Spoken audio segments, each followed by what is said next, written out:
Members of Council, this meeting is now resumed. Before we start, Mayor Chow would like to make an announcement. What do you think it might be? I want to congratulate our Toronto Blue Jays. Yeah, woohoo! They won last night. Advancing since 2016 to the league, to Championship League. My gosh. Yeah, let's go Blue Jays. We won it all. But it's not just the Blue Jays alone. It's a very, very good night last night. The opener for the Leafs, they also won 5-2. Yeah. And the Raptors also won. So every sports team, yeah, we got it all. Congratulations to everyone. Thank you. Councillor Pasternak, you would like to make an announcement?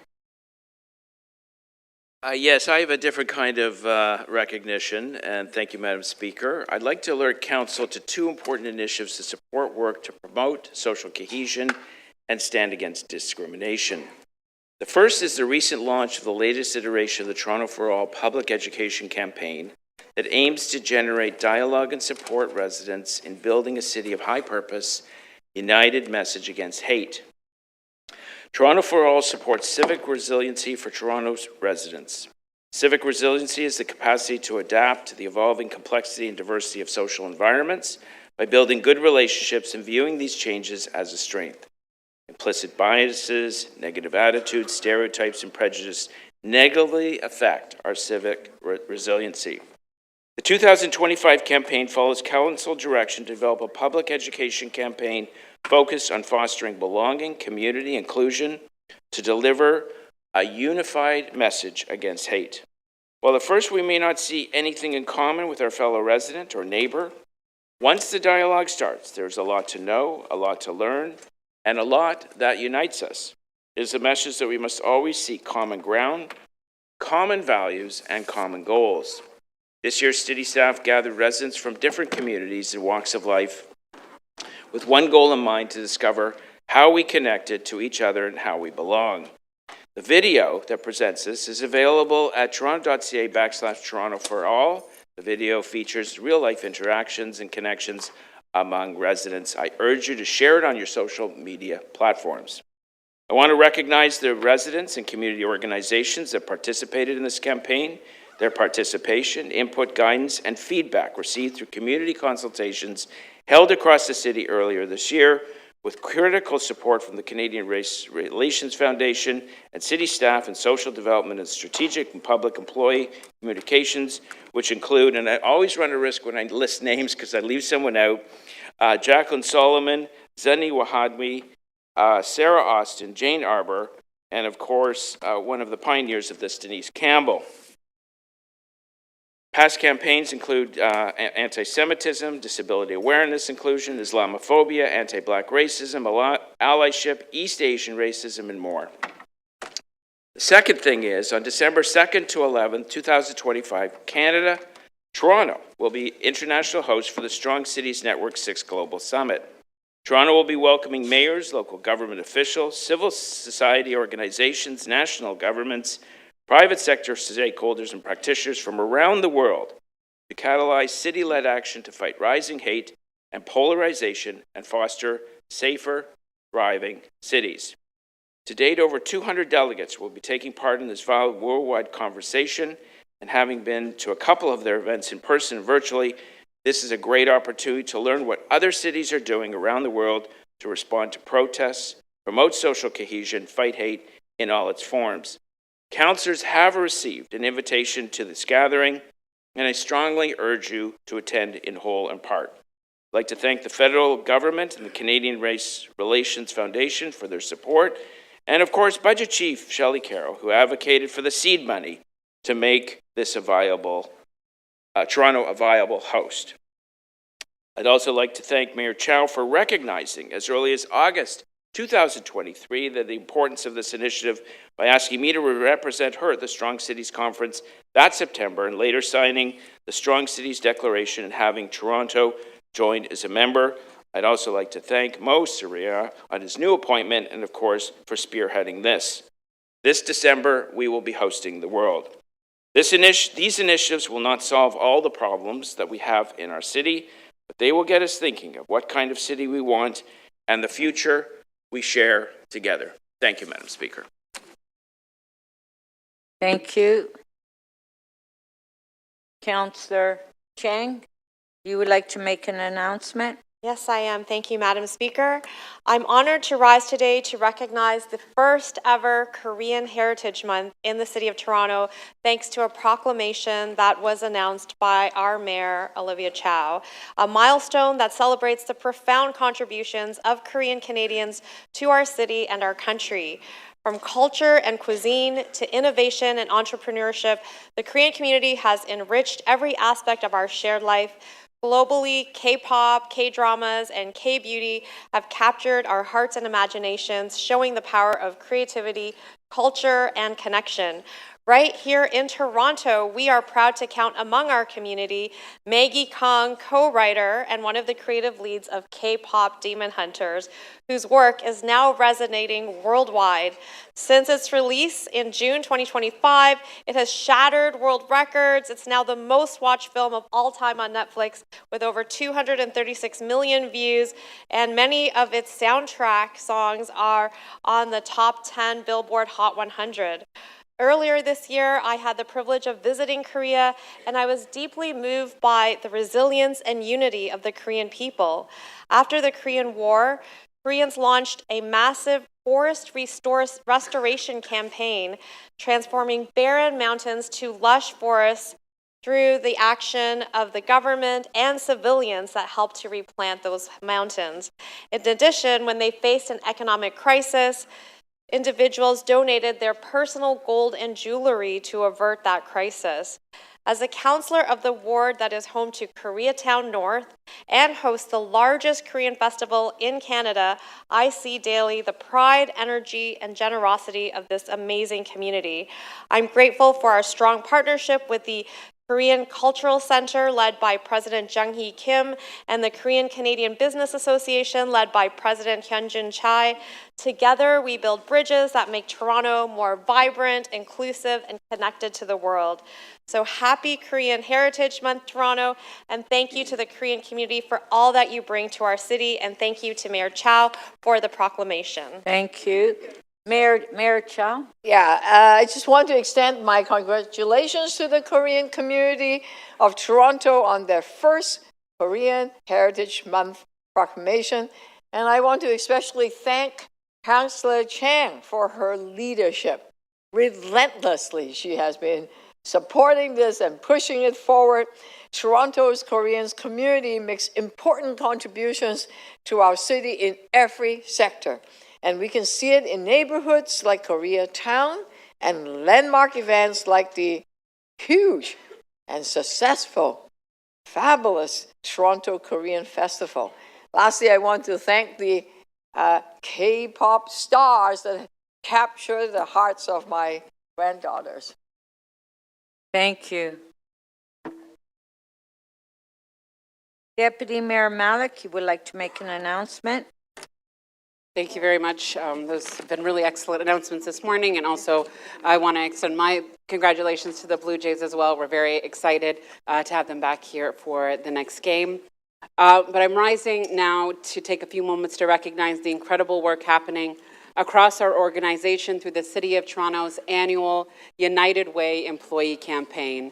I want to acknowledge our campaign's co-patrons, the mayor, the city manager, as well as the Champion Circle and the hundreds of staff volunteers who make this campaign possible every year, and I'm proud to be the council champion again this year. The City of Toronto, as you know, has a long and proud history of supporting United Way Greater Toronto, an organization that works every single day to tackle poverty, inequity, and social isolation in our communities, and goes hand in hand with the work that we do every day at the city.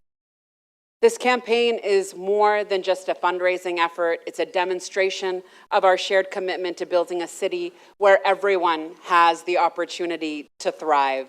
And the city's workforce continues to lead with compassion and generosity and civic pride. Values are at the core of our public service. This year's campaign theme, One city, one team, one campaign reflects our collective strength. And we officially launched the campaign alongside the Toronto Transit Commission, and I want to thank them for being such excellent hosts, and other partners with strong participation from all divisions, agencies, and corporations. And our goal this year is ambitious as ever, and I know it's within reach, is $2.3 million to support programs that make a real difference in people's lives right across Toronto, from affordable housing to employment supports to mental health services and newcomer assistance. A highlight so far has been the civic run held in collaboration with the Toronto Professional Firefighters Association and Toronto Fire Services. Thank you to them. And the event brought together hundreds of city employees and partners to kick off the campaign with that signature energy and community spirit. And it was a wonderful example of the teamwork, the civic pride, and commitment to a shared cause. We also had an incredible fire truck pull, which is a manifestation of the strength of what we can do together. And looking ahead, I'm excited for the CN Tower climb on November 15th and 16th that I've been proud to participate in for the last 2 years and again this year. And I invite all my colleagues to join me in that effort to take each step towards achieving our goal. And if you can't be there yourself, you can always pledge your support. We're also excited for the Civic Gala on November 27th, hosted in collaboration with the Toronto Zoo. And this annual celebration brings together employees, leaders, and partners for an evening that recognizes the generosity and the hard work of our staff while raising funds for the United Way in a fun way.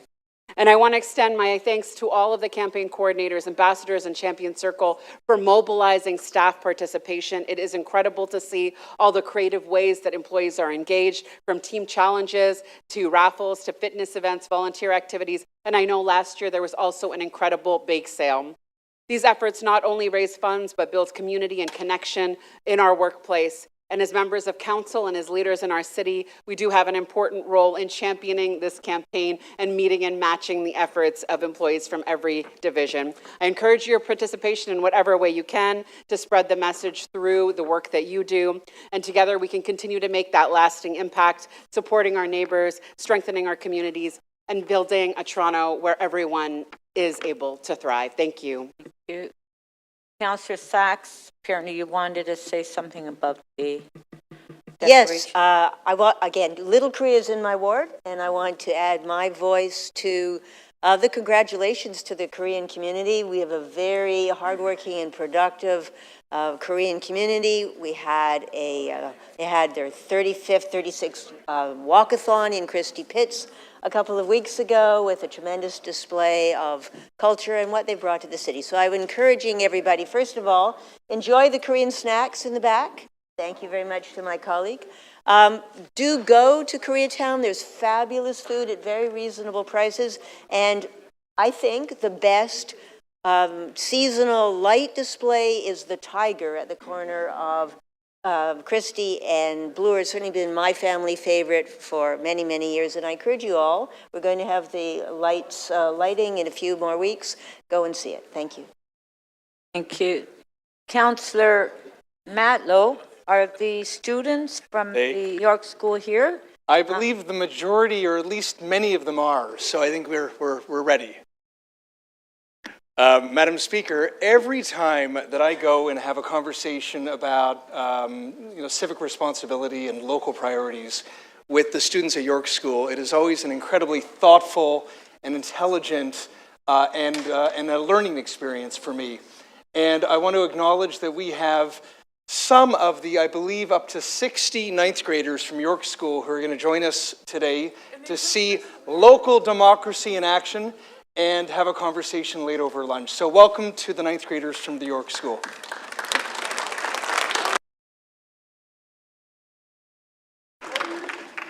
Councillor Pasternak, I believe you have a petition you'd like to introduce at this time. Yes, thank you very much, Madam Speaker. I'm in receipt of a petition from the Palisades Housing Cooperative, Inc., which reads, the City of Toronto is planning to build a shelter at 1220 Wilson Avenue. This proposal has raised serious concerns about community safety, particularly for children living in the building, attending nearby school and daycare. The potential for increased crime and drug activity is also troubling. In response, this petition was created to give our community a voice If you share these concerns and do not support the shelter being built, you're encouraged to add your name and signature below. These represent most of the residents of the Palisades Housing Cooperative. All in favor of receiving the petition? Carried. Members, we will now review and confirm the order paper. Once the order paper has been approved by council, any change will need a 2/3 vote. The city clerk has posted today's order paper online with agenda item RM 33.7, review of the order paper. The mayor has timed for second key matter CC 33.1, headed expanding Toronto Community Crisis Response to the Toronto Transit Commission as the first item of business this morning. Council has timed NC 22.2, headed appointment of public members and tenant directors to the Toronto Seniors Housing Corporation Board of Directors as the second item of business this morning. I will now take the release of holds. The clerk will open the speakers list in CMP, and you can place your name on the list if you have an item to release.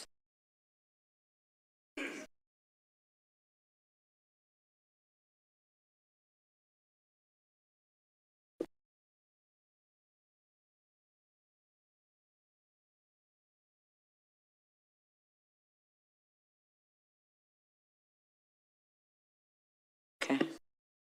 Councillor Sachs, Oh, sorry.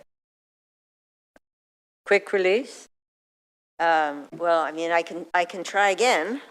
I'm prepared to, That's not, you're not ready? I'm going to have to ask. Okay, it's not quick. Thank you. It's weird. I Have know you there was spoken? nothing there. I'm sorry. All right. Councillor Holiday? Thank you, Speaker. I held CC 33.14, which is 4158 to 4180 Kingston Road and 8 to 12 Overture Road. Thanks, staff, for speaking to me. Not really happy with the sentence in the report, but this need not be held. So you're releasing it? Yes. Okay. On CC 3314, 4158 to 4180 Kingston Road. Councillor Holiday is releasing. On favor? Carried.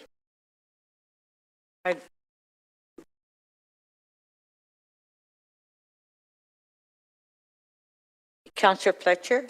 Well, thank you. Thank you, Chair. I'm going to release NC 22.2, appointment of public members and tenant directors to the Toronto Seniors Housing Corporation Board of Directors. I know I'd said we'd do it after the mayor's motion, but had a chance to talk to staff, so I'll just release that now if I can, please. Okay, just one sec. Yeah, that's right. So you're releasing that, Councillor Yes, Fletcher, yes, correct? I am. Okay, on NC 22.2, Councillor Fletcher is releasing. On favor? Carried. Okay? And then I think I've put a motion in to refer EC 2310, just refer it back to the committee. It's just creating a small business friendly approach to licensing and permitting. That would go back to ECDC.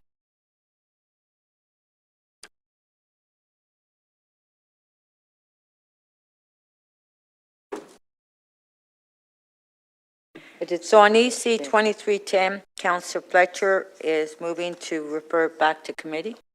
Yes. Okay. On favor? Carried. And then Speaker, I'll release CC 33.19, 120 Bouchette, Ontario Land Tribunal hearing. Request for direction. 33, just let me find it. 3319? Yes. Okay. Councillor Fletcher is releasing. On favor? Carried. And lastly, CC 33.25, introducing color-coded signage for rent-safe TO. I will release that. Thank you. Okay. Okay, with a recorded vote, Speaker. Recorded vote. Yeah. Recorded vote on CC 3325. Oh, you're going to hold it. Okay. All right. Is that it, Councillor Fletcher? Okay, just one sec. Let me put your mic on. I would like, Councillor Holliday had was working with staff on an amendment for IE 24.2, revised free-floating car share program. We're asking a question legally, and I'm not sure if you're ready for that.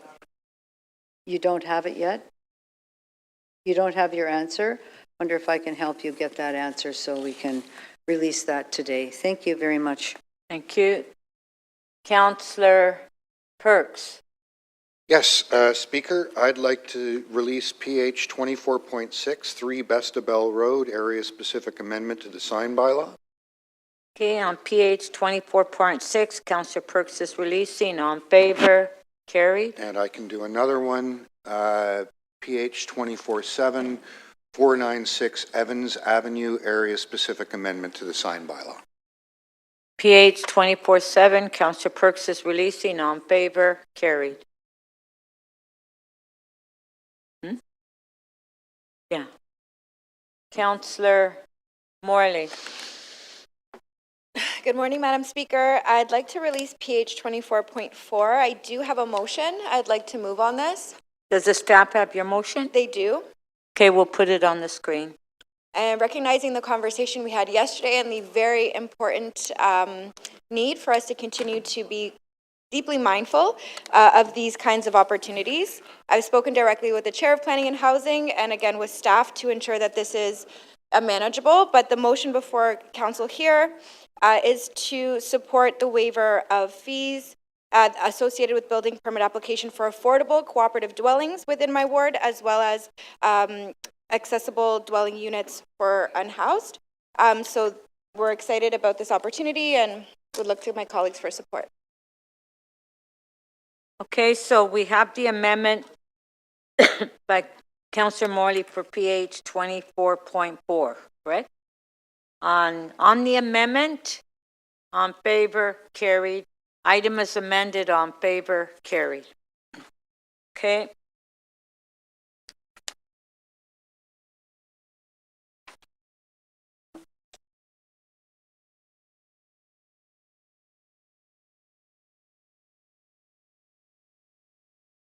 All right. So all those in favor of adopt.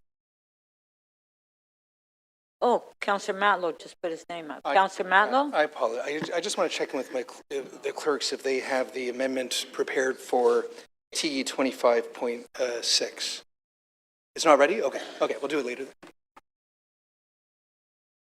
Okay. All those in favor of adopting the order paper as amended, on favor, carried. Members, I have reviewed some urgent motions without notice to be added to the agenda. Do we have 18 members? Yeah? Okay, so we will put the motions up. Councillor Sachs.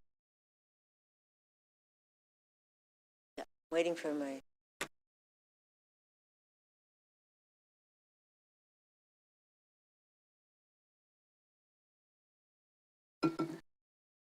Right, so I have a motion to send the city solicitor to appear at the Ontario Land Tribunal. This is one of those egregious cases of double dipping where there was an extensive multi-year consultation with the community to negotiate a built form which involves demolishing an existing 12-story apartment building, evicting people who've lived there in many cases for 40 years in order to build a much bigger building. Okay, Councillor Sachs, you're just introducing. Yeah. Anyway, I'm just introducing On favor, it. Thank you. carried. Okay. Councillor Fletcher. Councillor Fletcher? Who's the seconder?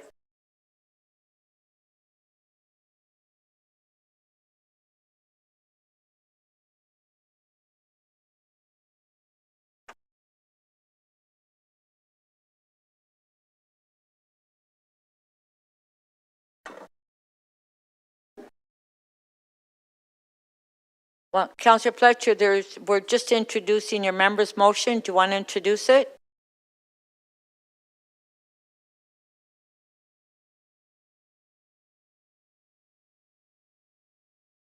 Thank you. Okay, so we'll put the motion on the screen. I do have a seconder for that. You are the seconder. Motion. No, I know. Okay. Did you want to introduce the member's Yes. motion? I thought you said I needed a seconder. Well, they Yes, told I me want it to was, introduce they that. told me it was Councillor Matlow. Well, apparently it's you. So we'll put the motion on the screen. Okay, there we are. Thank you. Okay. It's just an extension of some work to put the bridge across the Don River for the Ontario line. Okay, on favor, my name is on there as a seconder, correct? Okay. Just checking. Okay, who's next? Okay, Councillor Matlow is next.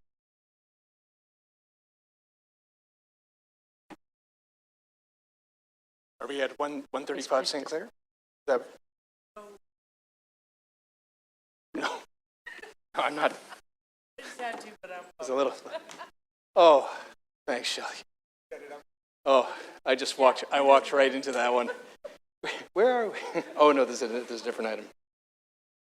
Councillor Matlow, are you introducing it? Yes, I'm actively doing that right now. Okay. It's on the screen. You can't see it? I introduce it. Oh, you already did? I'm doing it right now. Okay, Councillor Cole. On favor? Carried. Okay, so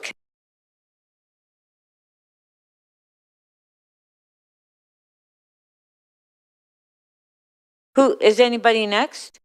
Okay, nobody's next. Okay, so we'll go to the mayor's second key matter, which is CC 33.1, expanding Toronto Community Crisis Response to the Toronto Transit Commission.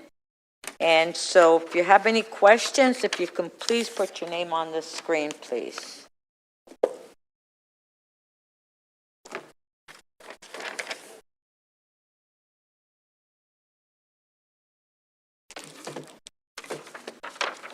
Okay. Councillor Carroll, questions? Thanks, Madam Speaker. And I'm happy to see the range of services here before us. So I'm wondering if staff could just explain that, because there seems to be some confusion that that this service might be being added to the exclusion of all else. So I was wondering if staff could outline the range of support services and safety services that we now have on the TTC working together. Through the chair, I can begin that answer, and I'll toss it over to my colleagues at TTC. The crisis service will be added to the overall safety teams that are on the TTC, including special constables, TTC personnel, currently as well, Streets to Home staff from Toronto Shelter, and the multidisciplinary outreach team through the LOFT's MDOT, and I'll toss it to my colleagues at TTC to add to that. Thank you. Through the speaker, just to add to that, right now we have about 125 special constables servicing the TTC. So those are trained people that have kind of de-escalation training and all those skills. We also have over now about 110 fare inspectors that you might see across the system on top of the Streets to Homes, MDOT, and other social services that are in the system. We also have, for a temporary period, also security guards that also support all of that work. And those special constables that you named the numbers, they're trained by police and sworn to uphold a whole set of guidelines from special constables. Through the speaker, they are provincial offences officers. They are trained with the police. They have very similar authority and power to detain and arrest. And so right now we're increasing that complement, but we have 110 out there. Fantastic. And I see Chief Superintendent Mann is here. So I'm wondering if you could explain to us how that works in terms of we have the training of the special constables, but then once all of those services are deployed on the system, the only other connection that might not be understood as well is the way the TCCS and the police work together. So how will the police react to actual, constables and sworn officers? How will they react to this collection of services now supporting safety on the TTC? Yes, thank you for that question through you, Madam Speaker. I could tell you with the resources that just been outlined both by my friend Mr. Sharia and the TTC, we work very closely with those services on the transit system to ensure that when support is needed, that we are available immediately. And with the TCCS model that exists now, we have a, what I'll say, or I'll describe as a proven dispatch model, that when those services are required, and if there is a, I'll describe as a nonviolent mental health episode someone is experiencing on our transit system, that we're able to rely on our partners, and the co-anchors that support TCCS, and also the special constables over at TTC to handle. And I just want to make sure it wasn't a unique experience to me. I happened to be on a ride-along, and there's been lots of talk about response time around the city for over the last couple of years. But I just wanted to speak to the prioritization, because I happened to be on a ride-along where, in a downtown division, Division 14 actually, in Councillor Malik's area, where, you know, they were responding to calls in the average way, but there was suddenly a call to DuPont Station. Yes, it was DuPont Station, of a possible gun threat on a platform, and I timed it because I thought, okay, here's an acid test, and we really were at the station in about 1 minute, and I actually followed them, and I had to run pretty fast to keep up with them to join 6 officers on the platform. Is that an unusual response by the police to a call from a special constable, or is that generally how it works? Yes, again, thank you for that, and through you, Madam Speaker. That is generally our response, particularly with our partners. We know when our partners are calling us, particularly in that scenario with the special constables on the TTC, that we know that that scenario has essentially been verified. So many times we get calls through our dispatch that the information is not quite as coherent. But when we have someone who's trained at the TTC who has dealt with the situation, then is relying or asking for our presence, we respond very quickly. Thank you. Thank you. Those are my questions. Thanks, Madam Speaker. Thank you.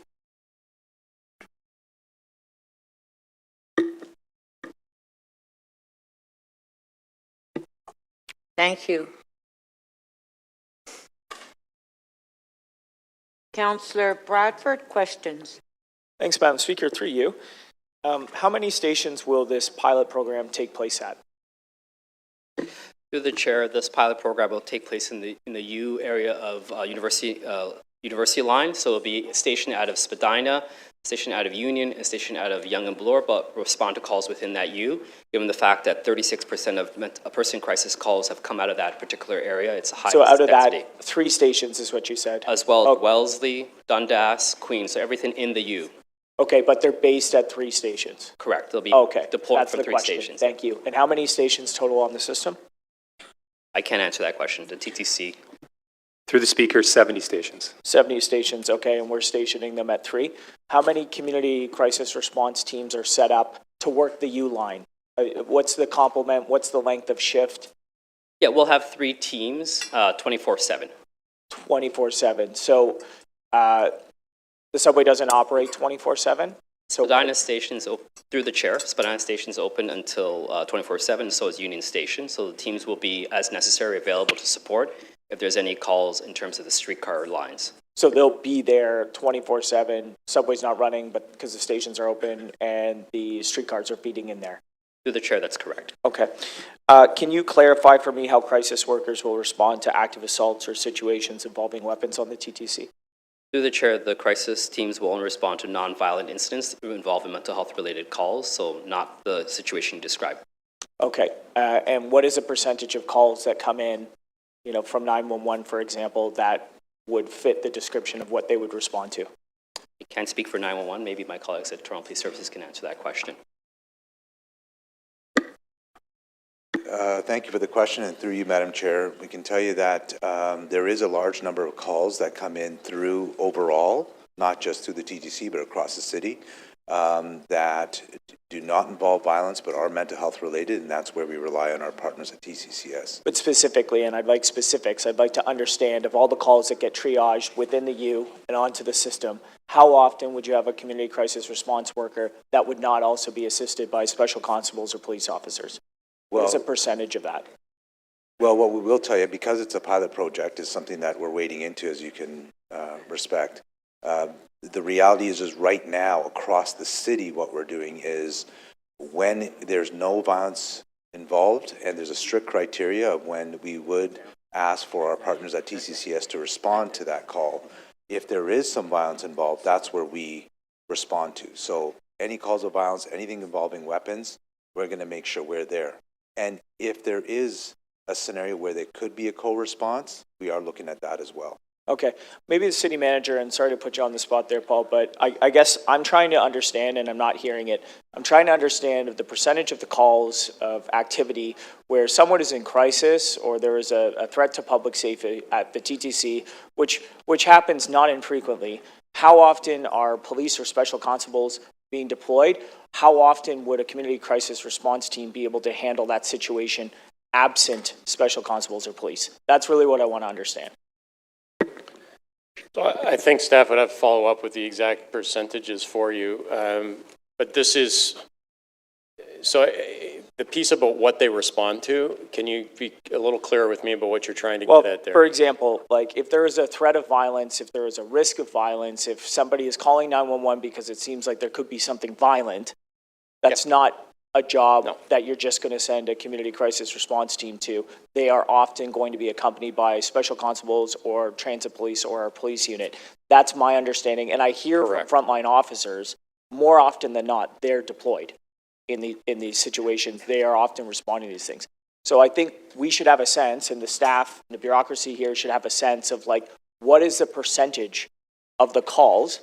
And I guess I'm looking for a number, but my bigger question is this the right response to the challenges that are typical on the TTC? Well, it's absolutely part of the right response to it. So there are both violent and nonviolent. This is a response to nonviolent. And when we talk and work with the police, and so the lead up to this service, as you know, across the whole city of Toronto is exactly the same. Yeah. This is meant to be a better and more proper response to the nonviolent pieces, never to be an augment to violent situations, which are today and continue to be handled by the police in their capacity. And I agree with that. I just think on the floor of council today, we should be able to answer the question, you know, what is the scope of the problem or the challenge that we're dealing with? And to your point, like there are situations where community crisis response would be the right one, but in terms of all the issues that we're dealing with this on the TTC, what percentage or what aspect of those situations is going to be addressed by that? That was your last and we should be able to answer that. Councillor Bradford, last question. You know, we'll get numbers out there. What I will say is this is a 100% response to some of the issues of perceived safety within the TTC, where a better response is the non-emergency, non-police response. So we'll absolutely get you that across all the calls that come into the community crisis service. The exercise of expanding this into the TTC will also help us address some of those things that are we're hearing from transit users each day, give them a sense that their safety may be challenged, but do not require some kind of a response to violent situations. And in this case, we don't have today any response to that. So this will be an ability for us to expand that. But I hear your question on the numbers, and we will get that to you. Thank you. Councillor Myers. Thank you, Speaker. My first question is, could you just explain where the crisis workers will sit in sort of the response when you have fare inspectors, you have special constables, you have streets to homes, you have MTO, and you have security guards. What specifically will the crisis workers be doing that those groups are not currently doing? So through the chair, I could begin to answer this question. The crisis workers will be helping to respond to any calls involving crisis on the U line in particular. So they'll be doing outreach, engaging with individuals who might be in crisis, providing follow-up care, up to 90 days of case management, providing referrals to over our 60 different service partners, including shelter space, detox space, crisis beds. They'll also be following up with individuals to provide other supports they might need, including referrals to Streets to Homes and MDOT for intensive case management if required. And what are we defining as crisis? If someone's using drugs on the system, is that a crisis? Someone using drugs in the system would be an enforcement question, so I turn to my colleagues at TTC to take that question. But I can begin to answer a crisis would be an individual who might be acting in erratic behavior, might be asking for help, and might reach out to others asking for help. But maybe my colleagues at the TTC can answer questions involving enforcement. Through the speaker, that's correct. Those would be instances where we would expect our special constables through station transit control to then reply to that. And so that's when the 125 special constables would deploy to that site and use their kind of highly trained and skilled, and so they'd be able to deal with those more sometimes dangerous or sensitive situations like that. Thank you. And just to be clear, the special constables have the same authority as the police officers, more or less, except they can't carry guns. Yeah, they don't have all the same tools, but yes, they have the power to detain and power to arrest. And in many instances, what's happening is they're responding to these mental health crises, taking someone to a hospital. Like just yesterday, there was someone contemplating suicide. They took the person to St. Joe's Hospital to prevent that. They're now out of commission for 3 hours and not able to kind of serve the rest of the system. They happen to be on foot patrol and see that. That would be a situation where a wraparound service or additional service like that would complement what we're doing with our special constables. So how would it work in practice in terms of the crisis workers don't have that arresting authority? They see someone in crisis, the person refuses help. What do they do? And what would the public do if they were to see this person? So with this model and adding this extra layer, what we're trying to do is funnel everything through transit control. So there's kind of one point of contact, so there's not confusion as to who deploys and how. And so in a situation like that, what would likely happen is the crisis response worker would be supported by a special constable, and then probably in all likelihood, if it's serious enough, by Toronto Police as they're dispatched.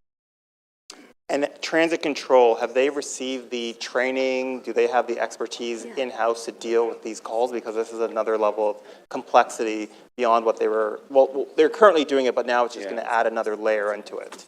Through the speaker, the city with this partnership is going to embed someone in transit control to have this level of expertise. So we make sure that it's not a drain or strain on existing resources in transit control, but also that we have that kind of specific knowledge and expertise there to support for the deployment. Thank you. And can you just give us a sense as to where we are in terms of the numbers, offenses against employees, offenses against customers, perceptions of safety on TTC? Yeah, if you don't have the specific numbers, what are the trends? So we track offenses against employees, offenses against customers, and perception of safety every month. It's in our CO's report, available online. I can get you those specific numbers.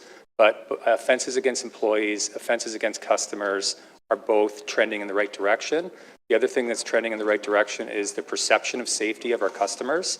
We do that through surveys. We also do it through intercept surveys where we're getting live on kind of app-based questions and response from our customers. And so in real time, we're getting feedback that our customers, while we recognize there's still challenges and work to do, they're telling us that they're feeling safer. Thank you. And final question, the biggest increase for the perception of safety has come from women, correct?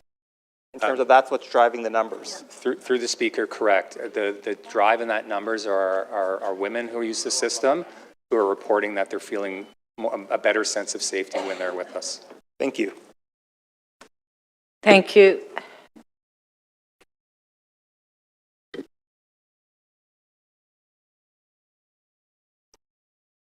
I want to start by asking... Councilor Bravo. Thank you, sorry, Speaker. I'd like to start by asking TTC about, well, maybe I'll come back to you, TTC.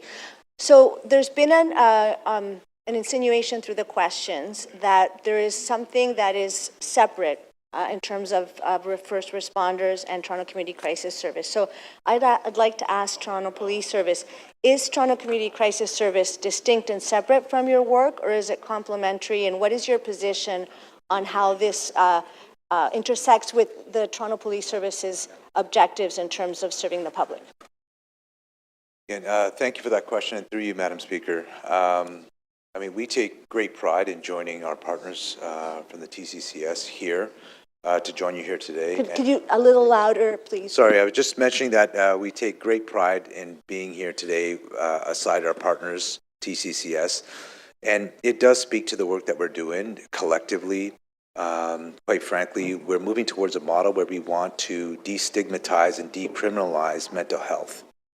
The reality is that someone experiencing a mental health crisis, whether that's on our transit system or anywhere else in our city, and it is a non-violent scenario, then you don't need, and I would suggest that they should not have a police officer with a full gun belt on, with a bulletproof vest on that says police across the chest, speaking to them. What they need is a trained expert, a trained mental health expert, to be able to get them the support and resources that they need. And TCCS are those trained mental health experts that can do that and have been doing that. So we're proud to join them here today and to support them. And when the TCCS program was built out, was it done in collaboration with Toronto Police Services? Absolutely. We worked together step by step, and quite frankly, we still are. So on a daily basis, our teams connect to review the calls from the previous day to see how things developed, how can we do things better, and whatnot. So that's happening on a daily basis. And I would like to ask a bit about the numbers of calls that actually become violent and require Toronto Police Services. Would you be able to share, in terms of Toronto Community Crisis Service, what percentage are kept with Toronto Community Crisis Service, referred to other mental health experts and to Toronto Shelter Division with respect to both transfer to paramedics and Toronto Police? So through the chair, the crisis service has responded to over 33,000 calls. Of those calls, the crisis service has only required police attendance at 3% of our calls. And we've provided transport to hospitals in 9% of our calls, and we've requested paramedic attendance only in 2% of our calls. So the vast majority of our calls are completed without any assistance of police, paramedics, or fire. And can I ask TTC, can you confirm that we had this very discussion at the TTC board, that and seeing the reports coming from staff, that we could see that there's a gap here, and that it was in fact the position of TTC to request that that the City of Toronto's Toronto Community Crisis Service work with TTC to make sure that we were addressing this gap?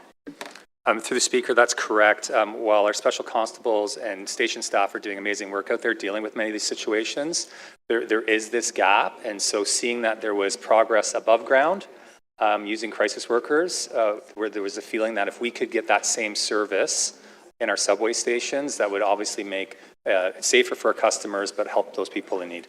Thank you. And going back to the idea of the scope of this, so can you confirm that Toronto Community Crisis Service has been built in collaboration with multiple divisions, including Toronto Police Services, and that it has in fact taken a piloting approach that has made it so effective, recognized globally as a leader, because it's been implemented, tested, and improved and refined as needs arise? Is that accurate? To the chair, that is correct. The Toronto Community Crisis Service was evaluated by CAMH, Canada's largest mental health hospital, and has been determined to have demonstrable impact on individuals experiencing crisis, successfully connecting people to supports they need. The crisis service has provided case management support to 1,200 individuals and provided referrals to over 7,000 different referrals, including housing, shelter, mental health and substance abuse connections to individuals. The crisis service is successful because it's a community-based service that brings in the broader community-based partners and their service offerings. And through this pilot, we'll be able to extend this into the TTC. With much better outcomes. Thank you. Thank you.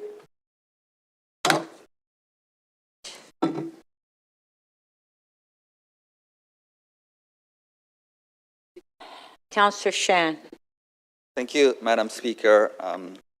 Through you, I just wanted to ask, we currently have the Toronto Community Crisis Response in certain neighborhoods, and does this pilot, even though the officers are going to be, or the staff team is going to be located in the stations, would this enhance how we respond to a crisis within a bus in say, one of the neighborhoods in Scarborough which doesn't have a subway station? So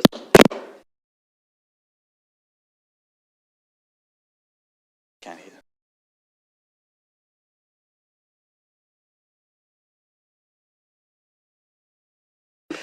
So through the chair, the pilot is primarily focused on the university line in the U, given the fact that 30% of in-person and crisis calls from the transit system comes from there. But separate from the pilot, the crisis service is providing response right now to stations, buses, and streetcars in all parts of our city. So just to clarify, so the TTC-based dispatch could possibly happen in a bus in a neighborhood in Scarborough where we already have a crisis response team. That is correct. The crisis service currently does respond to calls on buses and streetcars, and has responded to calls on buses and streetcars, both in Scarborough and different parts of our city. Okay. Do we have any data around the number of incidents that have taken place in outside stations across the buses? I don't have that data right now, but I can get back to you on that data, Councillor. Thank you. My next question is related to protocol. In a situation where there is a crisis and we have probably 3-4 different responders there, and they're all probably reporting to multiple departments, or if even possibly multiple different organizations and structures, has there been a protocol developed in how that would be dealt with, and has the protocol included those voices from the Toronto Community Crisis Team as well? Yes. Through the chair, we are working closely with the TTC to ensure that all crisis deployment occurs through transit control. This will allow us to coordinate the effective and right response per incident. So that could be a crisis team, that could be special constables, and that also could be our Streets to Homes and MDOT team. So this will be centrally coordinated through transit control. So is there a protocol that everybody would know? Is it already developed, or is it in Yeah, so through the chair, staff are currently working with TTC and other social service providers to finalize that protocol, and it would be in place by the time we launch in November. Thank you. I think it's would power dynamics, role clarification, and all those things be taken into consideration when that's developed, so that there's no increased confusion at a site where there's multiple expertise and multiple reporting structures? So through the chair, that is certainly our goal, is to provide effective crisis response to the individual and to coordinate our efforts to do so. Thank you very much. Thank you.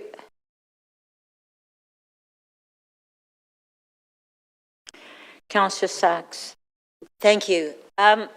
My question is about the impact of this proposal on the TTC. So first for the TTC, recognizing that both riders and TTC staff need to be safe and feel safe, how much would you anticipate this project will reduce assaults on customers and on staff? Through the speaker, agreed that we want to make sure that offenses against customers and staff are going down, and they are, but we still need every resource possible to make sure that that trend continues. And so while we've invested, the board has directed and invested in more special constables, and we have more, this provides a service where we do feel we have a gap. And so this extra layer of service of dealing with people in crisis will help avoid some of those situations that would otherwise result maybe in an offense against a customer. So I think that was a long-winded way of saying, yes, it'll reduce assaults on customers and staff? Through the speaker, hopefully it was a thorough way of saying, yes, it will reduce assaults against customers and staff. All right. What about reducing delays caused by disorderly patrons?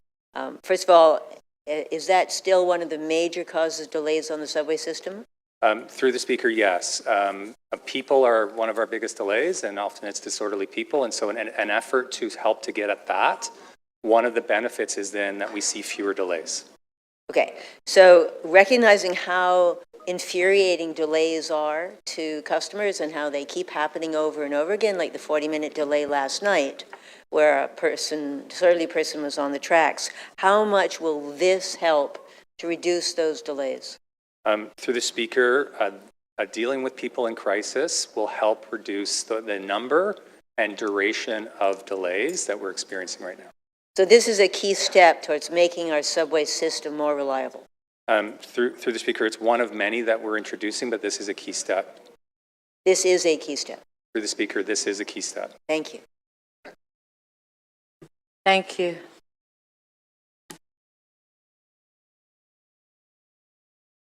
Councillor Candavel. Thank you, Madam Speaker. To start with, to TDC, can you elaborate on the qualitative difference between the special constable's role versus a TPS officer? Through the speaker, we have 125 special constables who are highly trained. They have the power to detain, the power to arrest. They do not carry some of the tools that police carry. And so really it is within the TTC. Obviously, we work in partnership with the police, but they would have very similar kind of powers and roles that the police would have just on our system.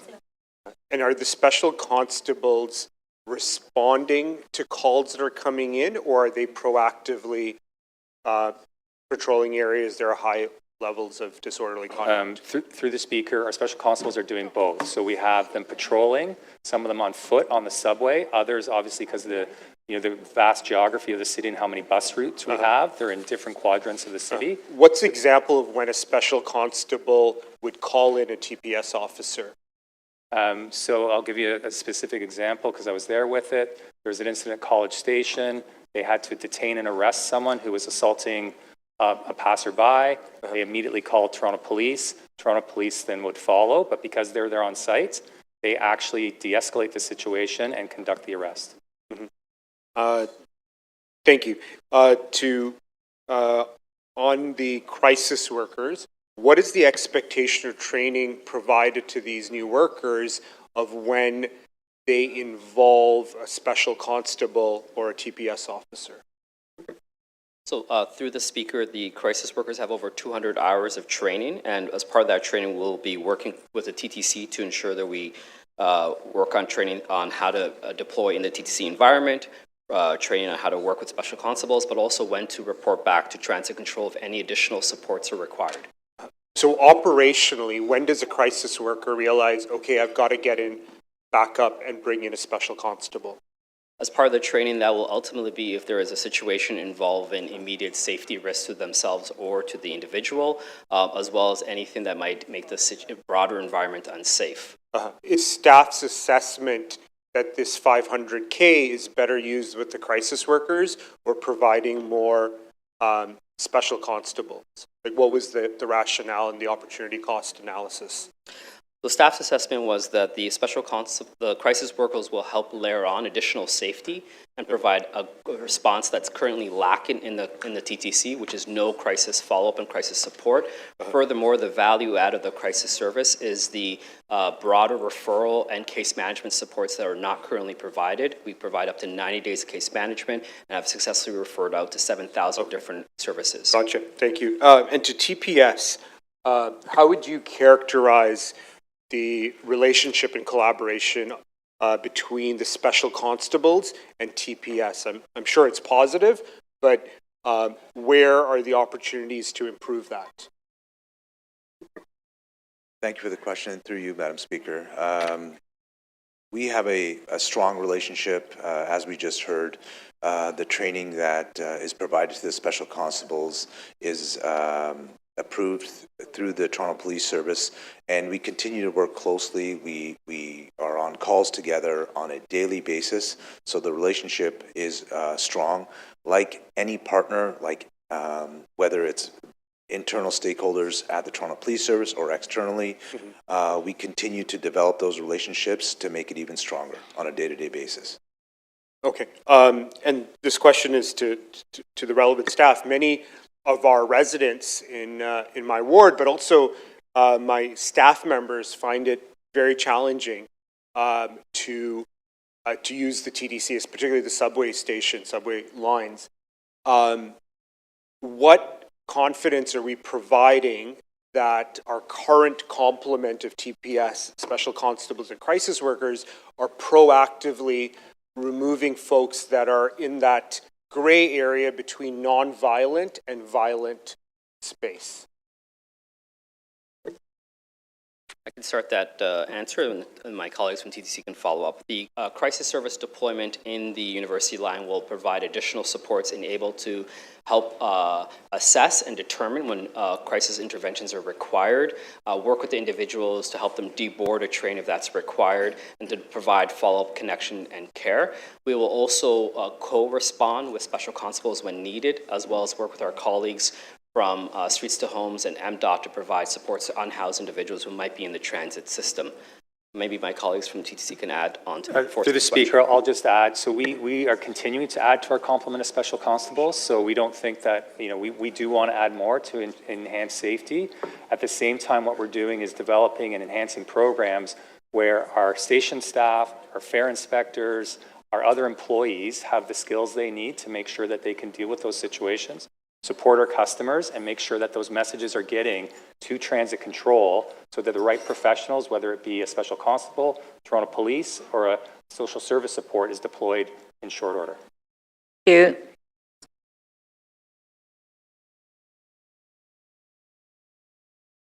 Deputy Mayor Malik. I'm going to move down. Sorry, my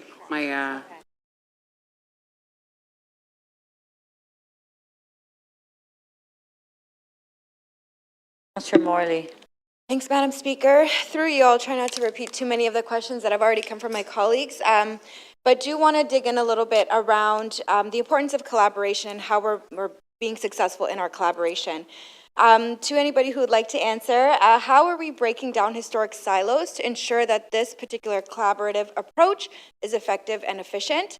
We heard a bit about daily calls, but what are some of the other mechanisms in place to ensure that this is working well or will work well? So through the chair, I can start, and maybe my colleagues TTC can add to. So as part of this pilot, we're working very closely with TTC Transit Control to determine the right types of responses to go to. That's a new collaboration being fostered.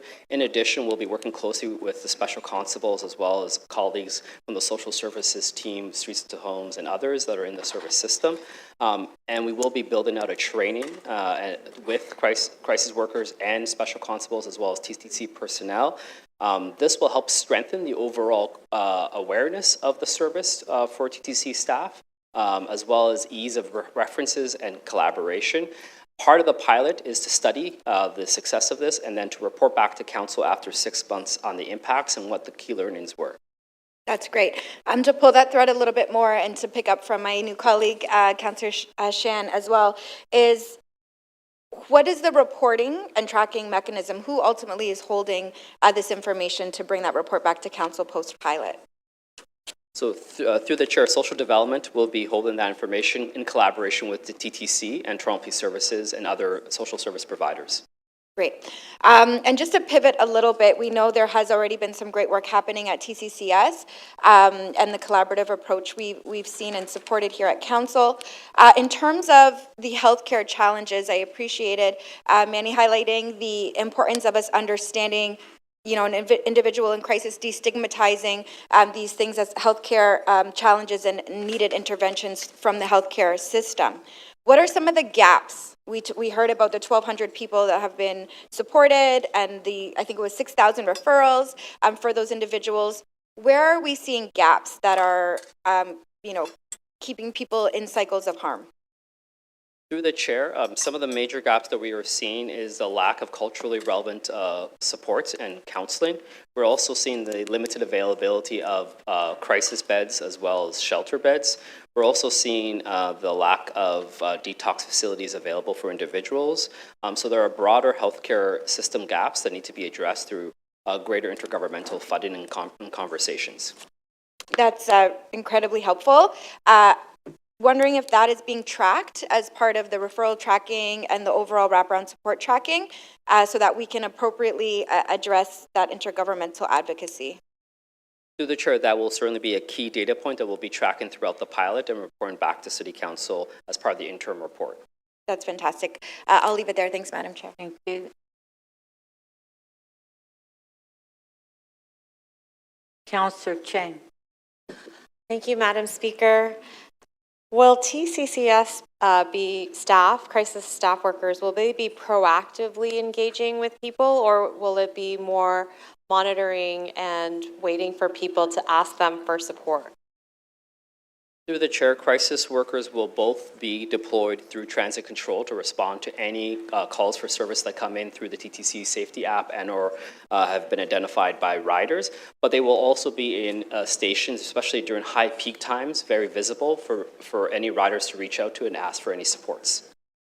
What types of situations should people connect with TCCS staff? So if you're on the platform and you see the crisis workers are there, what kind of situations would be specific to reaching out to this team for support? Yeah, so through the chair, the crisis workers will best be suited to help individuals who are experiencing a challenging day or going through a mental health crisis, or if they have observed somebody who might be going through a crisis and might need help and support. The crisis workers will engage with the individual, determine the supports required, help provide de-escalation, and then connect them to proper supports and referrals. Thank you. What kind of data is going to be collected to measure the value of this investment? And with only 3 teams, is it even possible to measure? So through the chair, the data will be collected through external. The city will collect the data, and we will also be engaged in a third-party evaluator to review the effectiveness and efficacy of this program. Some of the key data that will be collected includes the number of calls and types of calls responded to, the service outcomes, the timeliness of response, as well as the service user feedback. The crisis service currently, the pilot, as envisioned, will be 3 teams in the in the downtown core. Based on the evaluation after 6 months, we'll determine the efficacy and report back to City Council on the service impact.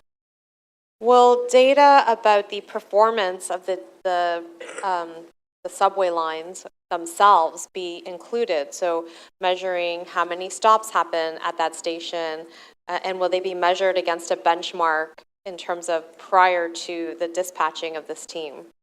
So we'll certainly work with TTC to ensure that we include TTC indicators. Mm-hmm.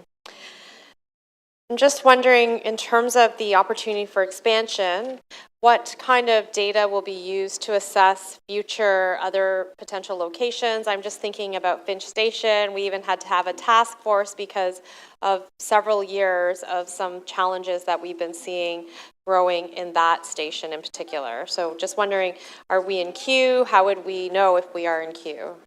So through the speaker, the evaluation will look at person crisis calls in the U and the effectiveness of the service, but we'll also be working with our colleagues at TTC to monitor and examine a range of calls that are occurring throughout the transit system and include that as part of our report back in May to provide council options on how to move forward.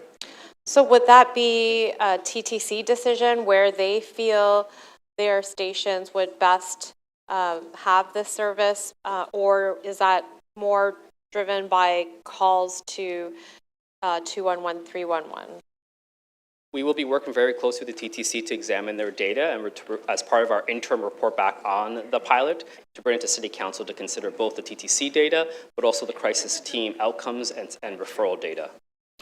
So we now have quite an extensive group of people on our station system with special constables, fare inspectors, streets to home, security guards, and now crisis workers.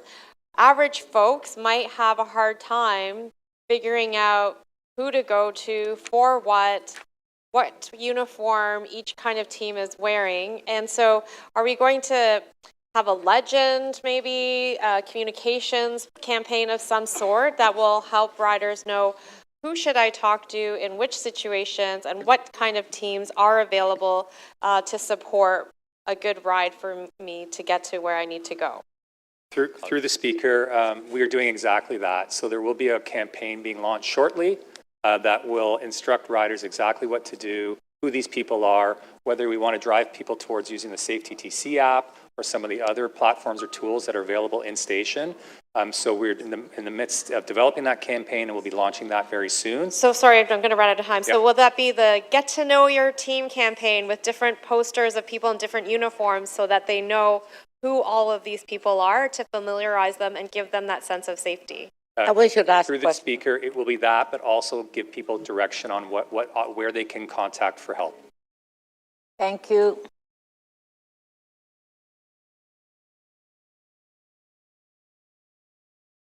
Councillor Holiday. Thank you, Speaker. According to the city's dashboard, there were 857 calls related to the safety initiative, which is broad, in the month of August. That's reflective of month over month. Can someone tell me, out of 857 calls, if that's an average, how many calls will this team respond to? In a month or in a day? How many calls in a shift? So through the chair, I can begin to answer that question. As part of the review of the data, we looked at crisis calls going back to 2022. The TTC has had over 3,811 person crisis calls, predominantly in the U shape. As part of this pilot, the team will review and determine, as part of the pilot, how many calls that the team will be responding to.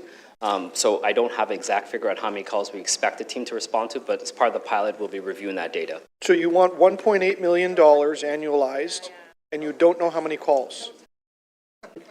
Through the chair, the total number of calls is over 3,811 person crisis calls in the U. I'll try this. There's an average of 25 to 30 calls a day under the entire umbrella of safety. And that includes criminal and non-criminal, disturbances, emergency alarms, harassment, intoxicated customers, mental health apprehension, mischief, persons in crisis, sleeping, and unsanitary patron. 25 to 30 a day. Is there any guess on how many of those would be responded to by this service? I'm not familiar with that data, Councillor, so I'll just ask the TTC to respond. Through the speaker, we get about 35,000 calls a year of all shapes and sizes for incidents that are happening on our system. Right. About 1,000 of those would be people in crisis. That would be system-wide. So about 1,000 a year we would get where the caller is identifying as a person in crisis. Of the 35,000 we get every year, some of those might be cataloged differently, but they also might be a situation where it's someone who needs crisis support. So 80 or 90 a month compared to, so about 10%. About 10% of the calls. So yeah, that would be, if it's 30 calls a day, that would be 3 calls a day over a 24-hour period. Does that math line up? That's what we're talking about here with this team. Does someone agree or disagree with that?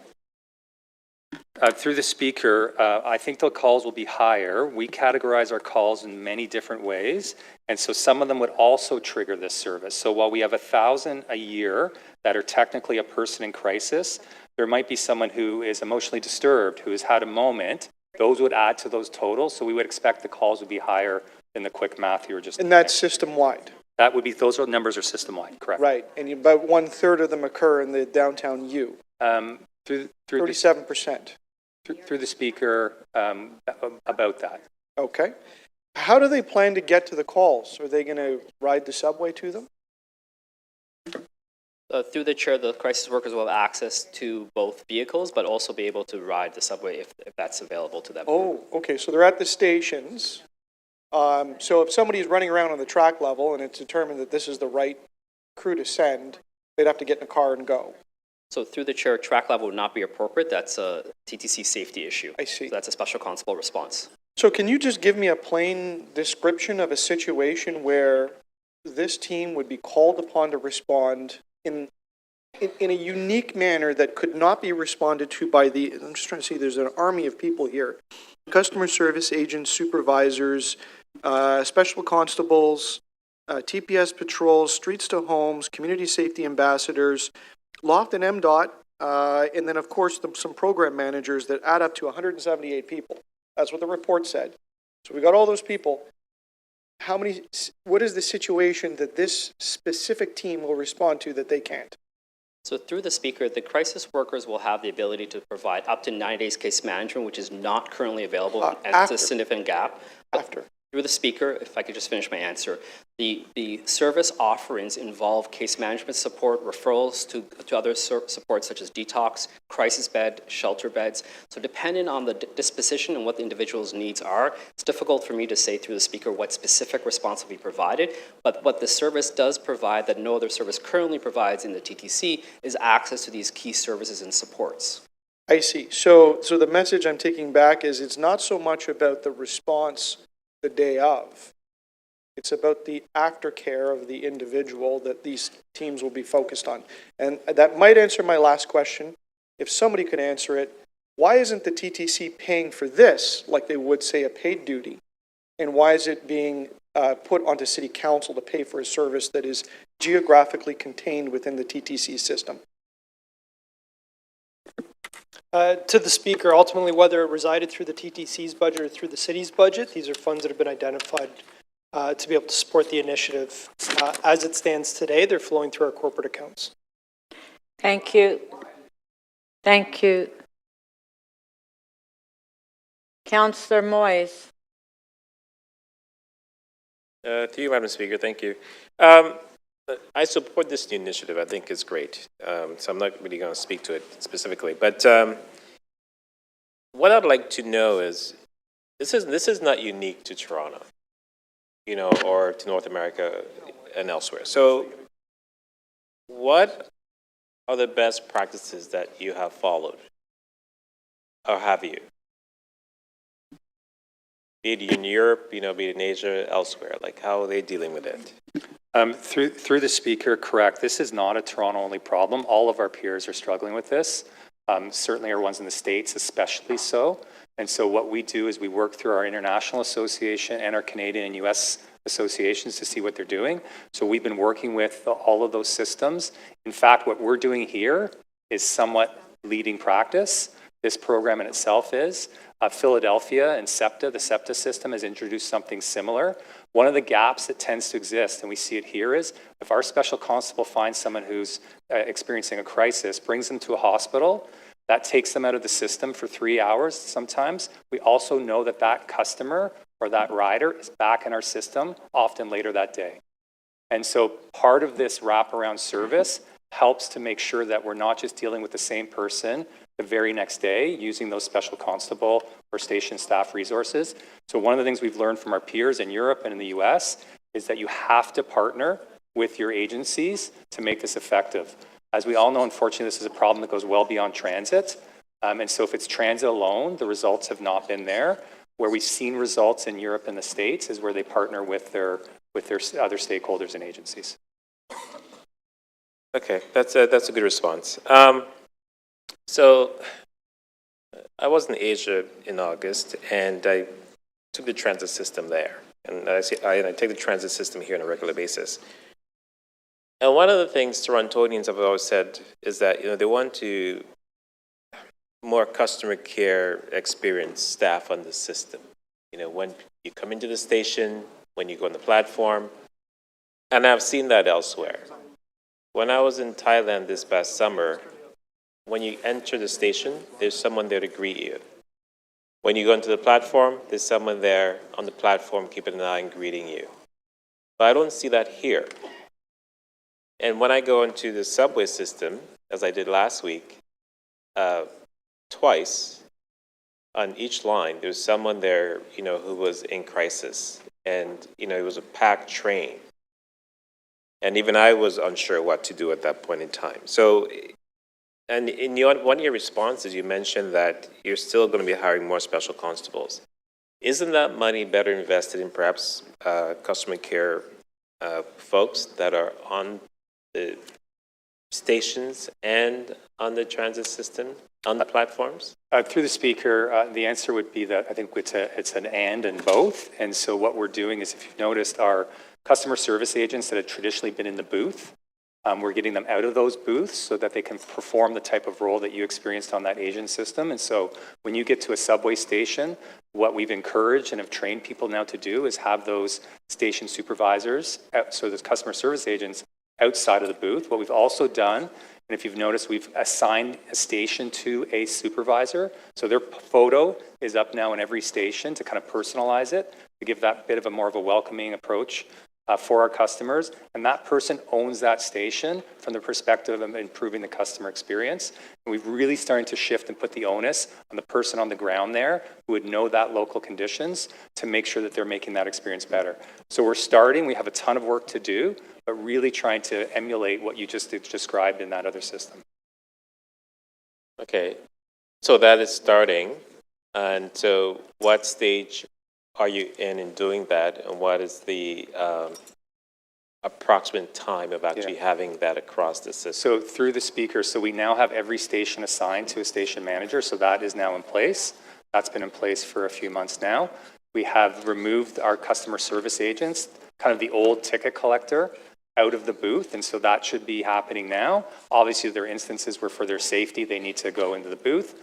And so that's happening too. And over the last couple of years, we've added station staff. So we have group station managers who are also trying to do exactly what you described and making sure that they have an eye on the customer experience there.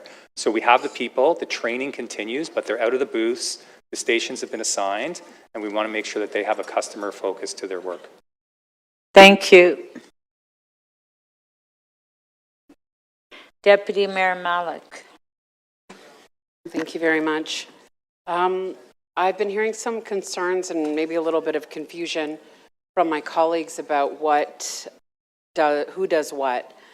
So I just want to hear with a little bit more clarity, if you can share outside the TTC, what percentage of Toronto Community Crisis Service calls have been addressed without police involvement? Through the Speaker, in our evaluation report completed by CAMH of the 2024 year, we've responded to 78% of calls from 911 without any police presence. Okay, thank you very much. And what are some of the kinds of concerns we've seen on the TTC that could be served by Toronto Community Crisis Service? Through the Speaker, I can begin that question. Maybe my colleagues from the TTC can add. So some of the concerns that have been seen in the TTC that could be addressed by the crisis service is an individual acting erratically, either in the subway or on the platform, individual perhaps yelling out or asking for supports, perhaps an individual themselves can self-identify that they might benefit from crisis supports. The purpose of the Toronto Community Crisis Service is to make itself available to all residents and to see what supports are required and to connect residents to what they may need. Through the Speaker, like in city parks and city streets, we see people in crisis in our system, unfortunately with some level of regularity. And so really it's those types of incidents where, of course, we will deploy special constables who are highly trained, but it's in those instances just described where we think it would be this added service would certainly help avoid some of the situations that occur with that person in crisis, but obviously help that person who needs it. Thank you very much. That's very helpful in terms of the clarification about how Toronto Community Crisis Response Service provides the opportunity to fill a gap. And I think this shows that the needs across our system are very important and that the focus right now is on subways. But I know my residents are very interested to hear about the expansion of this program. So can you please share a timeline for the expansion for extending community crisis service to the rest of the system, particularly surface routes that are more vulnerable to the type of behavior and individuals who require support that you described? So through the chair, the crisis service is currently available above ground on all surface routes, including buses and streetcars. As part of our collaboration with the TTC, we're going to ensure that this is more broadly communicated to both riders, but also the TTC personnel to increase the total number of calls that come in through the TTC. But to answer your second question through the Speaker, the goal is to evaluate this pilot over a 6-month period and return to Council in May of 2026 with a report for consideration. Thank you.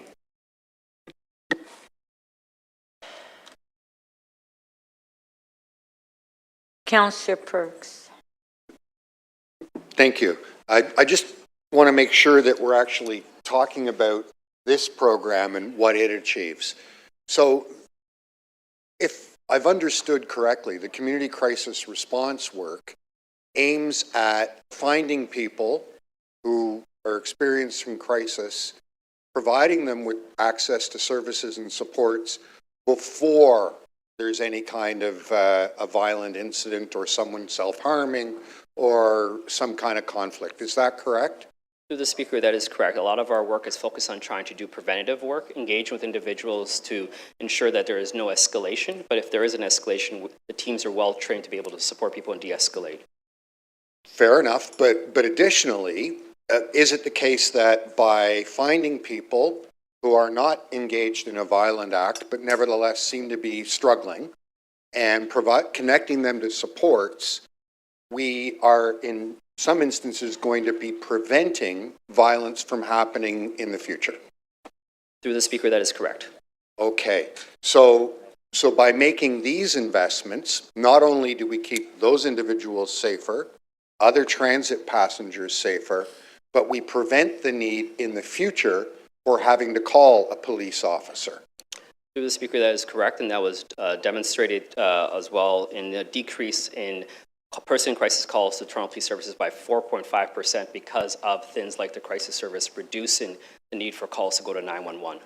So the question isn't really what percentage of calls go to this service or that service or whatever, but rather if we can have intervention by trained mental health professionals and people who understand the suite of wraparound services out there, we reduce the number of calls for violent incidents in the future. Through the Speaker, that is correct. Okay, thank you.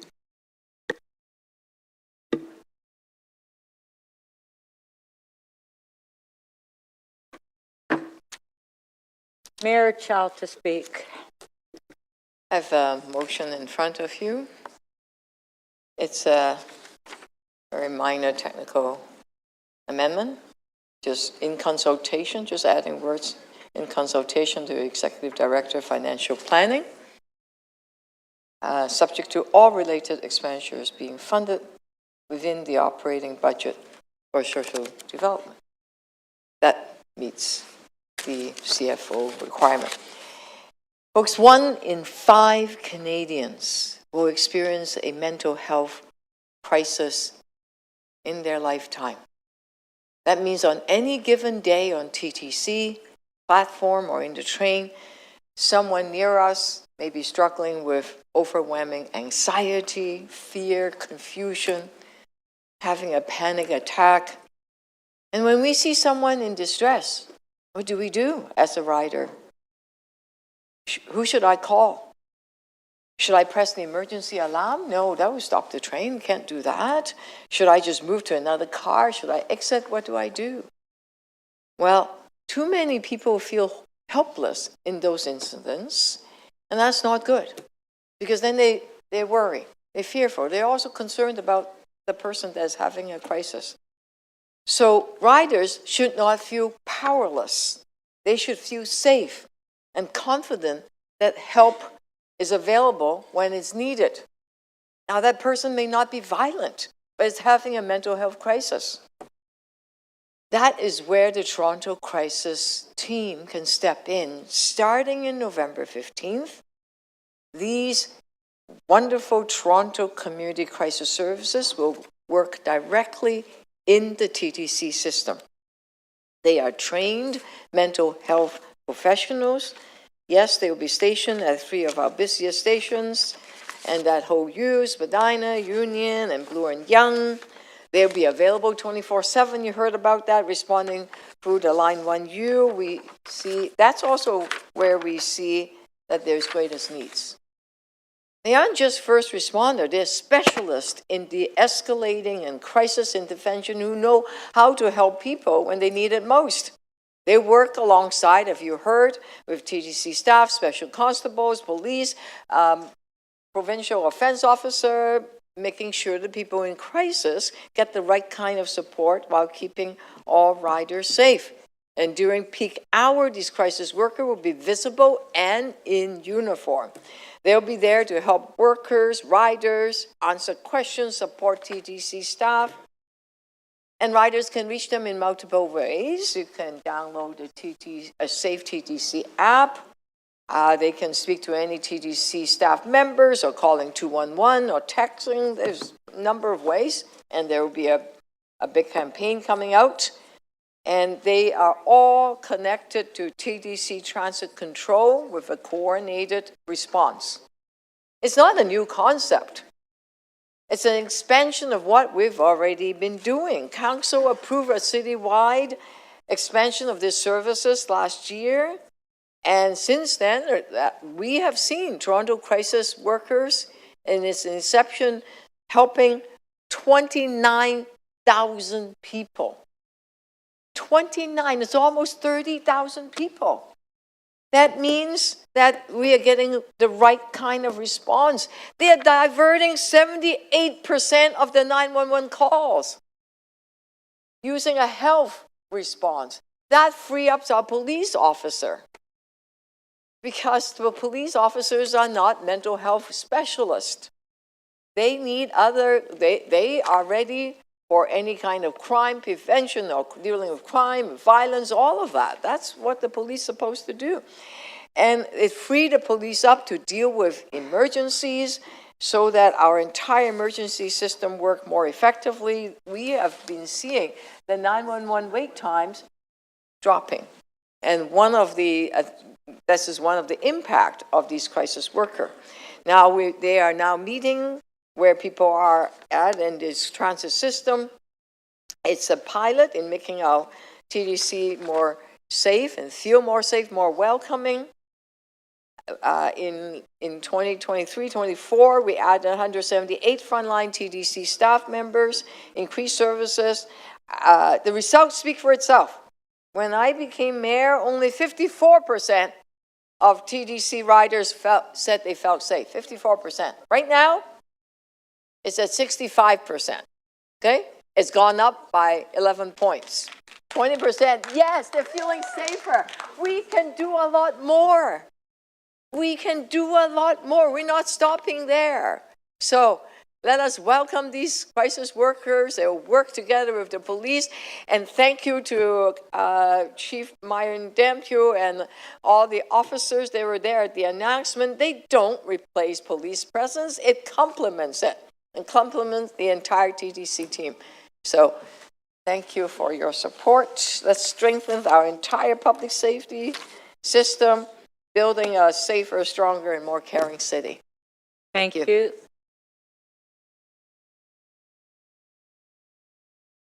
Councillor Holiday to speak. Thank you, Speaker. I have two motions. The first is to have this crisis response program put up onto the city's data portal, because there's some really helpful information there that helps to explain what happens on the TTC. So hopefully that's straightforward enough. And the second motion is modeled actually after Councillor Cole's motion yesterday in the automated speed enforcement debate about putting Toronto Police to develop a program. And his motion was about at schools, while mine's about at TTC stations. Speaker, when I heard the mayor's announcement on this, I said, okay, you know, I understand what is trying to be achieved. It's the expansion of, I think it's the 4th emergency service. They always call this program, and it was to respond to acute incidences, and there's some numbers splashed around. Then I read the report. And I'm sorry, it's a terrible report. And I say that as a point of criticism because I want to enforce that I'm looking for a business case here as to why the city should spend $1.8 million to fund a service. I need to have it explained to me what it is that is going to deliver and what it's going to achieve. And how I could possibly measure that as being a success or not. That's my job. I can't do that. I can't do that after the questions. It's even worse today after what I heard, answers to questions. And unfortunately, I can't support it any longer. But the point I want to leave is where this debate went into two different directions. So, city's 4th emergency response program. I get that. I get that the way it's marketed. And then you drill into these numbers and you start to expose the basics of it, that you're going to have a team of people 24/7 responding to, I don't know, a couple of calls a day, maybe. We can fish out the numbers and take averages based on what I heard today. But then I said, well, explain to me. And I heard, the management team telling me, but this is really more about the 90 days of wraparound supports. Laudable things. Councillor Perks brought that up. There's people that need help. And there's 90 days of support that's being put in under this program. But then I asked myself, well, if we're talking about all these crisis responses and dealing with safety on the TTC and delays and all of that conversation around that, then it switches to one that's looking after people for a longer term. Again, very important thing. The question I would raise is whether that's the job of the municipality or the public health system. And we can discuss all day as whether or not we're satisfied with the service levels provided by the public health system. I got lots of criticism of that. But then to have the municipality try to step in and start to treat people as a captive audience within the public transit system, I think that's really what this proposal is, as opposed to dealing with acute situations. So there's some other interesting numbers on the city's portal. At the TTC, a big package was put together to try to deal with safety situations and disturbances because riders felt really uncomfortable. I understand that. And there was like 178 staff deployed and all types of different people. And it was $31.7 million annualized in 2024. And in my questions, I went through it, but it was additional supervision, special constables, streets to homes, and an MDOT program, an MDOT specialist interventions for complex cases, including mental health. And the numbers are on the website. In August, they went up to, or they interacted with 155 people. The second metric that's really important is that only 41 people in the entire month even accepted some service from them. So they turned them away. It's 41 people. So you start to question what's the case for the program. And we're not going to debate that today, but if the MDOT is a proxy for the number of people that are going to accept assistance, then what are we putting out $1.8 million into the program for? And can we use that money more wisely? Should the public health system provide additional supports to deal with people to prevent something that might happen in the future because they need a lot of assistance? You know, those are bigger questions, but unfortunately, if I can't get this stuff clearly laid out in a report and a clear explanation as to what it is that council is buying for $1.8 million, then I can't support it, and I don't think you should either until we have those answers. Thank you. We do have a question for you. Sure. Councillor Bravo, 3 minutes clarification of the motion. Through you, Speaker, on your first motion asking the Toronto Police Services Board to report on the creation of a Safe Toronto Transit Commission strategy, am I to understand that the presence of the chief saying that this service complements Toronto Police Services work, the Toronto Community Crisis Services work, and the words of the chief and the words of the Toronto Police Services today, that there's in full support, have been a partner in building this service and work hand in glove when there's a needed escalation because of violence. Why is that not good enough? Well, it's kind of like how the chief yesterday, well, I don't know when the chief said it, but the chief indicated support for automated speed enforcement. So I literally took Councillor Cole's motion and I changed the name of the plan and I changed it from speed enforcement to safety in stations. Sorry, what does that have to do with this? It was the same concept. Council voted for it. They wanted to up a program at schools to have more police presence. I'm asking so this Councillor is exactly Holiday modeled after that. Why the presence of Chief Demkew at the launch where I attended, completely in support of this expansion. I'm sure saying that but maybe we treating should mental ask health care riders. as a health care issue. Councillor Holiday, allow the councillor to ask the question. Well, you know, if it's clarification. No, you but know, come on. If we're going to have debate, Okay. come on, Speaker, Sorry, seriously. Come on, let's. Councillor Holiday, through you, Speaker, you're asking this council to endorse a request to the Toronto Police Services Board when the Police Services Board has repeatedly considered this the complementary service around Toronto Community Crisis Service, and the Toronto Police Service has been an intrinsic partner in building Toronto Community Crisis Service, and the chief was at the announcement, and we have the presence today of experts from the Toronto Police Services saying that these things are complementary and that one does not replace the other. Well, there's two answers. I'm just trying to understand why you're asking us to vote. So I remember the discussion at council about all of the great things that the police did when they were invited into the public transit system. But more importantly, you asked why. And the answer is because I firmly believe that transit riders and the public would like to see more police on the transit system because they would feel safer. So we can either support them and what they want, or council can vote it down. So you're asking us to interfere in a carefully crafted program and partnership because you feel or you intuit something. Thank you. Councillor Bravo, that's it. Thank you. All right. Councillor Myers to speak. Come on, members, we want to get this agenda done today. Thank you, Speaker. Thank you. So we've all been there, waiting for a subway or a bus when we see someone in visible distress having a mental health episode. And we look around wondering what to do, who to call, and realizing there's no one trained to respond. That changes now.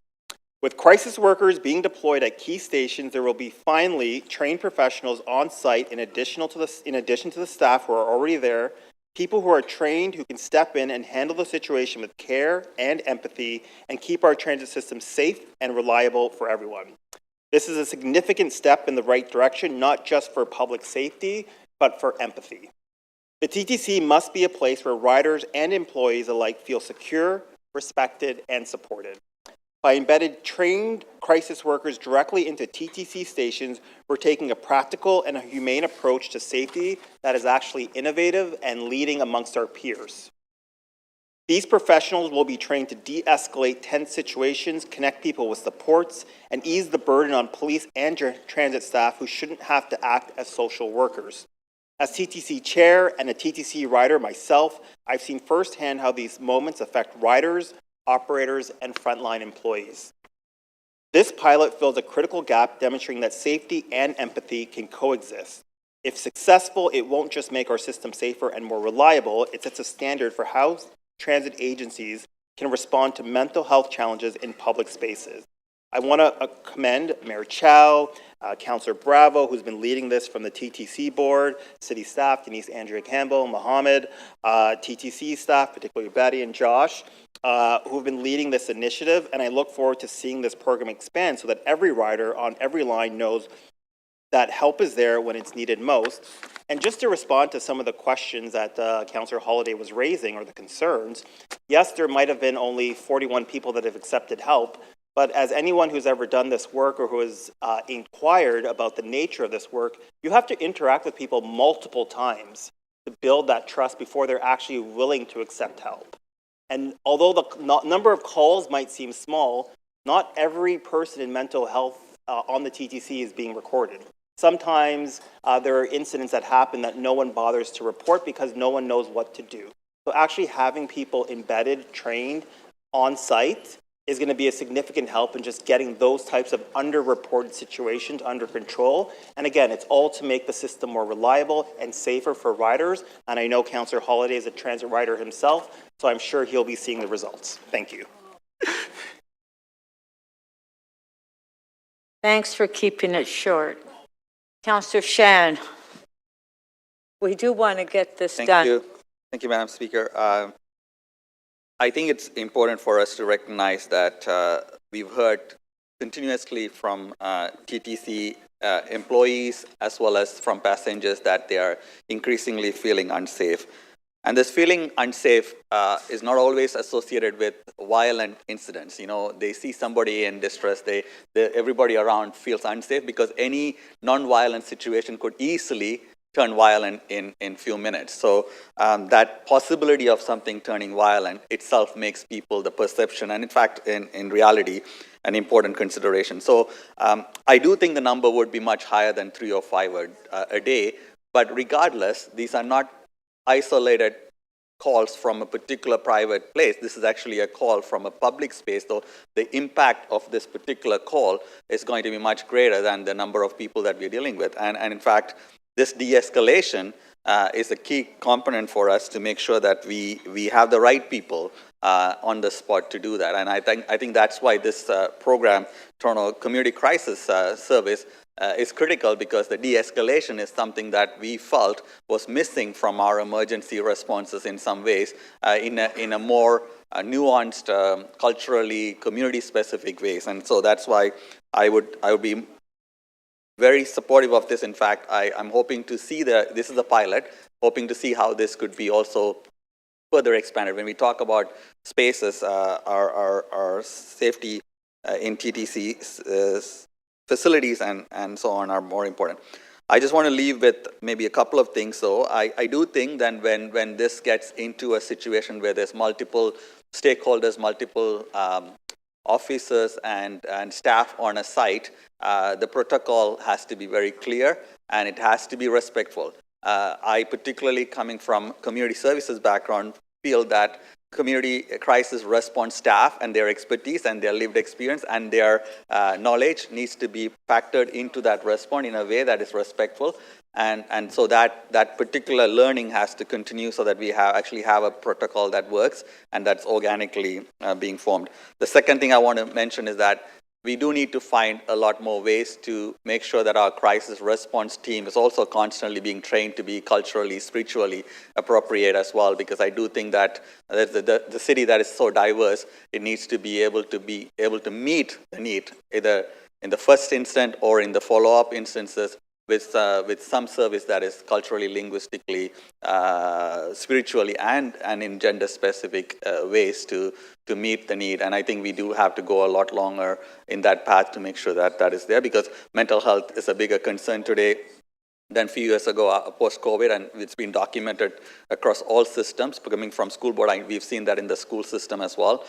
So it's important for us to have that nuanced team preparation so that they are able to actually deal with mental health in a way that is effective. Thank you. Thank you. Okay, members, let's move on. We want to finish the item. Councillor Sachs. I just want to say that I definitely strongly support this matter. We need to have, what we hear from TTC riders and people who want to use the TTC is their biggest concerns in taking the TTC are perceptions of safety and delays. And a very large number of the delays are associated with disorderly people on the subway, most of those people who are in mental distress. So we need this intervention. We need it quickly. It's costing, I mean, we talked about value for money. The city is providing $1 billion subsidy to the TDC. It's our largest single subsidy now. And the reason the subsidy has to be so large is that many people have been afraid to go back on the TDC or won't take it because of those delays, which in turn are very largely due to the people in mental distress on the system. So we need to do this, and we need to do it quickly. Thank you. Thank you, Councillor Sachs. I appreciate that. Councillor Morley. Through you, I just want to stand also to share my support of this important pilot initiative and my gratitude to the staff teams who are involved in making it happen and implementing it in the City of Toronto. For those of us who have worked on the ground with vulnerable people in our careers and in our communities, we know that this issue is not black and white. We hear a lot about equity in our city, and I don't think a lot of people have a fulsome understanding of what that means. Equity means meeting people where they're at and providing them with the services that they need in that moment. These issues are never black and white. People that are struggling to achieve health and wellness in their lives are often underscored by deep trauma, deep other challenges, whether it's poverty, all kinds of other layers and layers and layers of challenges. And frankly, they don't often trust the systems. So we have a responsibility here as leaders who design systems, who deliver programs and services to ensure that they are responsive and reflective of the needs of the people we are trying to address and to serve. This is what we're doing with this pilot program by bringing partners together across the continuum of response, from emergency services to frontline workers who have the expertise in social work to do this work. This is what it takes. We heard about $1.8 million. The city has spent 10 times that to dig out a piece of equipment that we mistakenly got stuck somewhere that had no implications for the life, health, and safety of Torontonians at large. $1.8 million is a drop in the bucket, and this is the direction we need to go.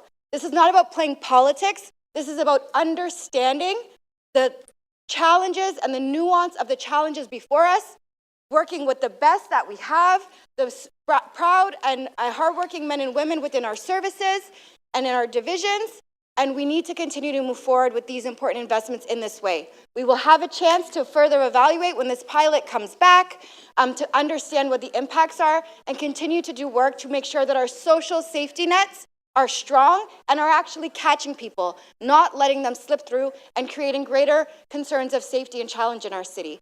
So I thank everybody for their work. I look forward to my colleagues supporting this important initiative, and I will continue to be a strong champion and supporter of it as well. Thank you, Madam Speaker. Thank you.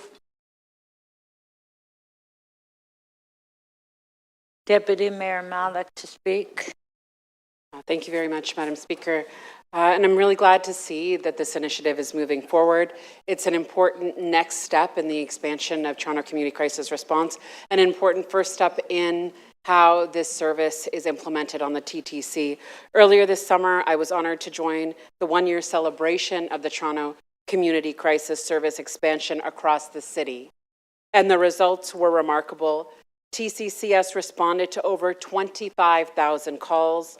Over 78% of these calls were completed without police involvement, and there were over 6,000 referrals made. That is real impact to the safety and well-being of every single person in our city. And while we don't know exactly how this will map to the TTC proposal, I think we can anticipate and count on similar results. We are seeing the impacts from our fourth emergency service with people getting the help they need and more Torontonians being familiar with the service and, as we have said, making the right call. Right now, as staff have shared, 30% of these calls are coming currently in these subway stations. And I understand the need to start here. And I want to express how important it is to move forward and extend embedded staff across the service, especially on our streetcar lines, on our surface routes. I am speaking with residents on a regular basis who ride the TTC daily, as some of us even in this chamber do as well. And we know firsthand what the experience is. It can be enjoyable and it can be smooth, but more often than not, we see our neighbors and people in crisis. And I also know that riders of our transit service and neighbors want to be able to help. And while they can call TCCS, we also know that the dedicated resources are required in order to make sure that that call gets an appropriate and timely response. And I want to pick up on something that Josh Cole said in response to one of Councillor Moyes' questions. People need support, not just in the moment, but ongoing, and that is what distinguishes this service. This is what has been so important about TCCS. The 6,000 referrals that we mentioned and that number that we have shared, that makes sure that people get the support that they need, the care that they require for the longer term. And for those of us who ride the TTC regularly, that we're not just seeing folks being responded to and coming back to where we found them the day before. This service is desperately needed in our system. And again, I'm glad to see this moving forward as a pilot and looking forward to the results so that we can look to a further expansion. Thank you.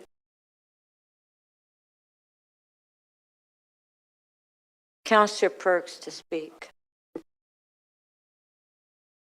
Councillor Perks?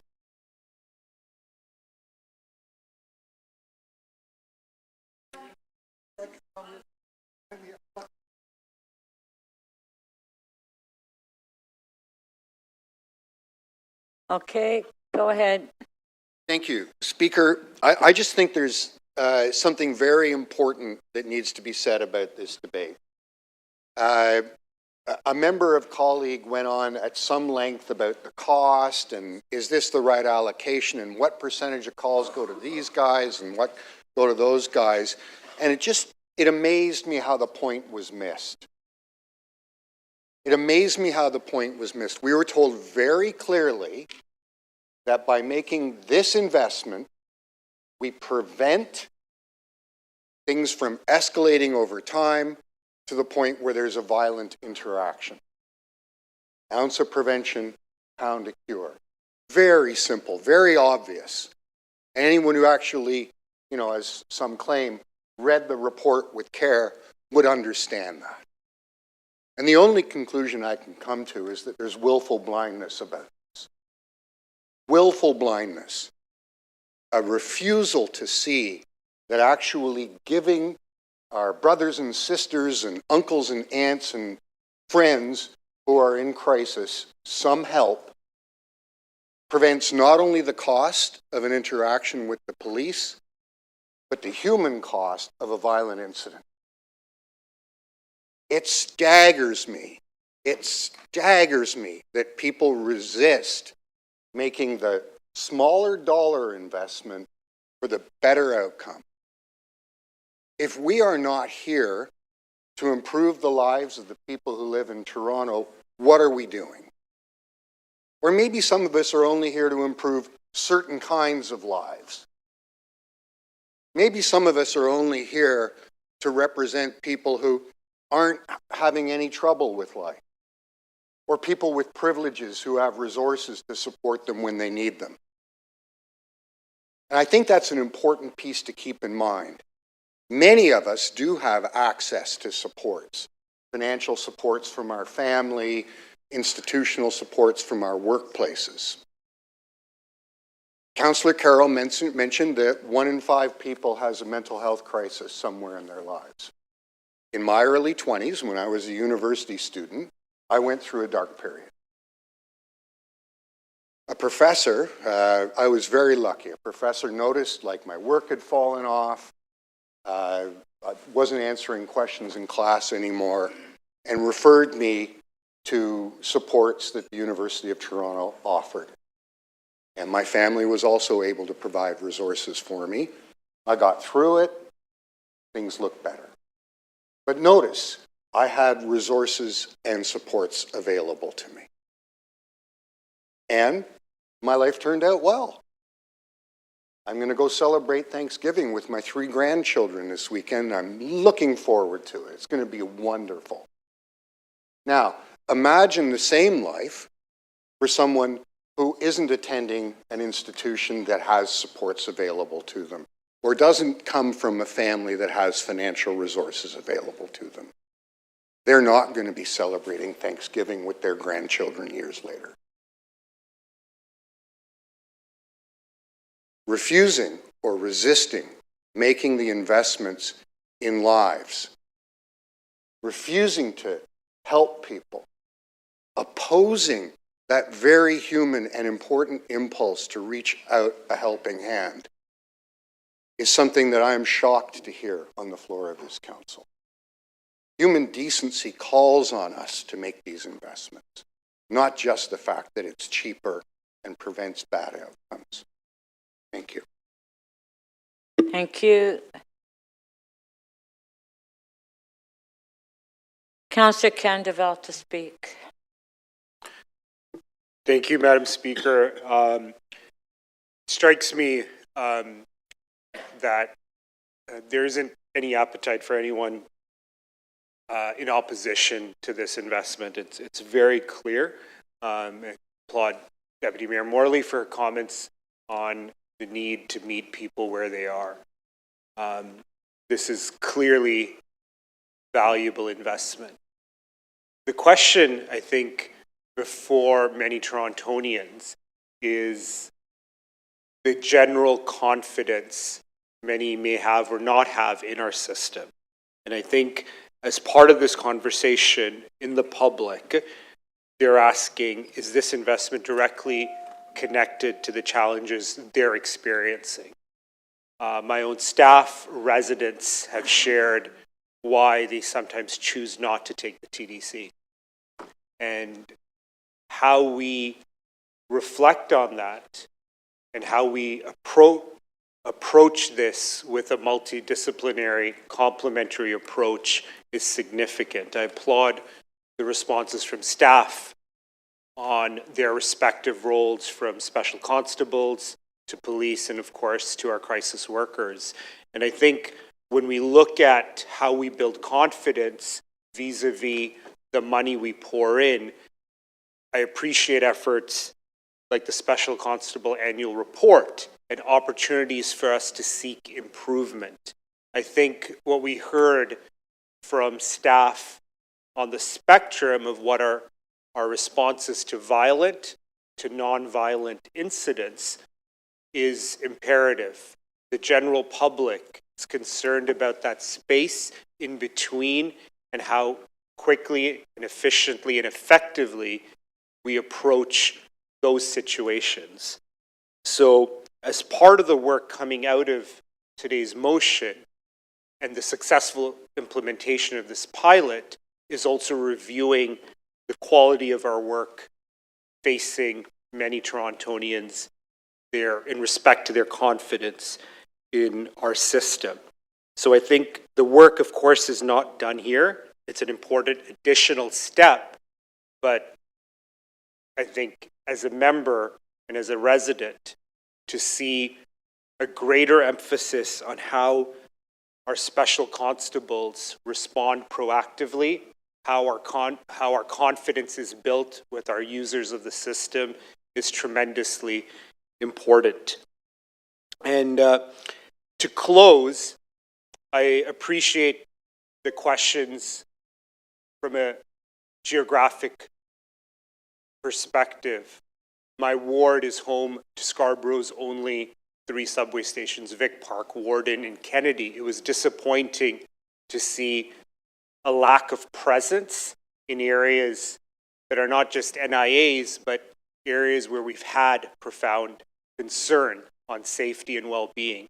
And I am compelled that we look at a distribution of these resources that are representative of the geography and the diversity of our city.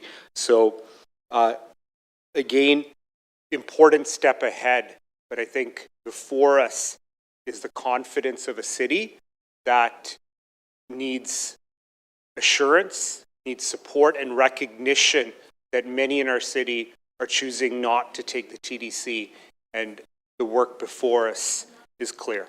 Thank you.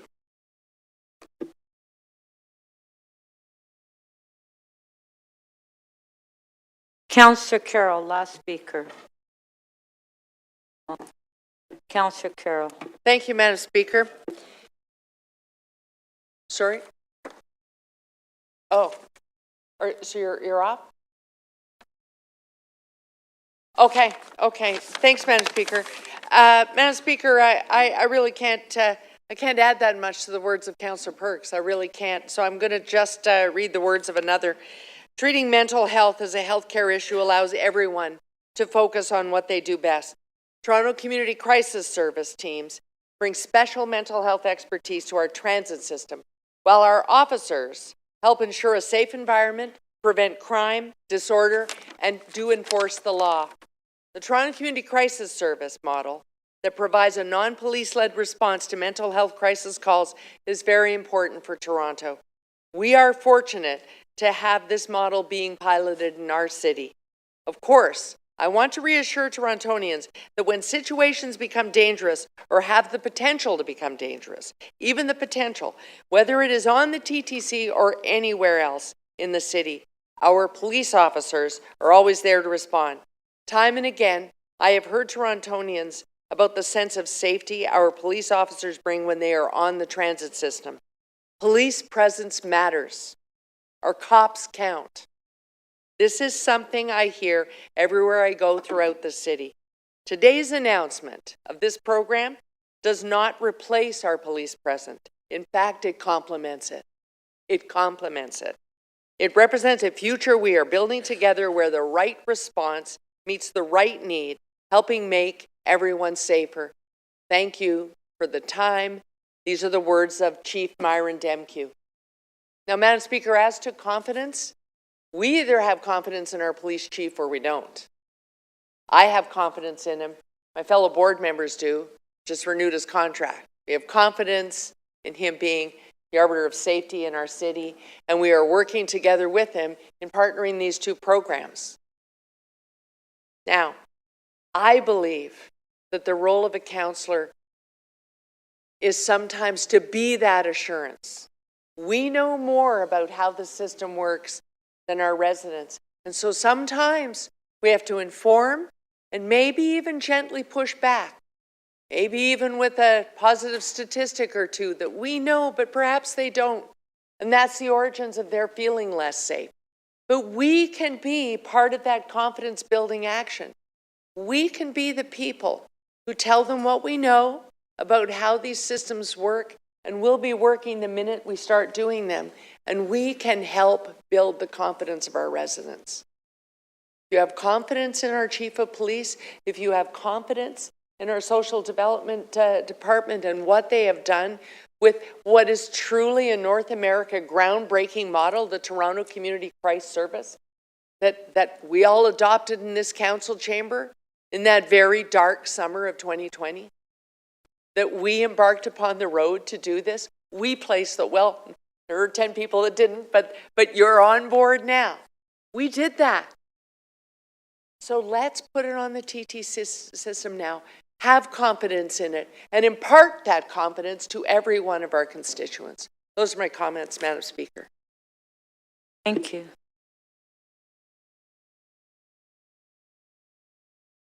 Councillor Thompson. Thank you very much, Madam Speaker. Madam Speaker, I rise to support the pilot program, and thanks to the Mayor and her leadership in terms of addressing what is profoundly a great problem in our city. Speaker, I had some problems with my car this week, and I had mentioned to someone that I was going to take the TTC, and they said, "Are you crazy?" I said, "No." They said, "Well, there's a lot of crazy people on the TTC." I said, what do you mean? That's the view. And so there are people who are suffering from mental health all across the city. In fact, perhaps some of us in here have mental health issues, but we're not fully aware of it. But it's a problem that we need to respond to and address. And so oftentimes we are blinded by our short-sightedness in terms of not wanting to address issues and so on. It's really an interesting situation. I know Councillor Carroll and I go back in those summer days when we were dealing with some of these issues and came up with the concept for the then mayor at the time. And we have what is now a system that is citywide that helps people with mental health. We remember Andrew Loku and the issues surrounding him and how he, was dealt with, unfortunately.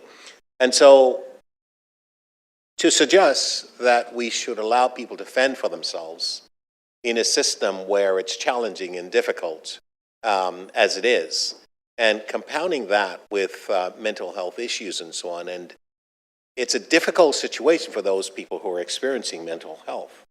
And so we've seen a situation where, because people were homeless and comes from a lot of different issues associated with homelessness and so on, whether or not it's drugs and mental health and what have you, we saw a time at the start where people were using the subway system as a refuge. It was a place for them to get warm.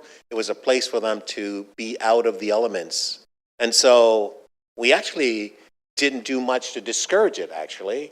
We actually said, well, okay, let's see what we can do. And there was concerns with respect to the TTC and obviously the people who are taking the system.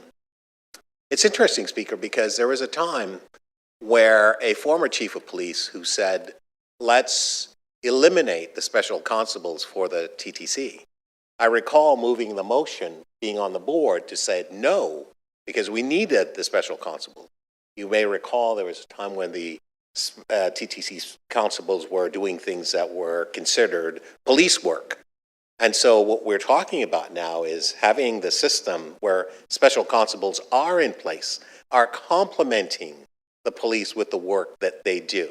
And so what we've heard is that this process doesn't eliminate police officers from being involved in our system. But what it actually does, it provides a safe, planned mechanism that's funded with respect to people, and we've heard of all the different groups that are involved with this process, which is going to help people at the end of the day. And what is our job and our responsibility here as members of council? Actually, is to provide health and welfare services to help those who are in need in our city. We have a responsibility to ensure that this city is safe and the services that we actually offer in the city is safe. This is a response to addressing a fundamental problem that's not unique in our city, but it's global in nature. And so for us to simply do nothing, it's not one of the options that's available to us. For us not to invest and try to help people, it's not one of the options that's in front of us. We must take care. We must respond. And by the way, in terms of helping the system as a whole, the mayor said, and when she came into this position as mayor, the ridership level was 54%. Now it's increasing. Well, part of the reason why a lot of people don't want to take the system refers to the very comment that was made to me about, am I crazy to take the system because apparently there are crazy people on the system.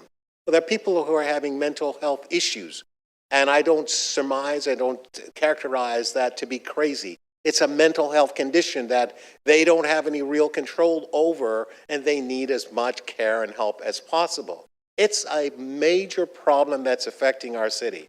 And it's not just because of COVID. It was in place before COVID. So for us today not to respond, and everyone needs to be on the page of helping our citizens. And if we're not, quite frankly, you're a problem. Thank you. Councillor Bradford. Well, thank you, Madam Speaker. I have two motions here for Council's consideration. The first one calls on the TTC to fund additional special constables in next year's budget while maintaining the crisis response pilot program. And the second one asks for a report back direct to Council with the answers on the statistics I was asking about which services have or could have responded to dispatch calls this year. And who would be the appropriate service to be dispatched and responded. And those were answers that I was not able to get during questions of staff. So I worked with our city manager on this motion, and he agreed that this would be good information for council and the public to have. I think all of us in the chamber agree that people should feel safe and be safe when they step onto the TTC, whether that's riding a streetcar or in a subway station or taking the bus. And that's right now, ridership numbers continue to lag. It's resulted in a loss of revenue. It's contributed to further congestion in the city because people aren't taking transit, which we need them to do. And people aren't riding TTC, I think to Councillor Thompson's point, because they don't feel safe. They don't feel like it's safe. They don't feel like it's reliable. And so the big question for all of us right now is what investments are needed to improve that perception? What investments are needed to deliver those results? I think we all have compassion here for folks who are experiencing a crisis, but I think we also need to understand the value in providing safety measures in those stations for our customers. To suggest that people don't care about folks' mental health or those who are dealing with addiction issues, that's nonsense. That's absolutely nonsense. I think we can all agree that community crisis response teams play an important role. They do.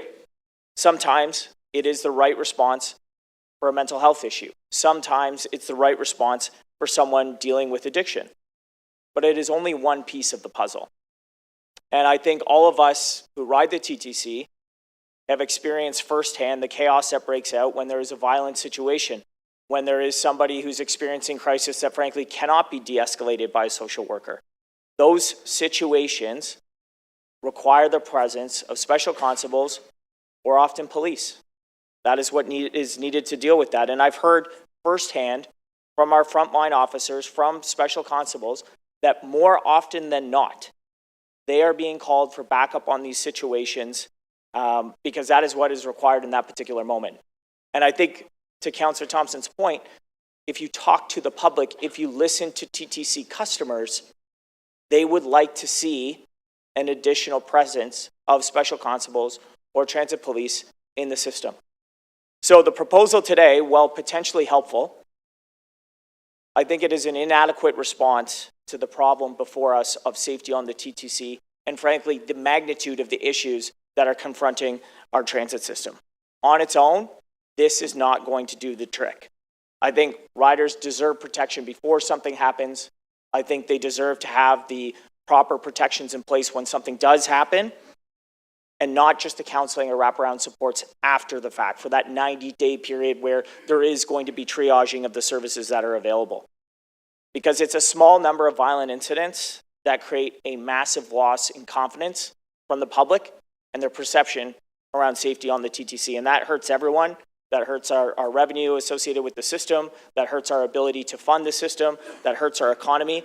And it hurts the city's reputation. So Special constables are trained, the police are trained, they're the ones who are often deployed when these situations get out of hand.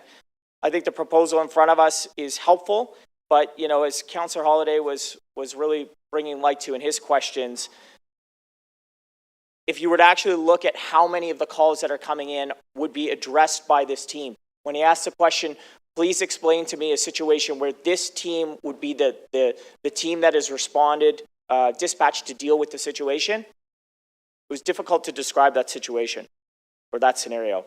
So I think that it doesn't need to be an either or debate, but if we really do want to improve the customer experience and public's confidence in the TTC, this is a piece of it, but it is a small piece of it given the order of magnitude of the issues across the system, its vastness, the 70 different stations. And I would look as we go forward into the 2026 budget to make sure that we have a more visible deterrent presence in the stations. I think that would be helpful. Thanks, Madam Speaker. Thank you. We do have questions for you. Councillor Myers, 3 minutes clarification. Thank you, Madam Speaker.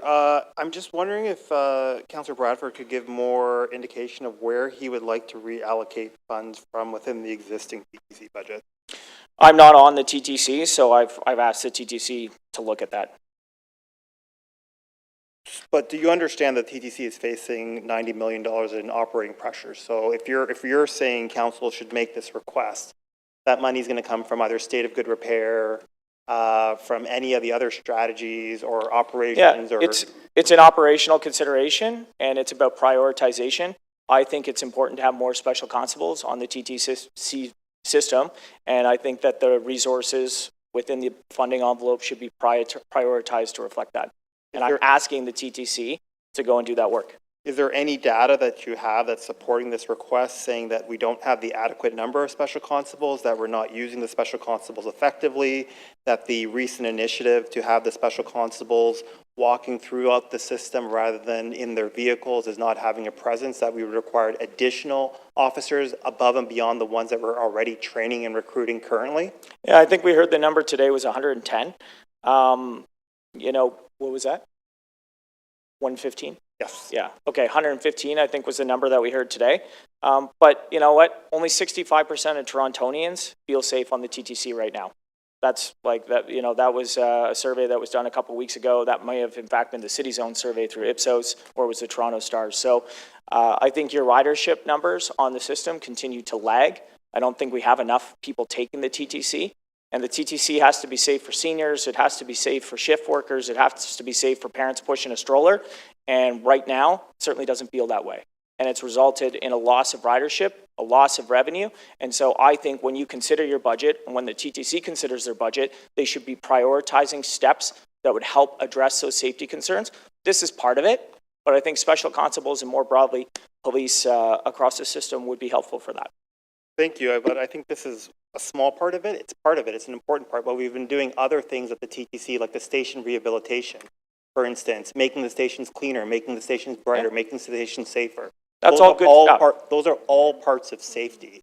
So when we're looking at safety, I think it's important because your motion is saying, looking at this one specific thing rather than looking at safety and reliability as an overall package and an overall customer experience. And so I want to make sure that you're aware. You know, you cited that 65% figure. That's actually a huge increase from 54% of where we started. Okay, Councillor Myers, your last question. Thank you. I just want to make sure that what research or data have you done to say this is where we should be investing our money in? Thank you. What I am responding to is what I hear from TTC customers every single day. It's what I see in surveys time after time. I'm just responding to the question.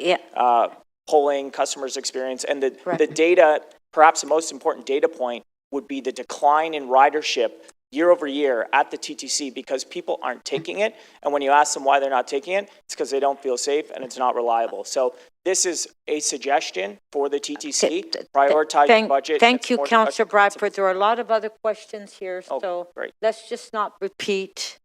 Councillor Chernes-Lynn, 3 minutes, only clarification of the motion. Clarification of the motion, okay. So, like you, I hear from constituents about concerns about reliability and safety. So I guess my question to you, Councillor Bradford, like I agree with the sentiment of this, but I wonder why we're going to pull from one area of the TTC for another. And I'm wondering why you wouldn't do this as a request to the mayor as part of the 2026 budget. So if you read the motion, and I'm happy to clarify it, it's as part of the 2026 budget process. That's literally what I'm doing.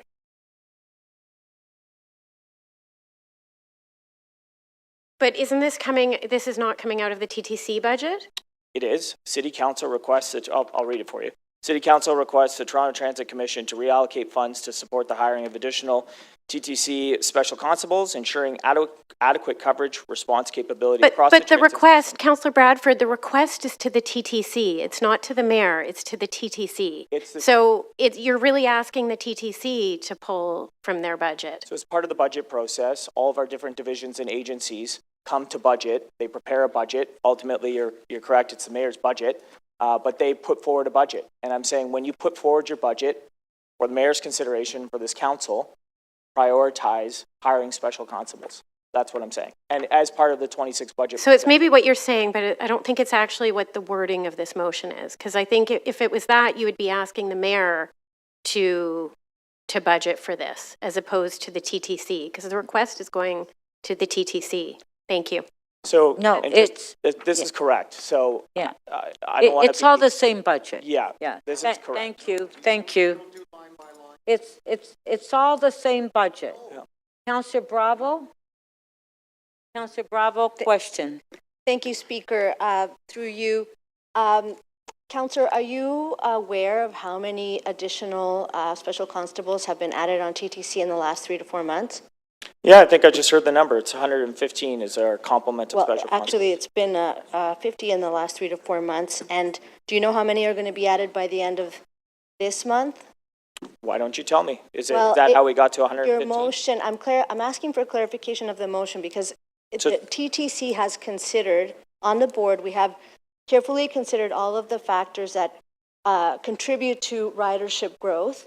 And so there is a plan, and for you to bring a motion here asking for TTC to make changes without even a suggestion of how many additional special constables or what offset you're going to be proposing because of a very tight budget. So I'm not sure how much, please tell us how much research you did to be able to arrive at this particular recommendation. If you can tell us how many more special constables are going to be working by the end of the month, that would be helpful.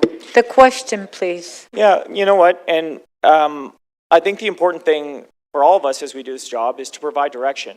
Like, I don't have to say. Okay, so you don't know the answer. You don't know. Speaker? It's actually 12. Madam Speaker. So I guess my concern is that what data are you using to say that to make this recommendation around ridership? Are you aware what the single cause of decline of ridership in the last year has been?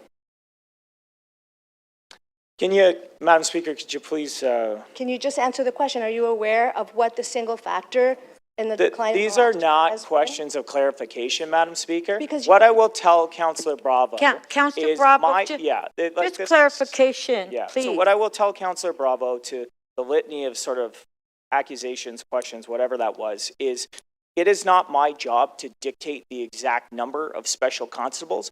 I am raising an issue on behalf of the hundreds of thousands of people who are concerned about safety on the TTC.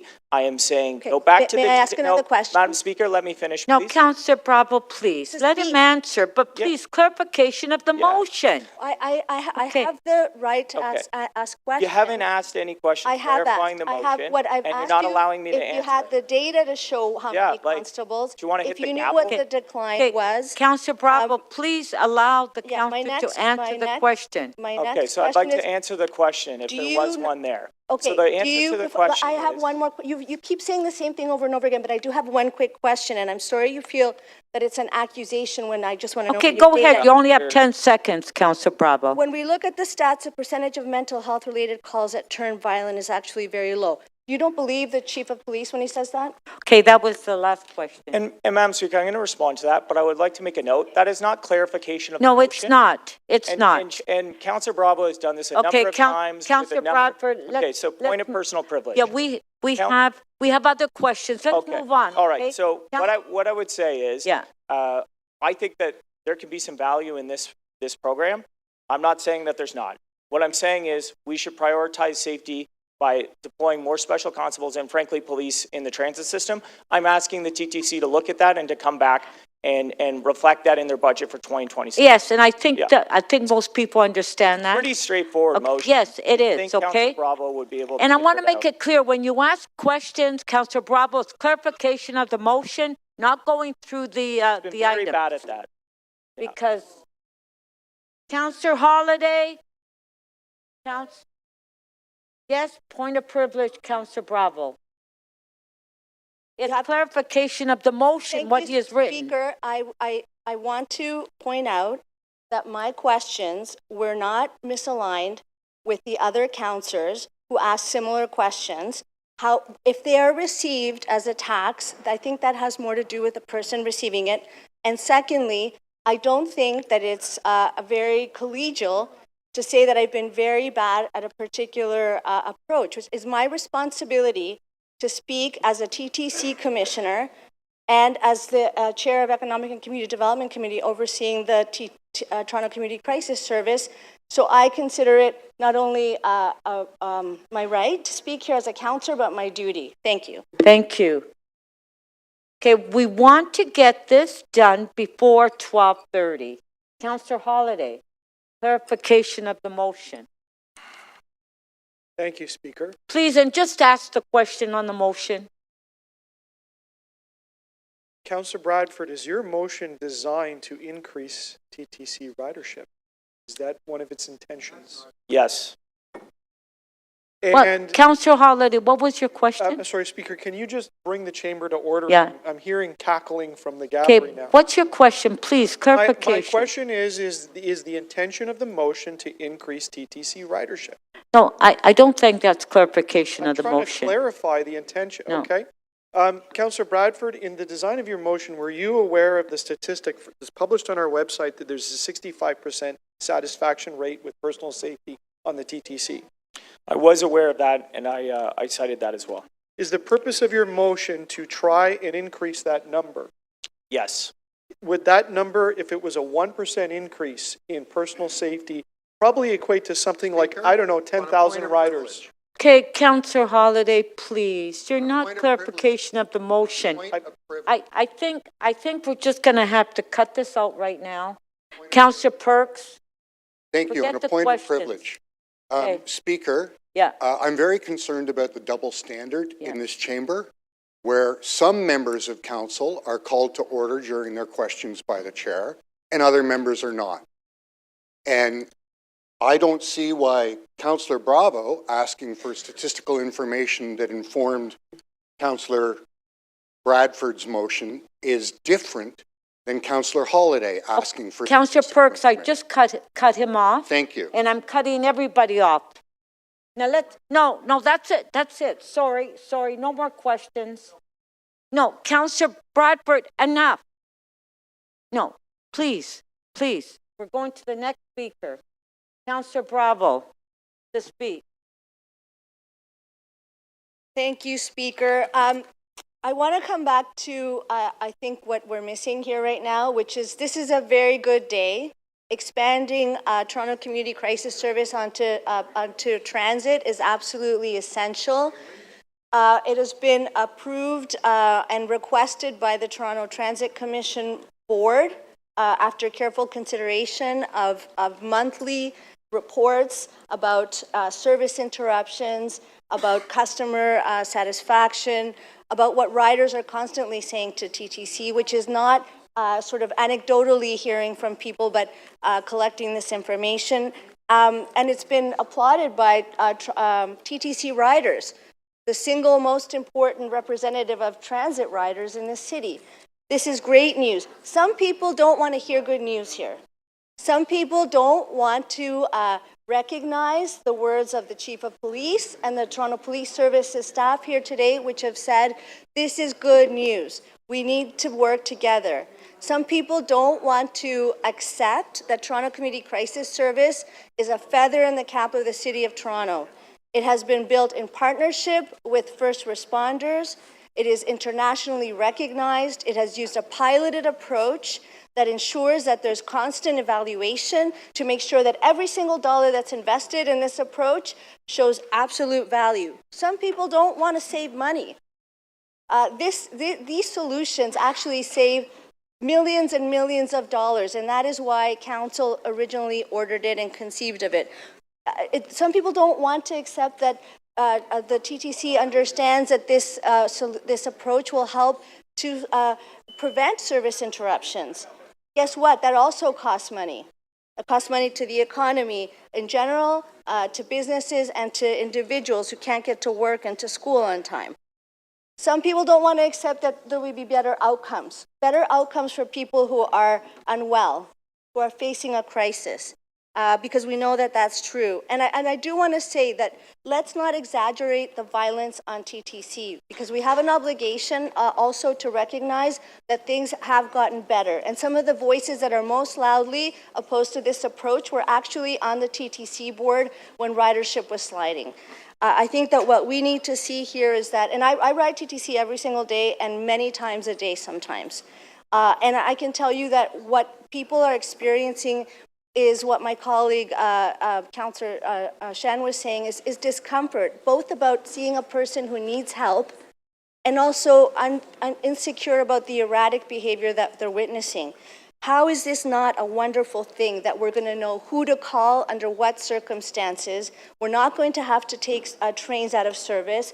We're not going to prevent special constables from being at their post because they're actually having to take someone without the training and without the knowledge of the system to get help. This is all good news. I think that we also have a culture that's growing here of certain voices that were in favor of things and now are vehemently against them.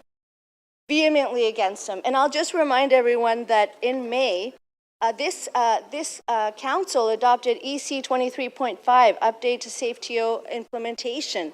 And both of the councillors that now are concerned about what's before us actually supported that. We told Toronto Community Crisis, we told Social Development to go and do this work. They have come back now with this excellent report and this excellent news. A fiscally prudent, proven method to help people to make TTC better, studied, considered with all the benefit of a lot of data. We can pull a lot of anecdotal stories and make claims here about how hundreds of thousands of riders want this, that, or the other thing. I think that TTC, Social Development, have all of the data that's necessary. Let's applaud the work that's before us. Let's not interfere with the work that's being carefully done at TTC, including we have a strategic planning committee for the first time, which I chair, which is intentionally focused on ridership growth as a complement to the corporate plan. Let's stand up and give a round of applause to our staff, and let's actually join TTC riders in celebrating, because that is the voice of transit riders. They get it, and like me, they are happy today. Thank you.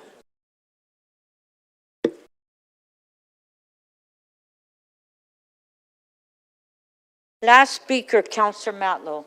I just want to confirm that my motion is... Is Councillor Matlow's motion ready? No. Well, But I'm the last one. The last. The final.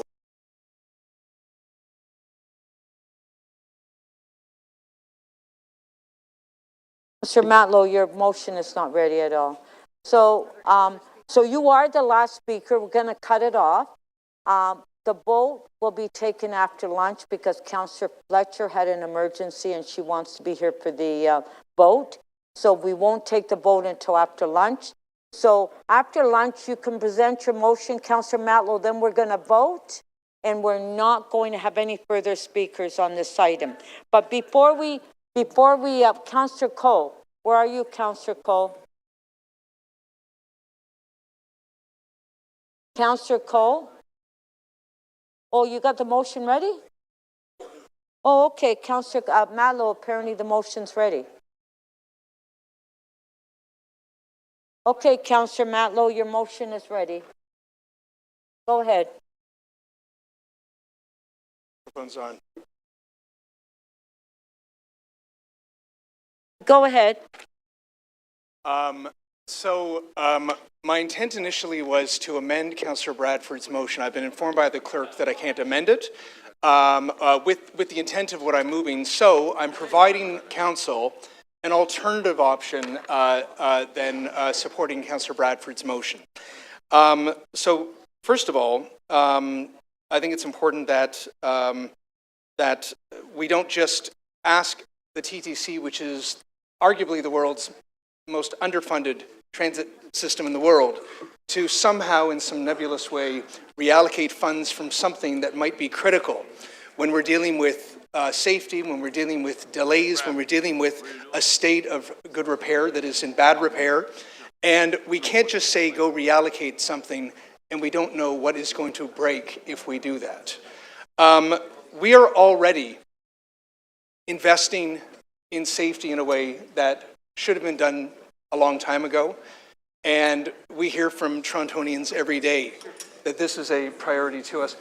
I need to just ask my colleague to quiet down behind me. Thank you, Councillor Bradford. Every day that they want us to invest in safety. And yes, there are more special constables. There's actually dozens of special constables being hired now that are going to be on the system to complement both the support of the police along with the new crisis response team. But I can't support simply just saying reallocate funds from something that we don't know where it's going to come from, because we have customer service priorities that we need to meet. We have a reliability problem that we need to address. There's lots of different communications. Yeah, lots of things that Torontonians are asking us for, and I just don't want us to make stuff up on the fly. I want to do this thoughtfully. I want to do it well. So I'm simply changing Councillor Bradford's motion in the form of my own motion toward you to provide you an option to support safety, to support moving forward with the adequate resources that we need to meet the demands and the needs of Torontonians so that they can see the TTC as the better way again as we invest in reliability and safety at the same time. We shouldn't have to choose between the two. Those are both priorities. Also, I think Councillor Bradford raises a fair point. We want to collect data. We want to understand where we're putting these resources. In fact, that was my whole point about the other part of the motion. Rather than make stuff up or just sort of a nebulous way say reallocate things and we don't know what's going to happen, we don't know what's going to break. The whole point of this pilot is we want to collect data, we want to collect information, we want to do things well, we want to use every dollar wisely, because Torontonians work really hard for that money and they want us to use it well. So that's why it should go to committee, for an opportunity for us to understand that information. And we also want to hear from Torontonians. We can't leave them out of this conversation. They're the ones who ride the TTC every day, and they're the ones who are expecting us to support their needs and their priorities. So, I'll conclude by my concern, with all due respect to Councillor Bradford, who I have a lot of respect for. But my concern was that that motion, in some artificial way, sets this council up in a way to kind of vote for or against the idea of safety. And what my motion does is that it actually doubles down on the fact that safety has been and should continue to be our priority. And that we absolutely need to invest in adequate supports and resources to make sure that anyone who goes onto our system knows that we have deployed the right people in the right way to make sure that they are well and safe, and that those who are unwell on our system get the support that they need to ensure we have a safer environment. Thank you. Okay, we have two questions, and please just make it clarification of the motion. Councillor Carroll. Sorry, Madam Speaker, but I do need to clarify this, despite the sidebar there. I do need to clarify this because for the gathering of the information, I want to make sure that both city services and police services understand what you're looking for. You're aware that in some cases here, you may be being given a broad estimate.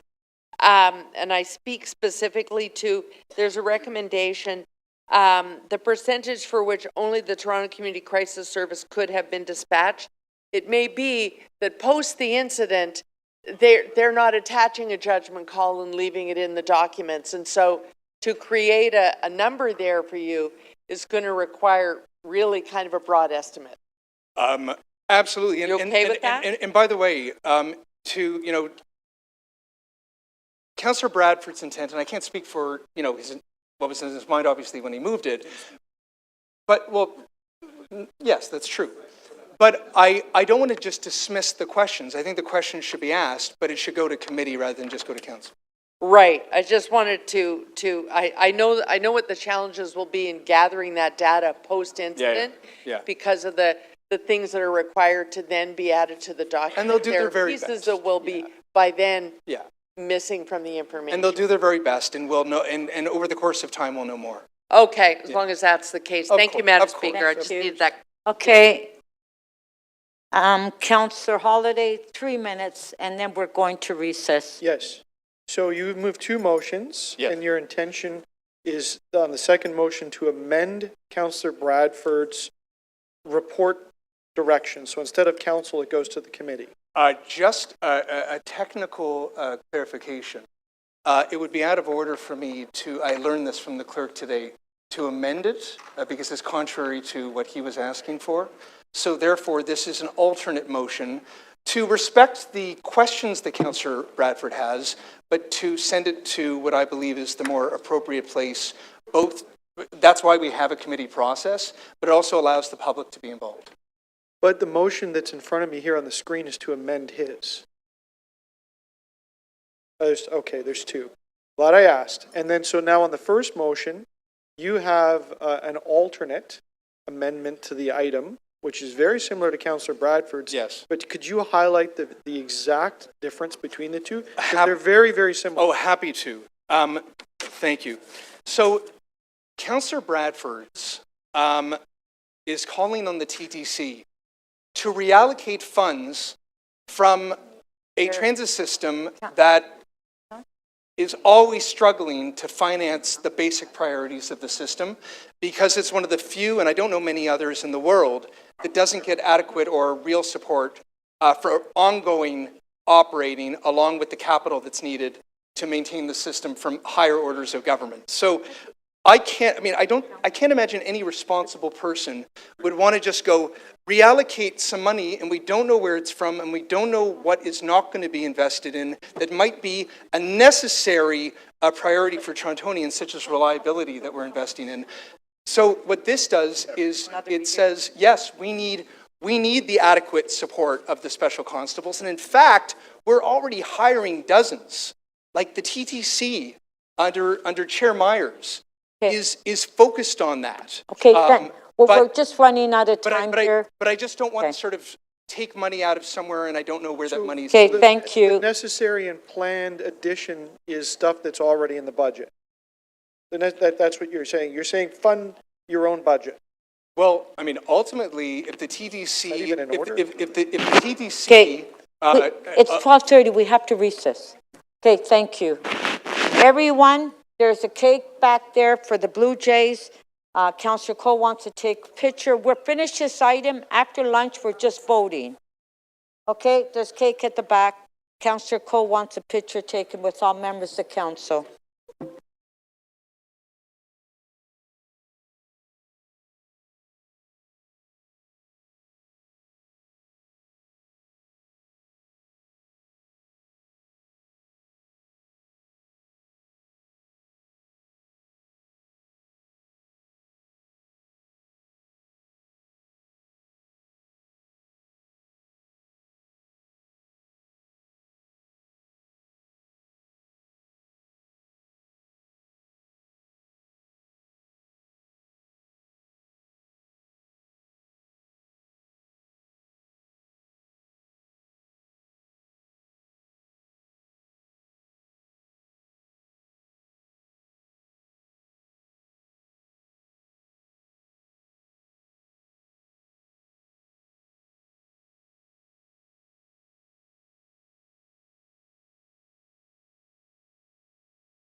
Members of council, can you please come to the council chambers and take your seats?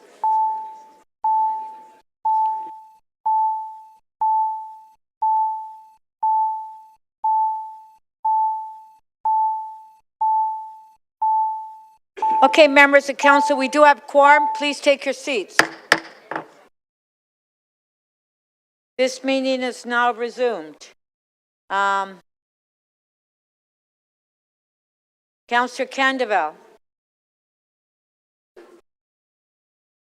Please, everyone take their seats.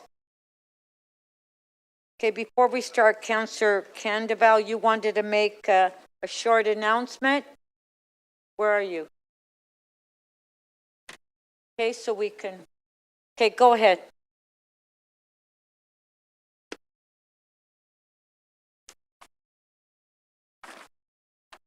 Thank you, Speaker. During the Second World War, when Canada and the Allied nations asked Scarborough, give us the tools. Give us the tools. Our community answered. From 1942 to 1945, on 346 acres of land in what was then rural Scarborough, the General Engineering Company operated Project 24. Project 24 was a secret munitions plant. It was here that 17,000 women from across Canada, including the mother of a former staff member, Tamara Herman, aged 17 to 70 from Scarborough and across Canada, worked day and night to create more than 256 million shells and munitions, and 99% of which were accepted into service. A wartime poem put it best. They're soldiers of production lines in uniforms of white. The GCO diamond is their badge. They kept them firing, those women of all ages, the girls behind the guns. For reasons of national security, their work remained secret long after the war.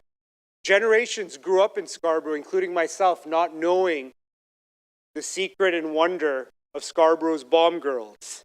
And it may have stayed that way were it not for Barbara Dixon. I encourage all of my colleagues to join Barbara on her tours of the remaining GCO buildings located in the southeast corner of Warden and Eglinton, or to pick up her book, Bomb Girls, Trading Aprons for Ammo. She has brought these stories to light, ensuring these women are remembered not as anonymous workers, but as heroes of Scarborough and of Canada. Today's motion for the Heritage Plaque, which I'm very proud to bring on behalf of my community, to fund this plaque is part of that recognition. A commitment from the city, and their contributions will always be remembered. Barbara, if you can stand up, I'd like to extend an appreciation. Thank you for all of your service to Scarborough and the memory of Canada's bomb girls.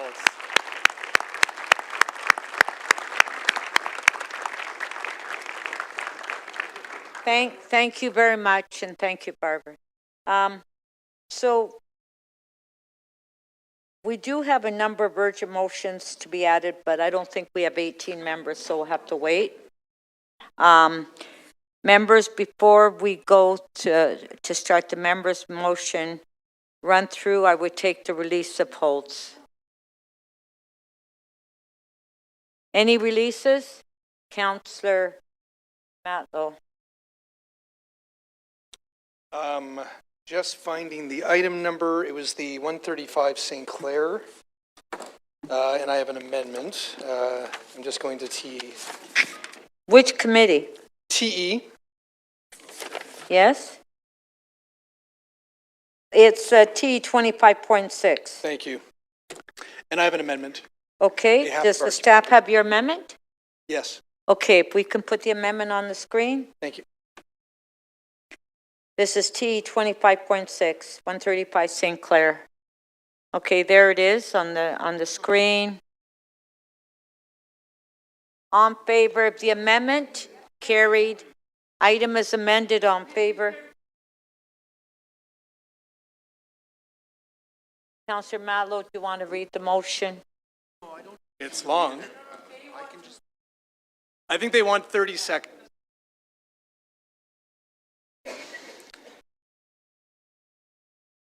It's on the screen, everyone.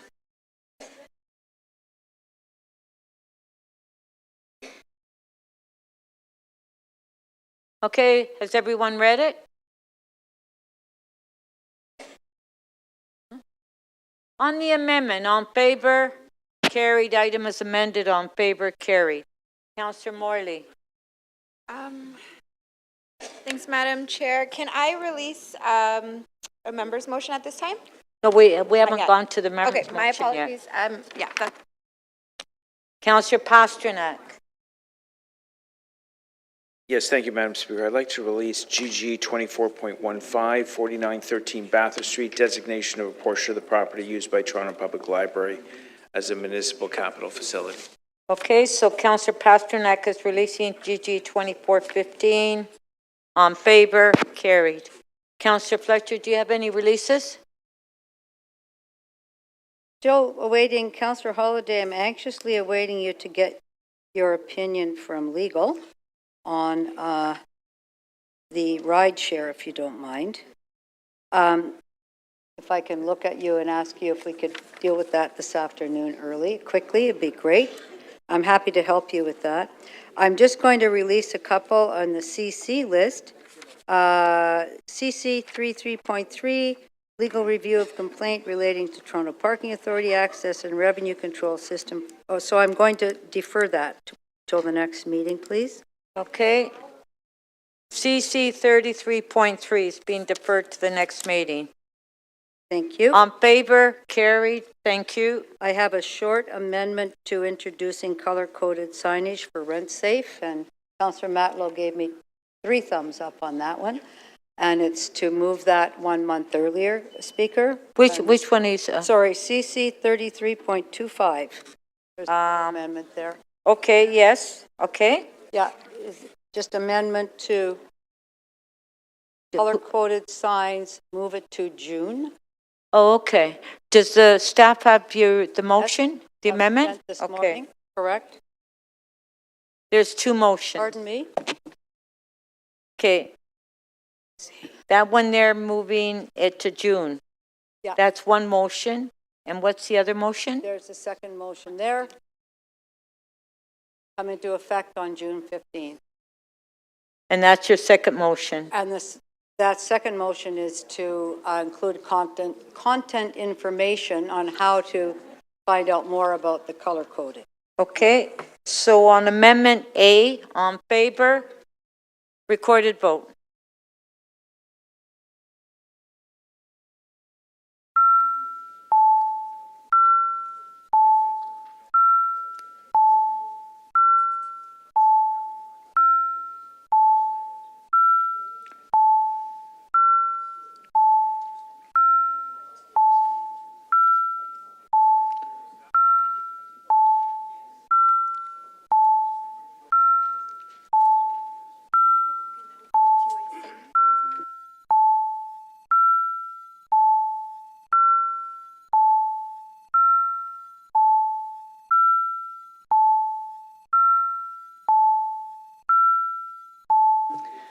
Councillor Burnside, please, and Councillor Perruzza. Councillor Bradford, please.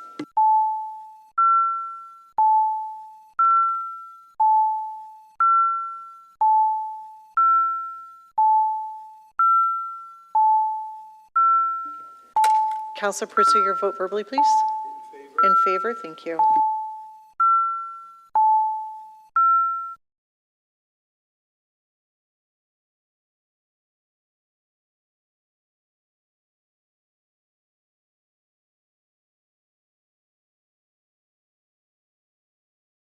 Motion 1A carries. The vote is 21-3.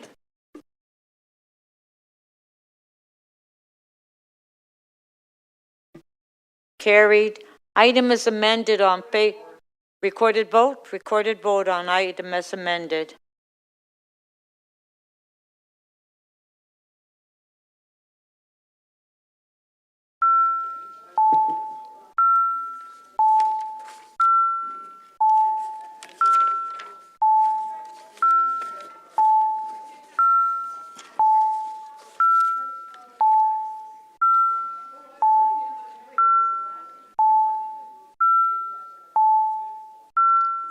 Councillor Cheng, please.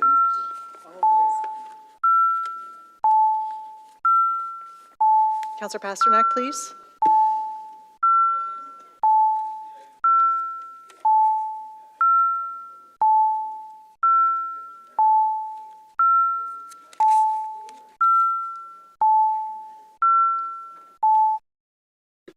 Councillor Perruzza, how do you vote?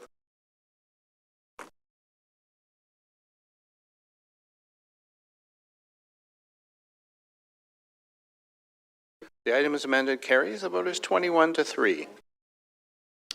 Okay, Councillor Fletcher, do you have further? Yes, I do have further. I have TE 25.9, 26th Lang zoning bylaw amendment decision report with a slight amendment that the CBCs go for affordable housing on basically another development these same people have. Okay, so if we, the amendments on the screen by Councillor Fletcher, T 25.9, 26 Lang Street. On favor? Thank you. Carried. Item is amended. On favor? Carried. And then the last one that I would like to release is CC 33.2, follow-up from implementation of Canadian Union of Public Employees Local 79 Collective Agreement. Okay, so Councillor Fletcher is releasing CC 33.2. On favor? Carried. And I will try to get some of the I&E released if I can satisfy Councillor Holiday and anybody who has micro-mobility amendments. I think 4 colleagues have those already, and we could do those quickly if we would agree on that. Thank you. Okay, thank you. Councillor Bravo, quick release. Yes, Speaker, I'd like to release both deferred matters 33.1 and 33.2 pertaining to 1117 Queen Street, Avenue West. Okay, so Councillor Bravo is releasing DM 33.1. On favor? Carried. DM 33.2. On favor? Carried. Thank you. Guess that's it for the releases. Now,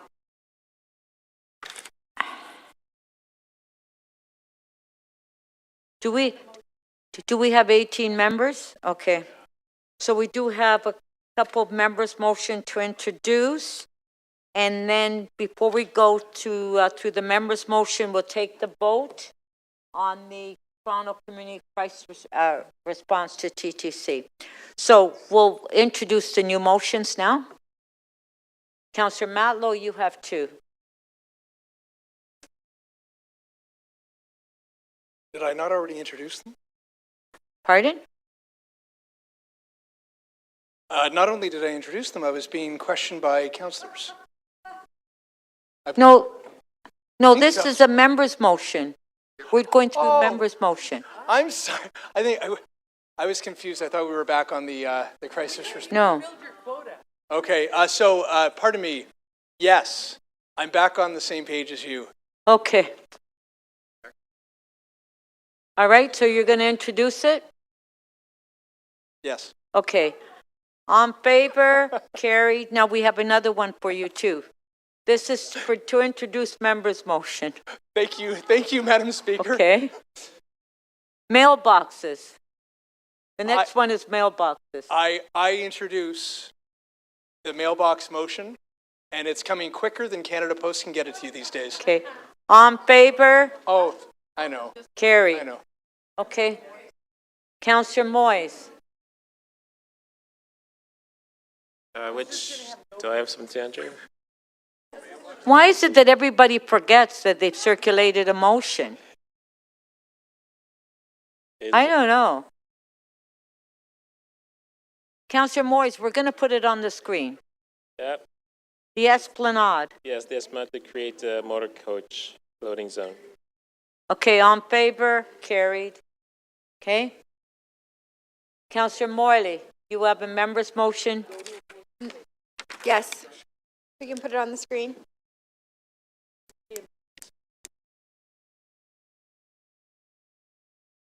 I also have an announcement, Madam Speaker, just a reminder. But I have my member's motion as well, right? Or is this just for the announcement? This is just to introduce your member's motion. Got it. Thank you. Just waiting for the screen.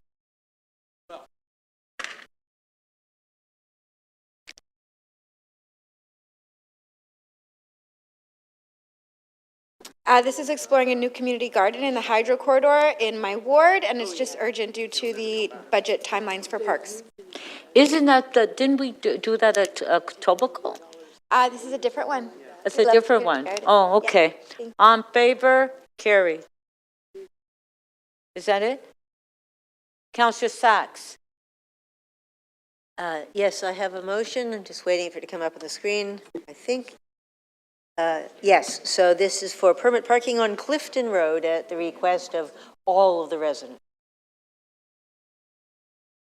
Favor, carried. Okay, before we take that vote, Councillor Morley, you have an announcement? Councillor Morley? Okay. Announcement? Yeah. Thank you so much, Madam Speaker. Colleagues, I appreciate your attention. Just to share a quick announcement and welcome some friends into the chamber.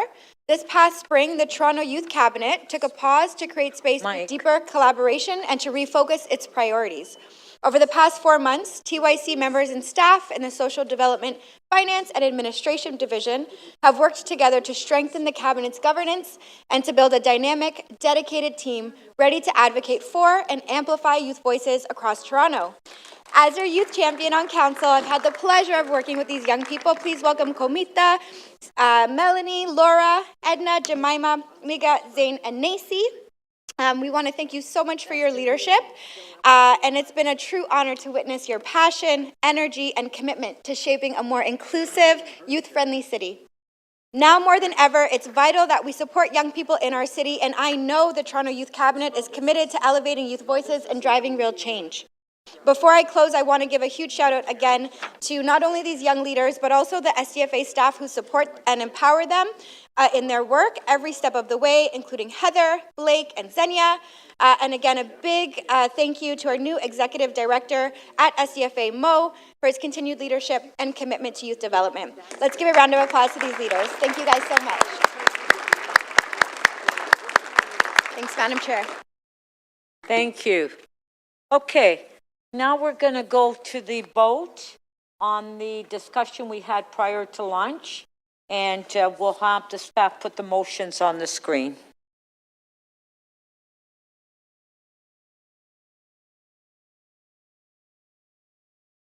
This is CC 33.1.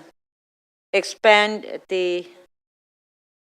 Okay, we have motion by Mayor Chow. Oh, that's a big piece of cake. My God.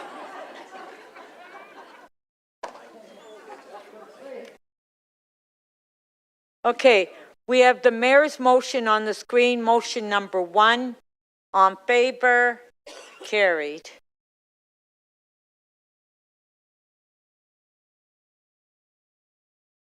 Motion 2A by Councillor Holyday, we'll put that on the screen. 2A by Councillor Holyday. On favor, recorded? Okay, recorded.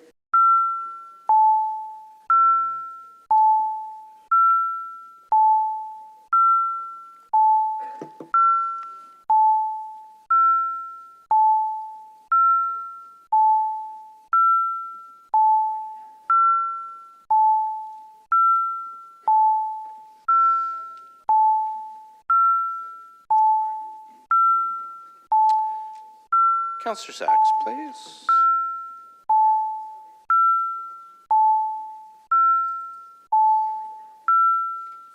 Councillor Matlow, please. Thank you.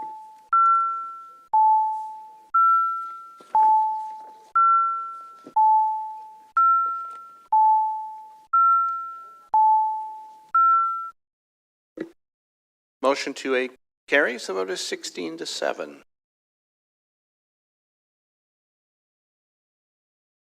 Okay, next motion. Motion 2B by Councillor Holyday. On favor? Carried. Okay, next motion.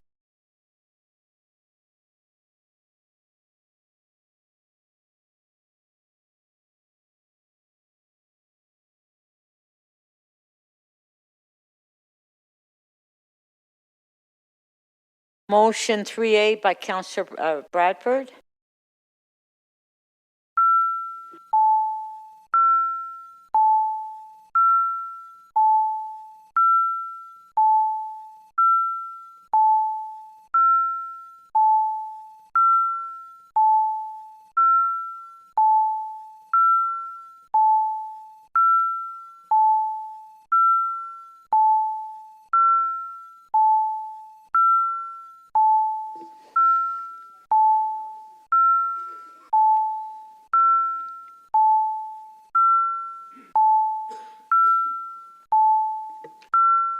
Councillor Perruzza, your vote, please.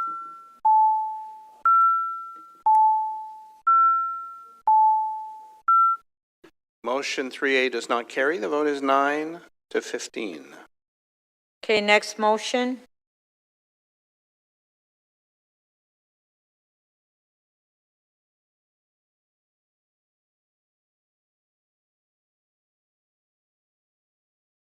Motion 4B by Councillor Matlow. On favor, recorded vote. 4B.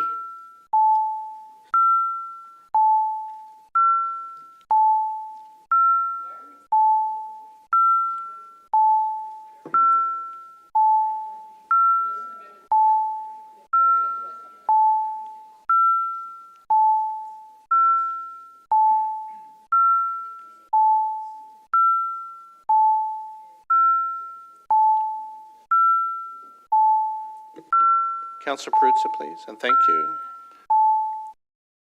Motion 4B carries. The vote is 19 to 5. Okay, next motion. Speaker, the next motion is as amended, motion 3B as amended. Okay, We just amended it in the... okay, item is amended. No, it is the motion 3B Oh, as amended. item 3B as amended. On favor? Carried. Oh, I'm sorry, Councillor Perks, I didn't hear that. Recorded vote as amended. I'm sorry, I didn't hear you. You're so quiet. Come and get a piece of cake.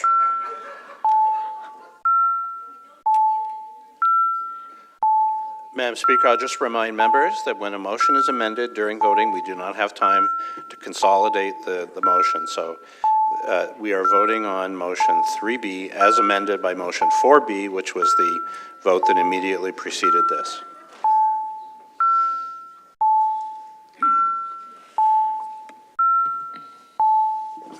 Councillor Cheng, please.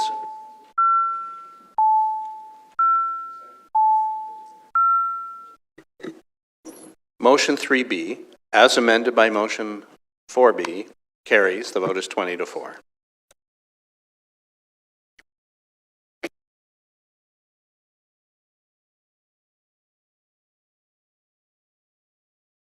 What happened, Councillor Matlow?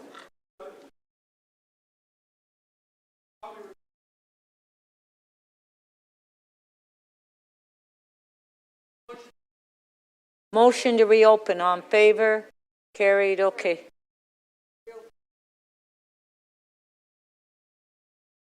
Yeah. Councillor Matlow, you want to reopen? Okay, please, so you can hear me.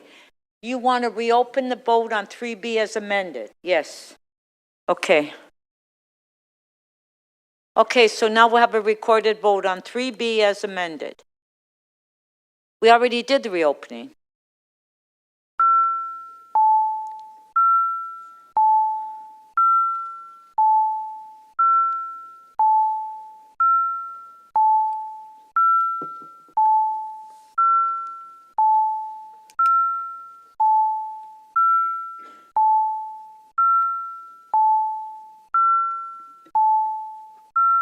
Mayor Chow, please, and Councillor Perruzza.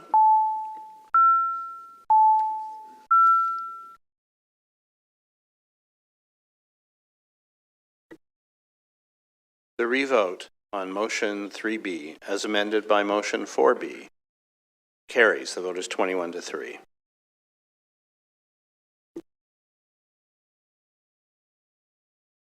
Oh, one more motion. Motion by Councillor Matlow. Recorded? Okay, recorded.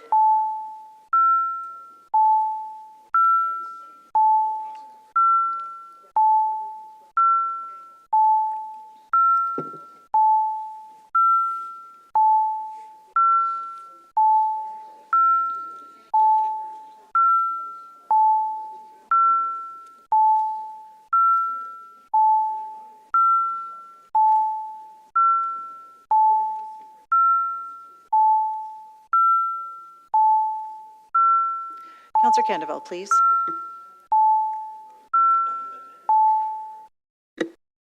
Motion 4A carries. The vote is 23 to 1. Okay. Item as amended. Recorded, okay. Recorded vote.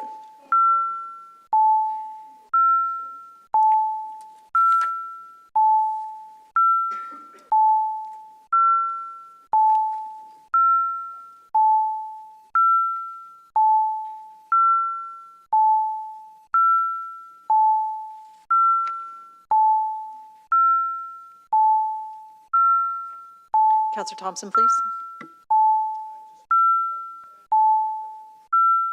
The affirmative, thank you.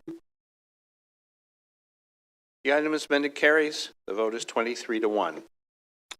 Okay, now members, we will go through the members' motion, and the city clerk has advised that the financial impact summary sheet for member motions, MM 33.1 and MM 33.40, from the Chief Financial Officer and Treasurer has been posted with agenda item RM 33.7, review of the order paper.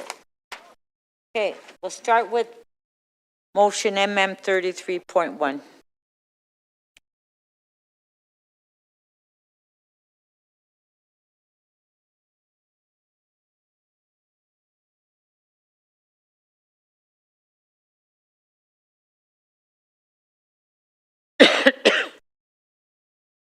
There it is on the screen.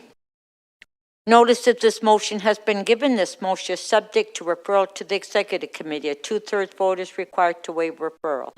A communication has been submitted on this item.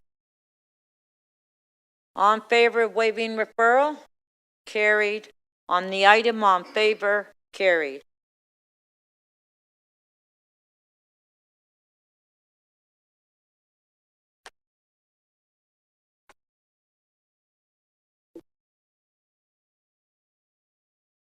MM 33.3. It's on the screen. Notice of this motion has been given. This motion is subject to referral to the Executive Committee. A 2/3 vote is required to waive referral. A communication has been submitted on this item. On favor of waiving referral? Carried. On the item, on favor? Carried. MM 33.4.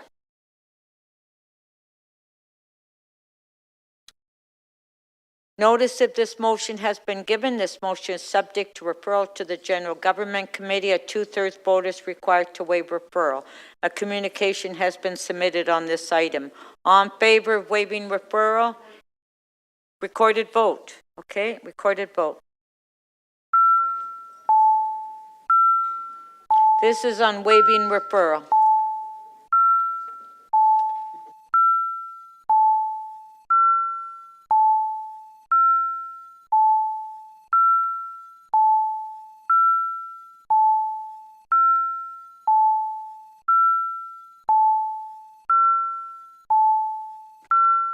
Councillor Bradford, please.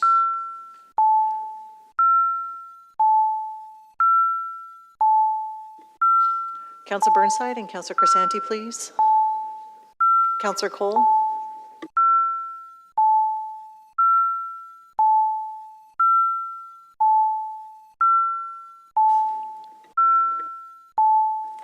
Councillor Burnside.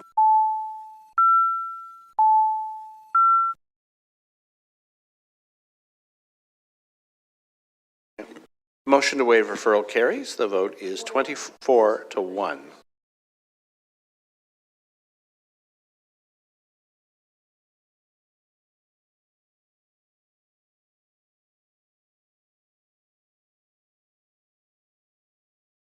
Amendment 33.5. Notice that this motion has been given. This motion is subject to referral to the Infrastructure and Environment Committee. A 2/3 vote is required to waive referral. On favor of waiving referral?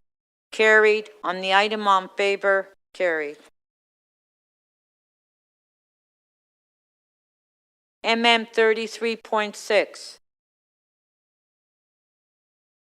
Notice of this motion has been given. This motion is subject to reopening of item 2025 NY 25.31. A two-thirds vote is required to reopen that item. If reopened, the previous council decision remains in force unless council decides otherwise. All in favor of reopening? Councillor Pasternak, it's your word. On favor? Your hand. Put your hand up. On favor? On the item? On favor? Carried. MM 33.7.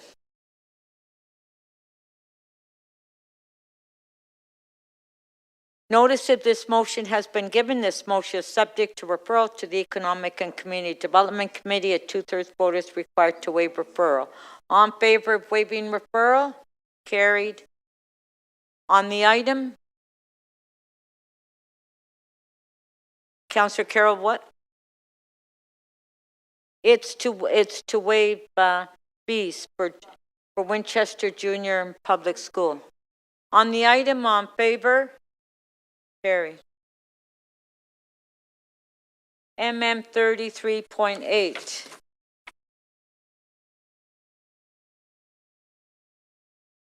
Notice of this motion has been given. This motion is subject to referral to the Executive Committee. A two-thirds vote is required to waive referral. On favor of waiving referral? Carried. On the item, on favor? Carried. MM 33.9. Notice of this motion has been given. This motion is subject to referral to the Toronto and East York Community Council. A two-thirds vote is required to waive referral. On favor of waiving referral? Carried. On the item, on favor? Carried. MM 33.10. Notice of this motion has been given. This motion is subject to referral to the Executive Committee. A two-thirds vote is required to waive referral. On favor of waiving referral? Carried. On the item, on favor? Carried. MM 3311. Notice of this motion has been given. This motion is subject to referral to the Executive Committee. A two-thirds vote is required to waive referral. On favor of waiving referral? Carried. On the item, on favor? Carried.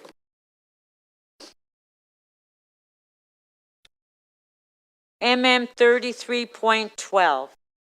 Notice of this motion has been given. This motion is subject to a reopening of item 2026 EY 22.22 only as it pertains to Part 5. A two-thirds vote is required to reopen that item. If reopened, the previous council decision remains in force unless council decides otherwise. On favor of reopening? Carried. On the item, on favor? Carried. MM 33.13. Notice of this motion has been given. This motion is subject to referral to the Infrastructure and Environment Committee. A two-thirds vote is required to waive referral. On favor of waiving referral? Carried. On the item, on favor? Carried. MM 33.14.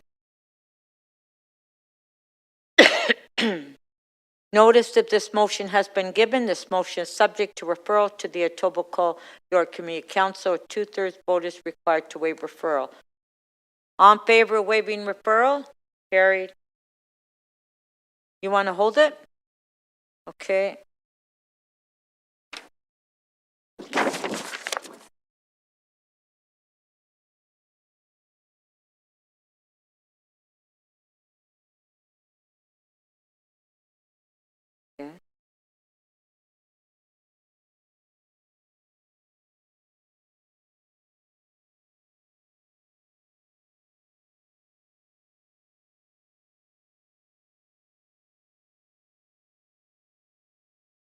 MM 3315. This motion is subject to reopening of item 2025 T 24.16 only as it pertains to Part 1. A two-thirds vote is required to reopen that item. If reopened, the previous council decision remains in force unless council decides otherwise. All in favor of reopening? Carried. On the item, all in favor? Carried.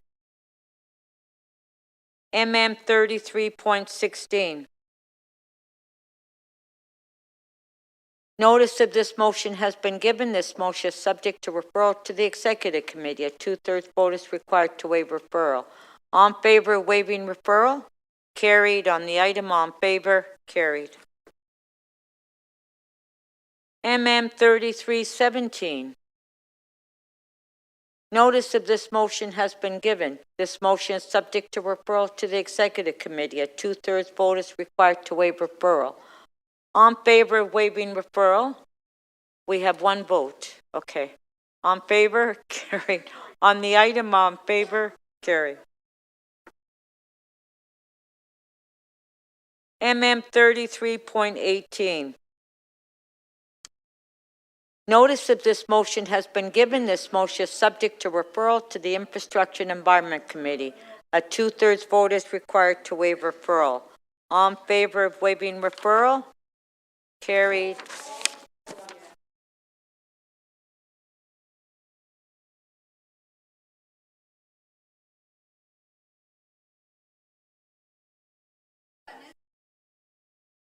First of all, we have to vote on waiving referral. On favor? Carried. Okay. Yeah, Councillor Fletcher. She's the chair of the committee. MM 33.19. MM. It doesn't really matter who's holding it because everyone could speak on it. MM 3319. Notice of this motion has been given. This motion is subject to referral to the Infrastructure and Environment Committee. A two-thirds vote is required to waive referral. On favor of waiving referral? Carried. On the item? Hold? Okay.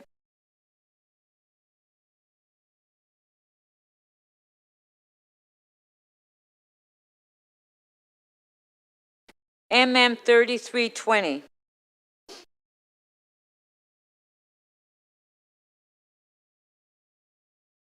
Okay. Notice of this motion has been given. This motion is subject to reopen an item 2025 MM 3216. A two-thirds vote is required to open that item. If reopened, the previous council decision remains in force unless council decides otherwise. On favor of waiving reopening? Carried. On the item, on favor? Okay, Councillor Bradford is holding.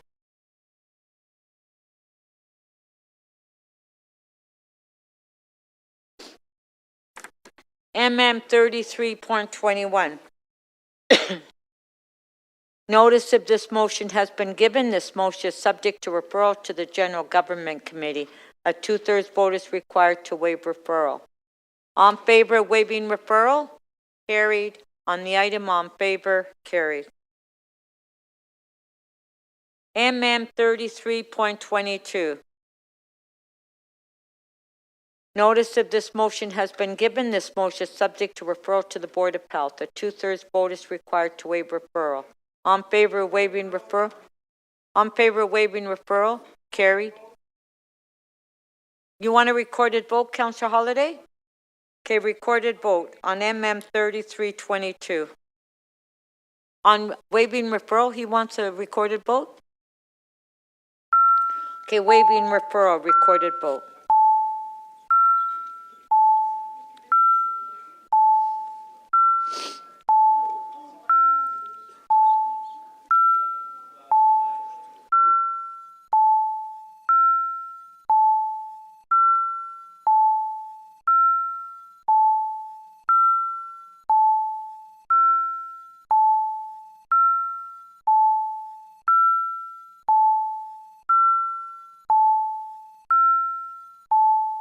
Councillor Crisanti, Councillor Burnside, please. Councillor Perks.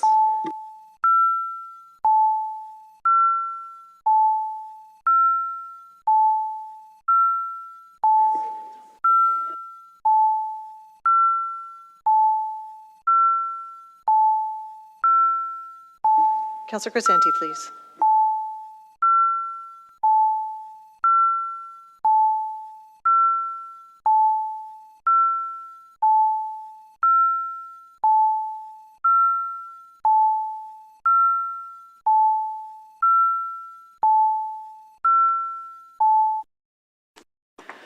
The motion to waive referral carries. The vote is 21-3.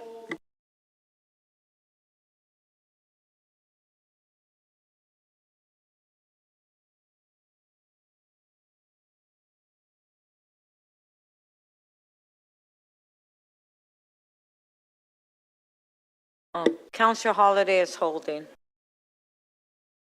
MM 3323.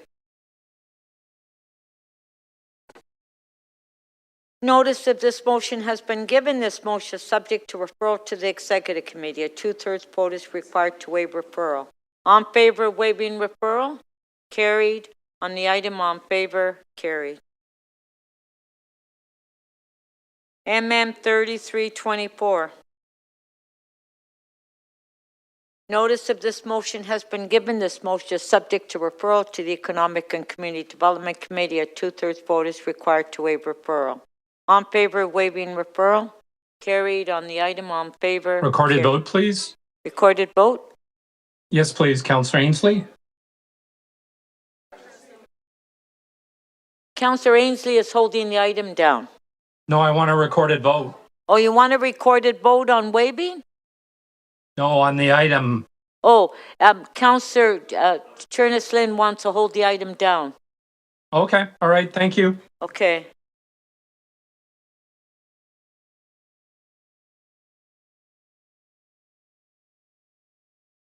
MM 3325.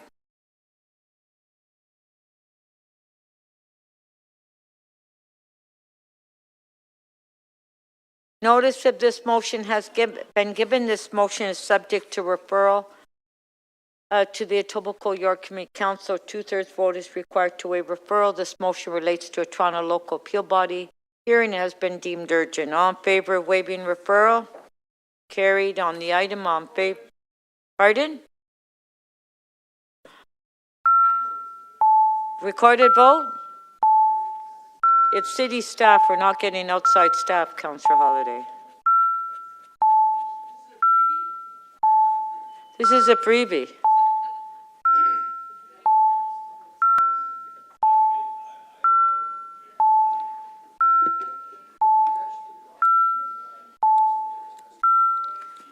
Councillor Perruzza, please.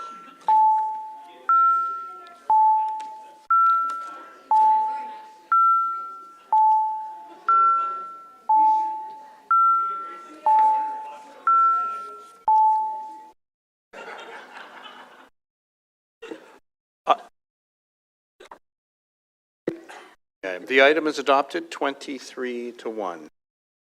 33.26. Pickleball. Okay. Notice of this motion has been given. This motion is subject to referral to the Economic and Community Development Committee. A 2/3 vote is required to waive referral. A revised member's motion was posted. On favor of waiving referral? Carried. On the item on favor? I can't hear you. You want to hold it?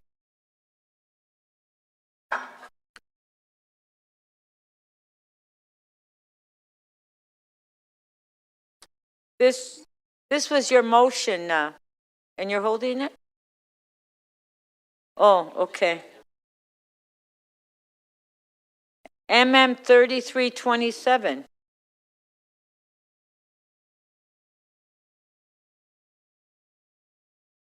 A notice of this motion has been given. This motion is subject to referral to the Planning and Housing Committee. A 2/3 vote is required to waive referral. October 6, 2025, a revised member motion was passed. On favor of waiving referral? Carried. On the item on favor? Carried. MM 3328.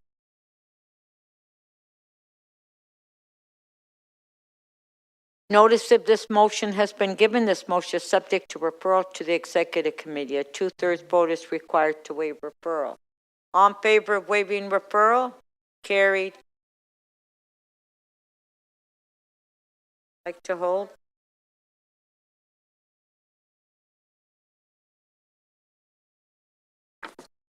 MM 33.29. Notice of this motion has been given. This motion is subject to referral to the Planning and Housing Committee. A two-thirds vote is required to waive referral. On favor of waiving referral? Carried. On the item, on favor? Carried.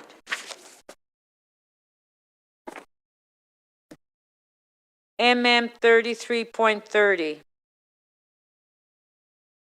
Notice of this motion has been given. This motion is subject to referral to the Executive Committee. A two-thirds vote is required to waive referral. All in favor of waiving referral? Carried. Pardon? You want to hold this?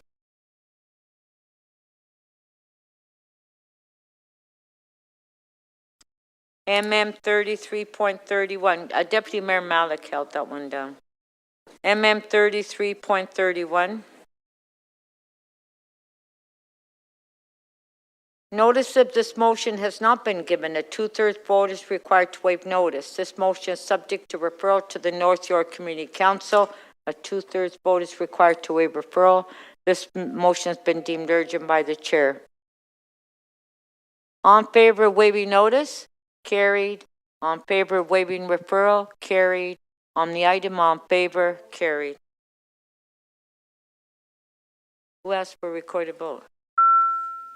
Councillor Hollidays asked for recorded vote.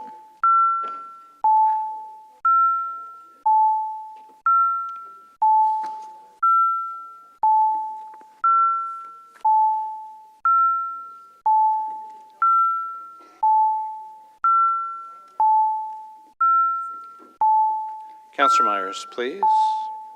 Councillor Fletcher, please. Councillor Crescenti and Councillor Kendall, please.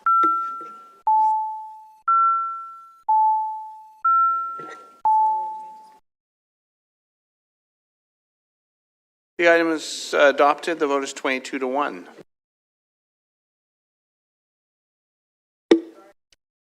MM 33.33. Oh, did I skip one? Okay. MM 33.32, sorry. Notice of this motion has not been given. A two-thirds vote is required to waive notice. This motion is subject to referral to the Economic and Community Development Committee. A two-thirds vote is required to waive referral. This motion has been deemed urgent by the chair. On favor of waiving notice? Carried. On favor of waiving referral? Carried. On the item, on favor? Carried. MM 33.33. Notice of this motion has not been given. This motion is subject to a two-thirds vote is required to waive notice. This motion is subject to referral to the Planning and Housing Committee. A two-thirds vote is required to waive referral. This motion has been deemed urgent by the chair. On favor of waiving notice? Carried. On favor of waiving referral? Carried. On the item, on favor? Carried. MM 33.34. Notice of this motion has not been given. A two-thirds vote is required to waive notice. This motion is subject to referral to the Executive Committee. A two-thirds vote is required to waive referral. This motion has been deemed urgent by the chair. On favor of waiving notice? Carried. Okay, hold on. On favor of waiving referral? Carried. And Mayor Chow, you want to hold it? Okay.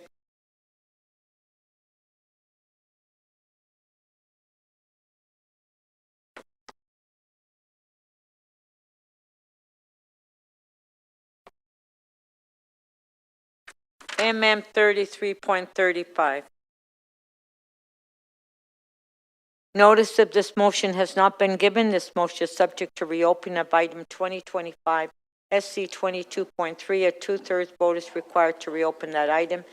If reopened, the previous council decision remains in force unless council decides otherwise. On favor of reopening? Carried. On the item, on favor? Carried.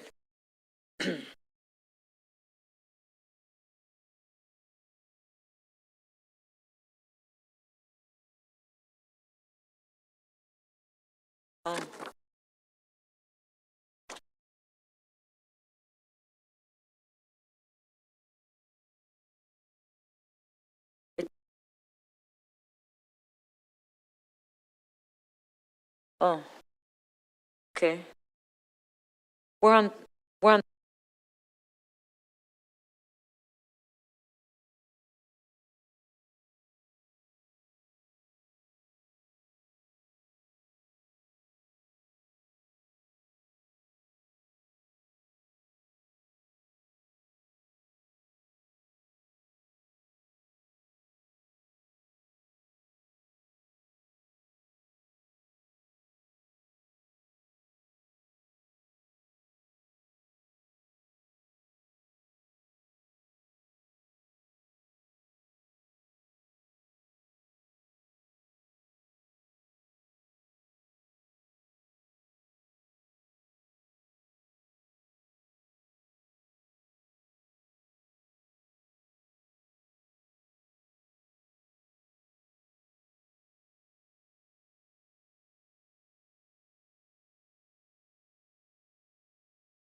Mem 33.36. This motion is deemed urgent by the chair. This motion is not subject to vote to waive referral. This motion has been added to the agenda before council for debate. On favor of the item? Carried. MM 33.37. This motion has been deemed urgent by the chair.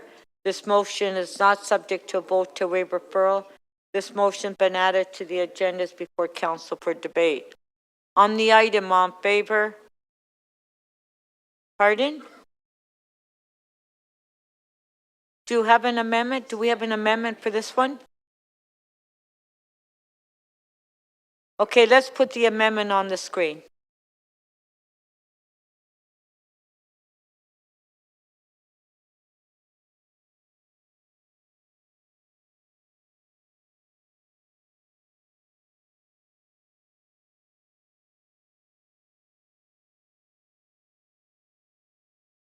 Okay, on MM 3337, Deputy Mayor Malik has an amendment. On favor? Carried. On the item, on favor? Carried. MM, I'm sorry, but I can't hear when people are talking.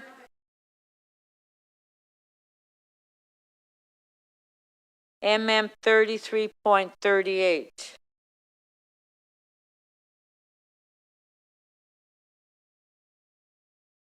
This motion has been deemed urgent by the chair. This motion is not subject to a vote to waive referral. This motion has been added to the agenda before council for debate. On favor of the item? Carried. MM 33.39.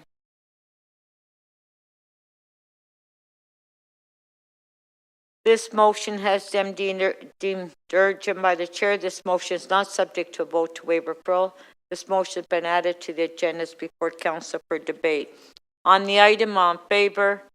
Carried. MM 3340. This motion has been deemed urgent by the chair. This motion is not subject to vote to waive referral. This motion has been added to the agendas before council for debate. On favor of the item? Carried. MM 33.41. This motion has been deemed urgent by the chair. This motion is not subject to vote to waive referral. This motion has been added to the agendas before council for debate. On the item, on favor? Carried. MM 33.42. This motion has been deemed urgent by the chair. This motion is not subject to a vote to waive referral.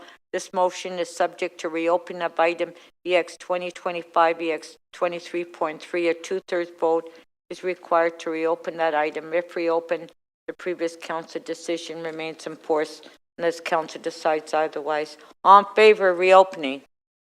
Carried. On the item, on favor? Carried. MM 33.43.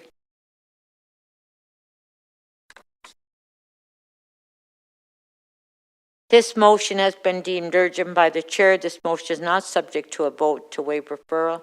This motion's been added to the agenda before council for debate. On the item, on favor, carried. Okay, that was the last one. Did everybody pay attention to all the members' motion?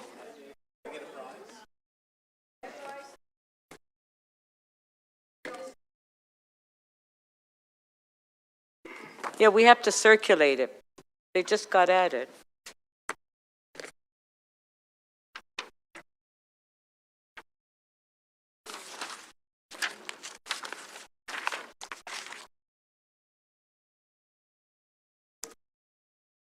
Okay, so we will now go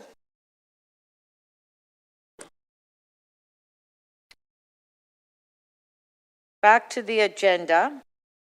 So we're at Infrastructure Committee, IE 24.1. Councillor Fletcher, you held the item down.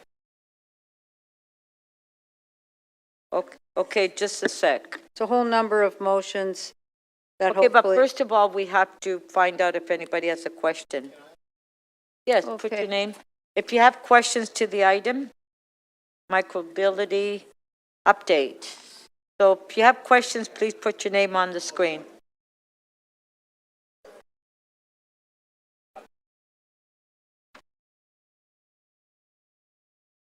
Councillor Thompson, questions? Just a sec. Didn't Okay, realize there you go. coming up to it so quickly. Through you, Speaker, I wonder if somebody can give me a definition as to what is micromobility.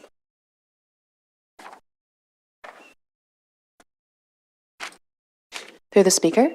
Councillor, for micromobility is typically a small-sized two-wheeled or three-wheeled vehicle. They are typically either manual or they could be power-assisted as well in nature. Ah, okay, thank you. And does the City of Toronto, we have a ban on some micromobility vehicles or devices. Can you tell me which ones are those, please? Through the Speaker. Through the Speaker, there are some micromobility devices that are banned in the City of Toronto. These are the ones that are approved through the Ministry of Transport Ontario. There is currently a pilot for e-scooters, and those are currently not permitted in the City of Toronto. E-bikes and cargo e-bikes are permitted. So the e-scooters are the ones that you're standing on and moving around the city? That's correct. That will be an electric kick scooter. Right, and you said that they're banned in the City of Toronto? They're currently banned in the City of Toronto, yes. Okay, so what does that actually mean? Because I see them all over. Some of my residents have been affected by the utilization of them on our sidewalks. So what does that ban actually mean? So we have passed a bylaw in the City of Toronto Municipal Act to not permit them on public streets as well as trails and parks in the City of Toronto. Right. However, these are not regulated on our market.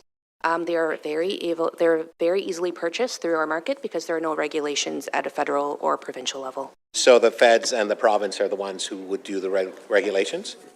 That's correct. And does the ministry, Federal Minister of Health, do they have a role to play with respect to these micromobility vehicles or equipment? I think they would have an informal role to play as well. I think it just depends on the relationship of these micromobility devices as well. Thank you. And so I understand there's a police officer that's sitting beside you. I'm not sure his name and so on, so I don't believe I'm acquainted with him. But I wonder through you to speak through the police officer who is with us, and perhaps he can help us to introduce himself. But my question to you, sir, is that how does the police enforce the rules or the ban that is in place in the City of Toronto? Thank you. It's Inspector Matt Moyer from the Toronto Police. So the rules of engagement regarding enforcement work as follows. We've run plans both this year and last year. It begins with education and it's followed up by enforcement. The education played a huge role, but I will tell you that from the enforcement standpoint, we rely on the Highway Traffic Act. We understand from my friend that here that the e-scooters are been banned in the city, but we have still ran a micromobility plan that included e-scooters and involved more of an education piece for these people. But definitely we saw a significant rise in accidents, visits to the emergency hospitals throughout the city, which caused us to have more of an education piece, a conversation, I should say, with some of the e-scooter users. There was enforcement used, though. Okay, thank you very much. To legal, if there is a situation on our sidewalks and our roadway with, let's say, the e-scooter, is there a legal responsibility to the city? Because we have essentially a ban on these types of devices, but doesn't seem to really be enforced. What is the liability situation for the City of Toronto? Madam Speaker, the city wouldn't be liable for lack of enforcement unless the city had a particular policy that it would enforce with a particular practice and didn't follow its own practice. And in terms of liability for the road, right, the state of the road, that would be the same as any other type of lawsuit regarding the state of the road. There are minimum maintenance standards that the city must comply with. So we shouldn't be concerned then? Well, I don't know if I would go that far. Well, I'm trying to understand this implication for many of my residents. They're very concerned because we have a ban, but we have them on our sidewalks and so on. And they're concerned because some of them have actually been injured. That's really an enforcement issue, which I can't speak to. Okay. Thank you. Thank you, Speaker. Yeah. Councillor Holiday, questions?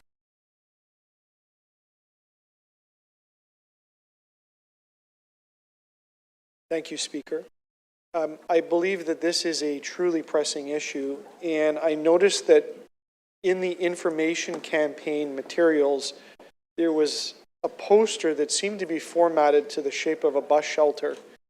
And I wondered if someone could tell me to what extent we've been getting posters out in places to help educate people about the messages that we want them to have about this type of equipment.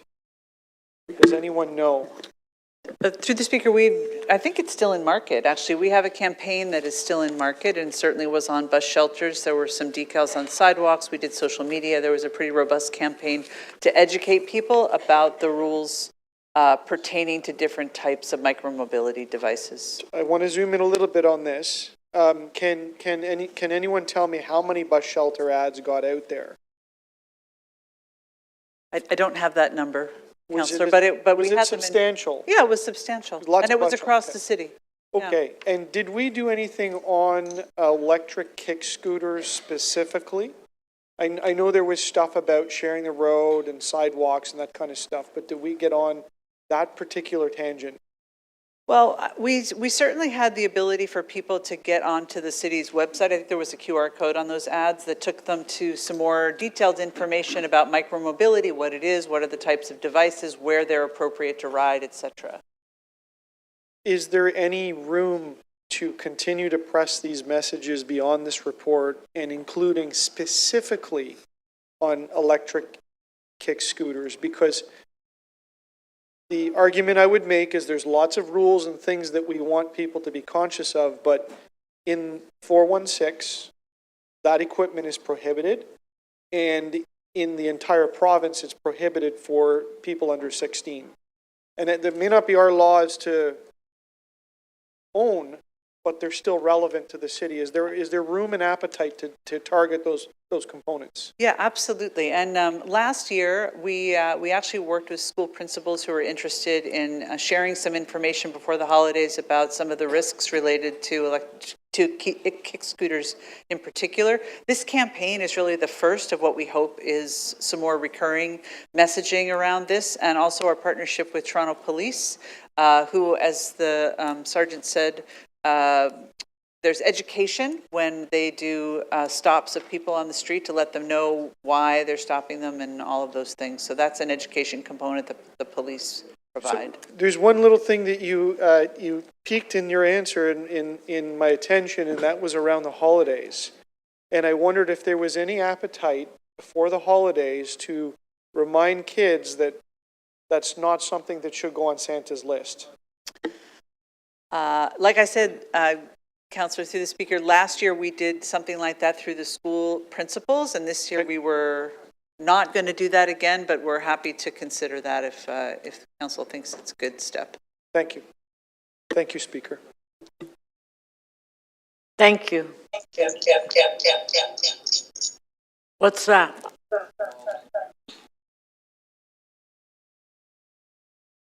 Councillor Myers. Thank you, Speaker.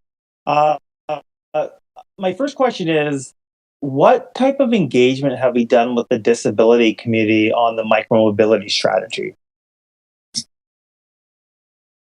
Through the Speaker, we are engaged with the disability community as well on this item. We have in the past reported to TAC as well.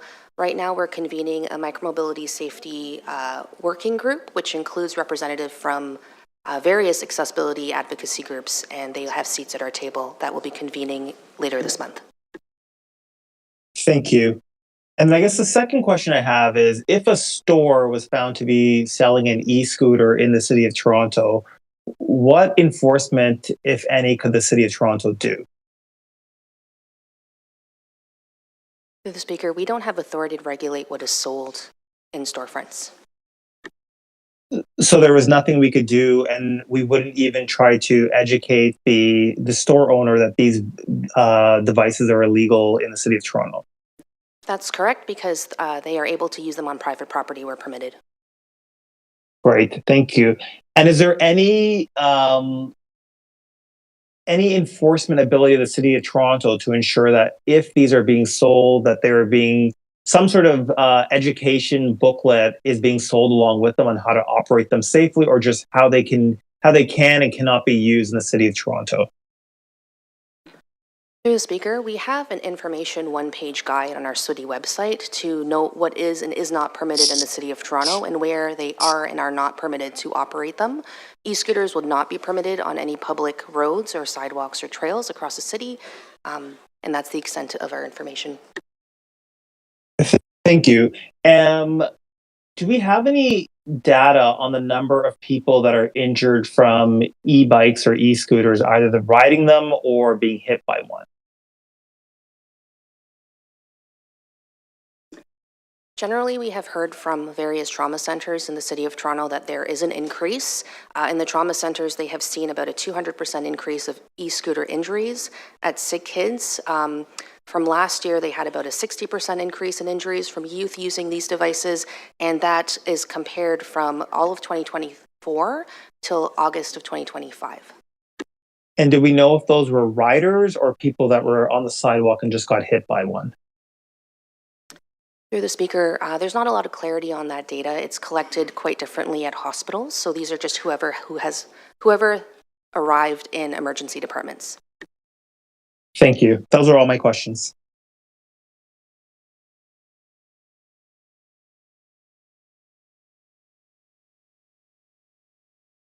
Councillor Perks. Thank you. It's been a little while since we've had this conversation, so I think we need to refresh some knowledge. Not asking about year-over-year safety issues, but just baseline. Like, are these things safe? How dangerous are they? What can you tell me?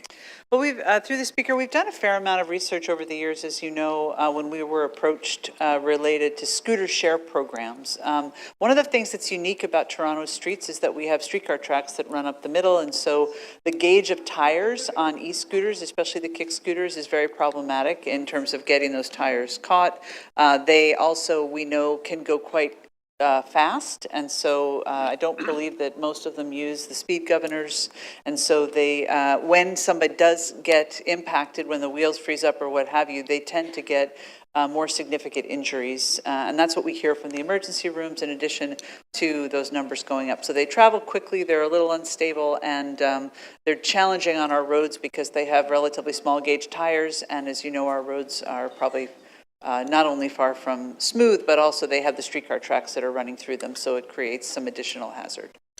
And if I recall, one of the things about these devices, just the simple physics of the very small wheel and the high center of gravity. Can you tell me a little bit more about that? That's correct. You described it, is that, if the wheels, my understanding is if the wheels seize up, then the common form of injury is that you go over the top, and the injuries are to your face and your upper extremities.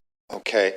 And we had, when we were looking at the pilot, talked to a number of municipalities where they saw what kind of injuries and what kind of frequency. Do you recall any of that stuff? Yeah, there were significant injuries. And the other piece, I think Councillor Myers hinted at it, but I just want to underscore, is that with those share programs, part of the challenge is that they, in most cities, are not docked. And so they're left on the sidewalk, and it was a significant concern, a very vocal concern, and I think appropriately so, from the Toronto Accessibility Advisory Committee and their concerns about having the scooters block the sidewalk. Okay, thank you. Can I have quorum call, because I only have 8 members of council in here?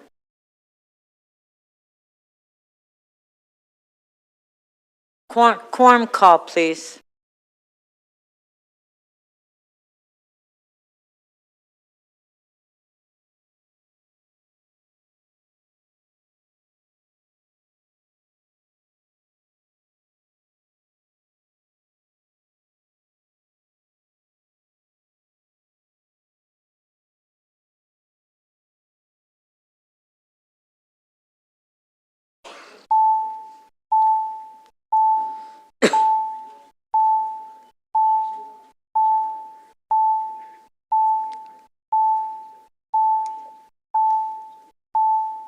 Members, the voting panel is open. Would you please indicate your presence in the chamber by pressing the button?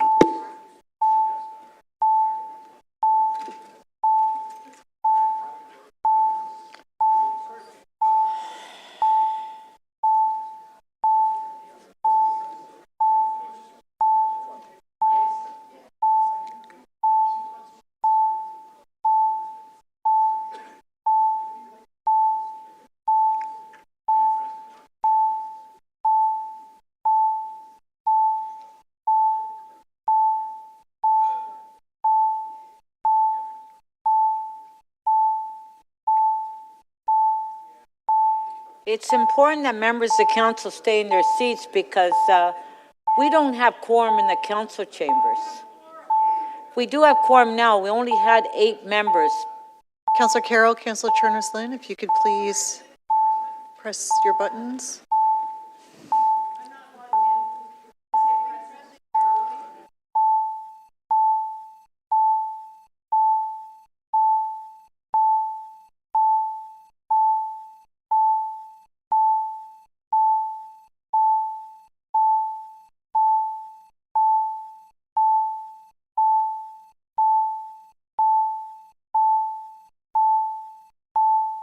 Okay, when we do have a quorum call, that means that you have to sit in your seat. Councillor Pasternak, Councillor Candeval. Okay. Madam Speaker, there are 20 members in the chamber.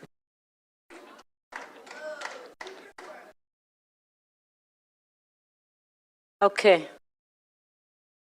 All right.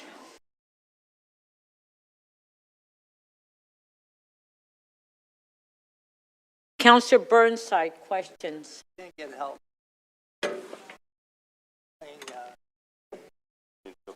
Councillor Burnside? Yeah, I know. Yeah, thank you, Madam Speaker. Through you. So with these blitzes, would they be officers from the Vision Zero program, or just regular traffic officers? Through the Speaker, I'm going to let Inspector Moyer answer that. Back on. This was a service-wide campaign, so we utilized all our officers right across the city. And we didn't really focus so much on using the Vision Zero officers. So, okay, but just how many Vision Zero officers are there? 16 plus 2 sergeants. 16, 16? Yep. That's it? Wow. City's a little cheap. Anyway, and how many traffic officers are out of traffic services downtown? Approximately I'd say about 260, 270. And they all, I should qualify that, they all occupy different sort of roles. On the road. I'm going to say about 160, Okay, 140. Okay, in terms of the efficacy of these education programs, I have a feeling this is going to be for Barbara Gray through the speaker. Can you give us any feedback on the efficacy of the educational programs? Like, are more people riding these things, or fewer people, or do you have any idea? To the speaker, we've had about 26,000 impressions on our website.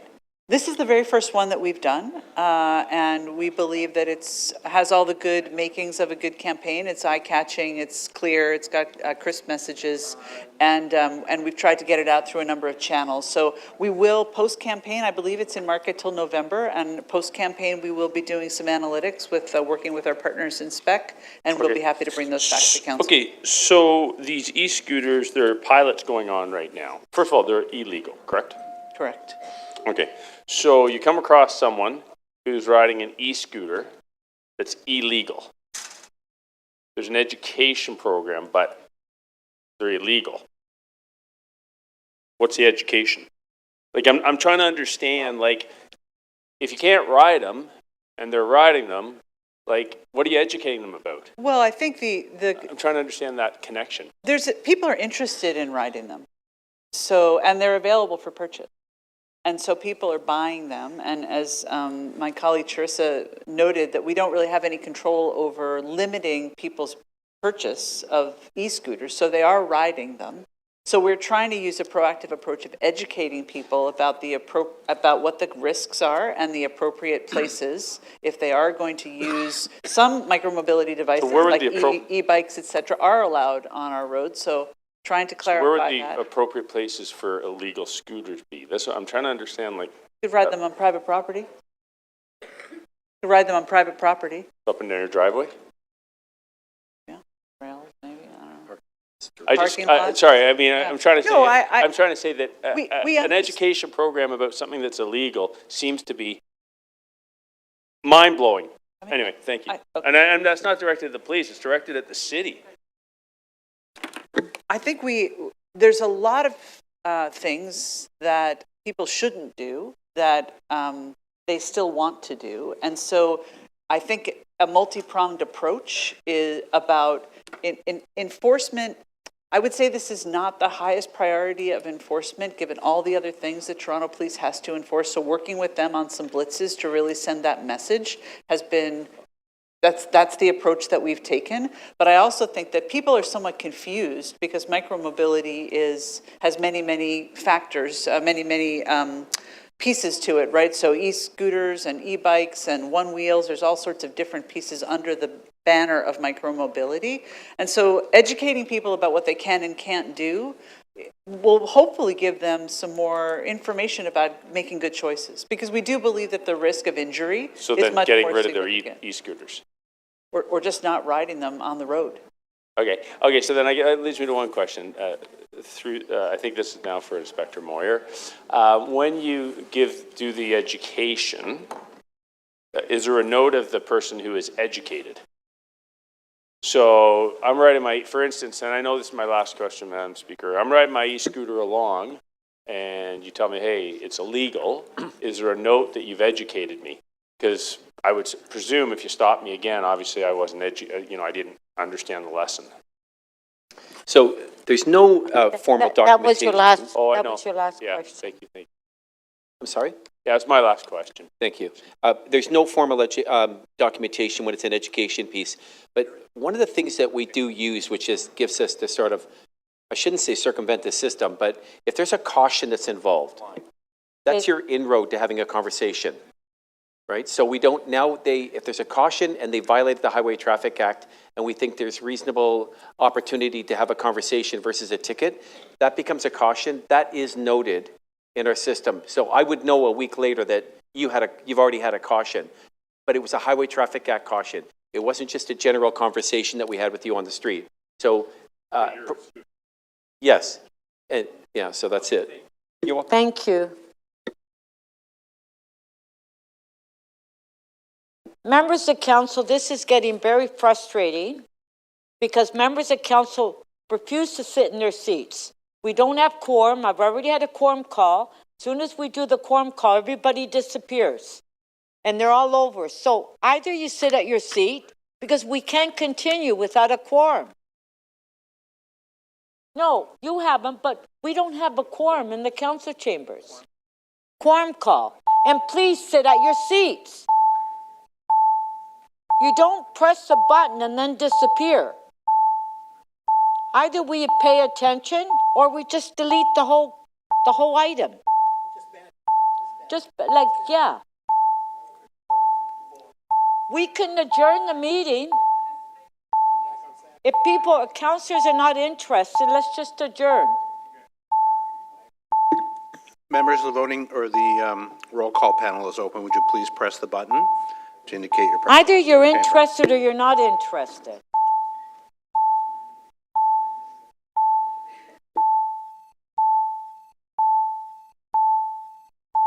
Any more members' motions, okay?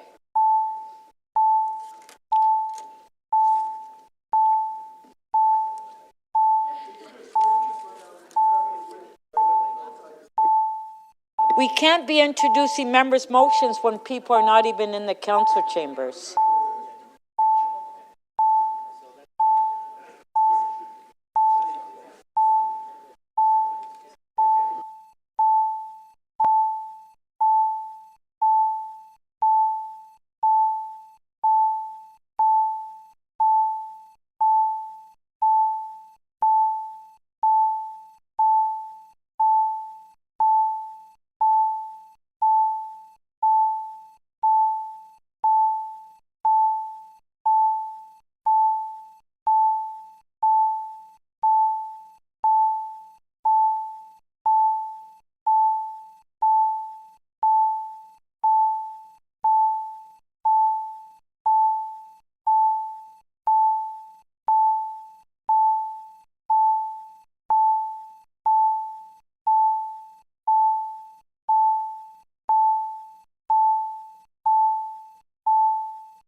Madam Speaker, there are 19 members present in the meeting.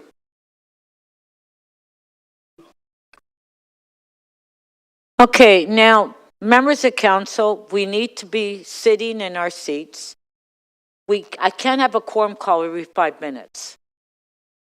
So if you're interested in the item, please sit in your seats if you want to speak. Otherwise, we just adjourn the council meeting. We come back tomorrow because there doesn't seem to be any interest. Councillor Cheng, question. Thank you, Madam Speaker. Here is a headline from 2021. E-scooters are selling fast in Toronto, retailers report. The catch, they are illegal on our streets. Do we know how many e-scooters are sold every year in Toronto? To the Speaker, we do not. No. Is anyone tracking that? Not to my knowledge. What kind of enforcement measures are currently in place to prevent the illegal use of e-scooters? Is it just a periodic blitz? Did we only have one this year? Will we have a more consistent strategy? Because this has been the case since 2021, at least with this article. So just wondering, what is our plan moving forward? Thank you. So, Councillor, one of the things that we did with e-scooters is it's a difficult sort of conversation to have, just so you know. So we had tried to use the Highway Traffic Act as best we could, but it's not the best piece of legislation or for us to rely on with these conversations. So I can tell you, just because we use body-worn camera, as you well know, that these conversations were had with people throughout the city. And we've expanded it to our community safety programs, at traffic services, and now we're starting to engage schools so we can get the messages out to the principals, to the teachers, down to the parents. Please think twice about purchasing these things, where you allow your kids to use them. And our in at that is to do a helmet program, a free helmet program. Sorry, but my question is, what kind of enforcement can we expect? Just an occasional blitz? Only education? I read 179 tickets were given in this most recent blitz. Is it one blitz a year and that's it? Yes, it is. It runs during our operational plan period, simply because for our service right now, I mean, we just have so many things that we're looking at. At the time this plan went out, Councillor, I can tell you, we also had to run a back-to-school program at the exact same time. Is it only police that can enforce it? Can MLS enforce an illegal e-scooter?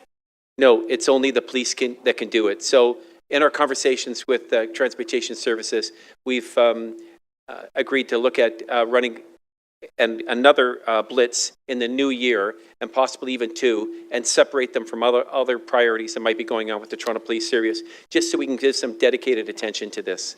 So we recognize that this is actually now a common form of urban mobility. I see young people who don't want to buy a car, don't want to pay for gas, they want to get somewhere quick. It's very regular now to see many, many e-scooters. And when there's no enforcement, the message that this is illegal, do you think it will actually help people change their behaviors? Or do you think that the convenience of this mobility device supersedes our message that this is illegal? Well, sort of a loaded question. You're absolutely right. It does, most certainly, I think conversations can be impactful, especially if it comes from a uniformed officer to somebody operating one. But to tell someone not to use an e-scooter because they're illegal in the City of Toronto and let them drive away on the e-scooter defeats the purpose. I 100% agree with you. We just don't have enough what's the word? We just don't have enough teeth to put into this right now. Right.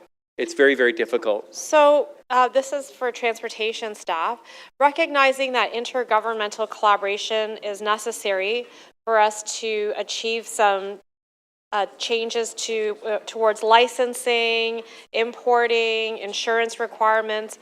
What is the regulatory framework we would like to see happen, and what are some technical requirements we would like to see? Like, what is the standard that we would like to achieve under which we would then legalize e-scooters? Is it bigger wheels? Is it that everyone is licensed? Do we know? Because it just seems like we're in a purgatory. We're just... Since 2021, this is a headline. We're going to see the same headline. Okay, Councillor Chen, please ask your question. Yeah. Okay. So, through the Speaker, we have definitely engaged with the province when they pitched this as a pilot, and it's been extended since then. So we've had some conversations. In fact, we wrote a pretty detailed letter, our staff did back then, talking about standardization, some wheel dimensions, as I mentioned to Councillor Perks, so that they would have a more stable base, and a number of other pieces so that there was some standardization around. So is there a succinct package of this is what we want in order to have legal? Because it'd just be easier for us to communicate to residents as well as our intergovernmental partners. We would like to see these changes specifically. Certainly what was in the letter at the time, we can go back and take a look at that. Okay, thank you. Thank you. Okay, councillors, we do want to finish the agenda today. Councillor Pasternak. Yes, thank you. Just very quickly, I'm following up on Councillor Burnside's questions about where you can actually ride these. Now, can they be ridden on provincial or federal property? Or parking lots? Private parking lots? Through the Speaker, if it's a private parking lot and you have permission from that owner, then you can ride it on private property. The ban only applies to public roads and trails. So up in Downsview, where there's 150 acres of federal land, someone could ride a scooter up there? Through the Speaker, through the permission and the right authority, they can do that, yes. Okay. Now, when it comes to the selling of the scooter, isn't there an onus on the retailer to advise buyers of the rules of the road, the different safety issues? I mean, this is in everything I seem to buy. There's warnings, there's labels, there's alerts. Is there nothing in the packaging of a scooter that warns them that it cannot be ridden on city roads? that wearing, I guess you can't really, I don't know whether you can give advice to wear a helmet. You're telling them not to ride the thing. So is there any, under consumer protection, do we have anything to warn someone before they buy it that in fact they can't really use it? Through the speaker, I'm not as familiar with consumer protection in Ontario. I do know that this pilot is permitted in certain municipalities that participate in it. In the City of Toronto, we do not. There are some flyers I've noticed that they have a little star that says, please follow the local regulations before operating this device, but I can't speak to what the consumer regulations are. I'm going to go on a tangent for a bit. Fire pits are sold in Toronto, but they are in fact illegal to use. Backyard fire pits. That's not my expertise. I think you can use them if you're cooking food, but I'm not as familiar, sorry. Okay, we'll leave it at that.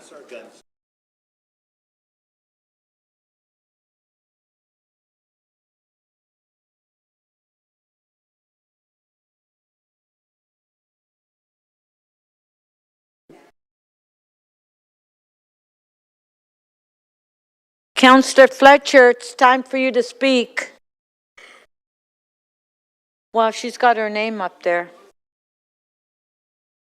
Councillor Cherneslin. Come on, members, we have to get this agenda done, so please, Councillor Cherneslin to speak. Thank you. I know this has been an important issue and something that I think probably all councillors get a lot of emails about in terms of... Do you have a motion? I do. I have a motion, if you could just put that up. Thank you.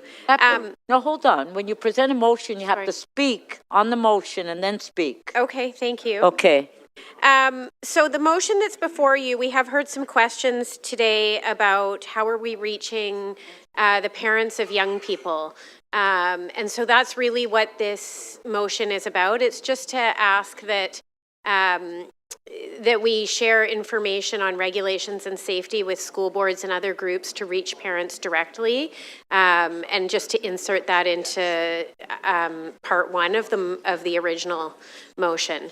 And the reason this is important, as you've heard today, is that there have been a number of instances in the City of Toronto where children have been injured, and certainly in the GTA where they've actually been killed on e-scooters.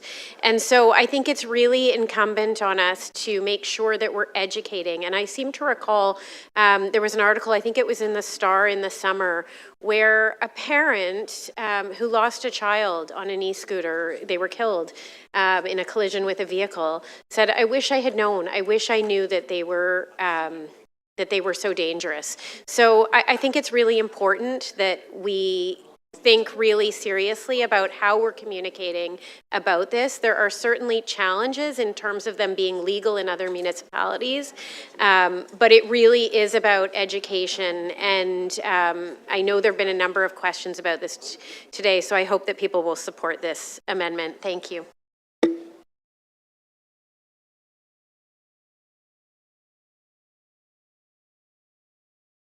Councillor Holiday. Thanks, Speaker. I have a very brief motion. It's just simply to ask parks to put some signage in certain parks where this is an issue. For instance, very, very clear signage in Ward 2 near, say, the Humber River Trail.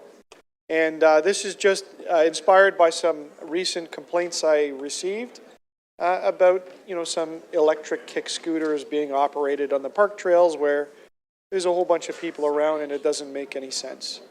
And the park staff can put these signs up or move them around as they see fit, not unlike when they put coyote warning signs up when there's an issue that develops. And I would just say that I think that this is an important issue for council to pay attention to. I'm glad that we have an information campaign. I think there's people out there that don't understand or don't think through the idea that these items are not allowed in city streets and they should not be purchased. And it's something like the fireworks discussion where people go and buy fireworks and they don't think through that they're only allowed to be used twice a year on very specific locations and properties. And so, you know, buying a giant Roman candle this big doesn't make a lot of sense in an urban center. But perhaps, you know, using one of those small fireworks on the right day of the year is okay. So at some point, you can't regulate common sense. And that's where the police come in, and they should give tickets. And there should be some enforcement done. But other than that, I'm grateful for the efforts of staff on this matter because I think it's important. And I think there's a few suggestions from councillors based on things that we've heard as opportunities for improvement. Thank you. Thank you. Councillor Thompson? Thank you very much, Speaker. I have two motions. I'd like to ask the staff to put them on the screen, please. The first one is that we request the Federal Minister of Transportation and the Federal Minister of Health to introduce stronger regulations and enforcement addressing public safety risk posed by unregulated and uncertified electric mobility devices. This may include new or enhanced regulations under the Consumer Product Safety Act, Canada Transportation Act, and also the Motor Vehicle Safety Act. 2, City Council requests the General Manager of Transportation Service to formally request the Minister of Transportation to update the definition of power-assisted bicycles under the Highway Traffic Act to reflect the evolving range of micromobility devices currently on our marketplace. And Speaker, I want to thank the staff members, Ms. Barbara Gray, who we know, Ms. DiCecco and Ignona, for their assistance in crafting these two motions. We spent a considerable amount of time talking about the risk associated with these devices in our community and the challenges that we actually have. We've heard through the questioning and the conversation that's taken place so far that there are thousands, in fact, tens of thousands of these micromobility devices in the City of Toronto. We've heard from staff that they are allowed on private property, but the fact is that's a big joke because, quite frankly, very few people are operating them on private property. They're on our roadways, they're on our sidewalks, they're everywhere in our parks, in our ravines. They are an imminent danger to public safety.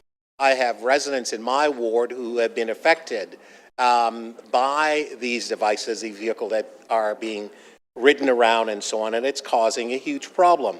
We've heard that there's been a 4-year ban in the City of Toronto, but what is a ban?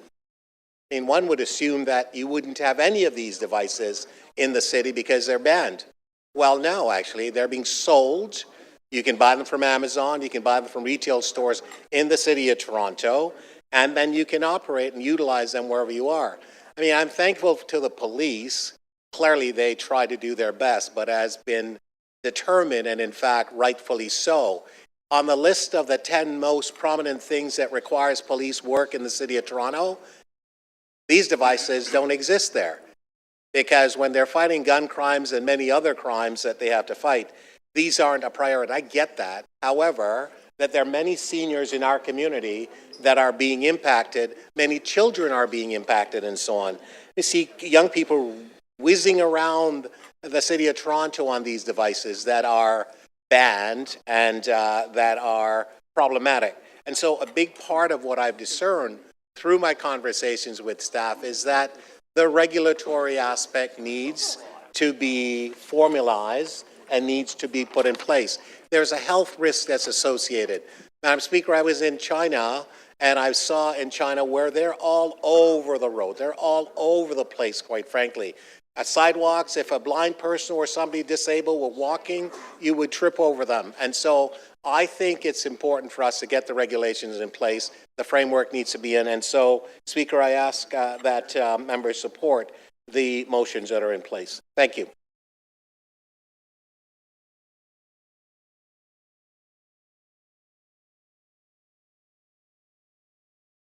Mayor Malik.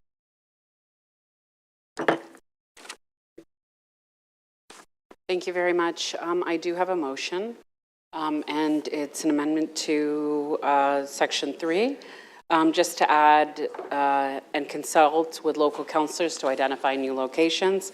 I'm moving this forward because my office has received significant interest from our residents associations and neighbors about the decals expanded with good suggestions on potential locations.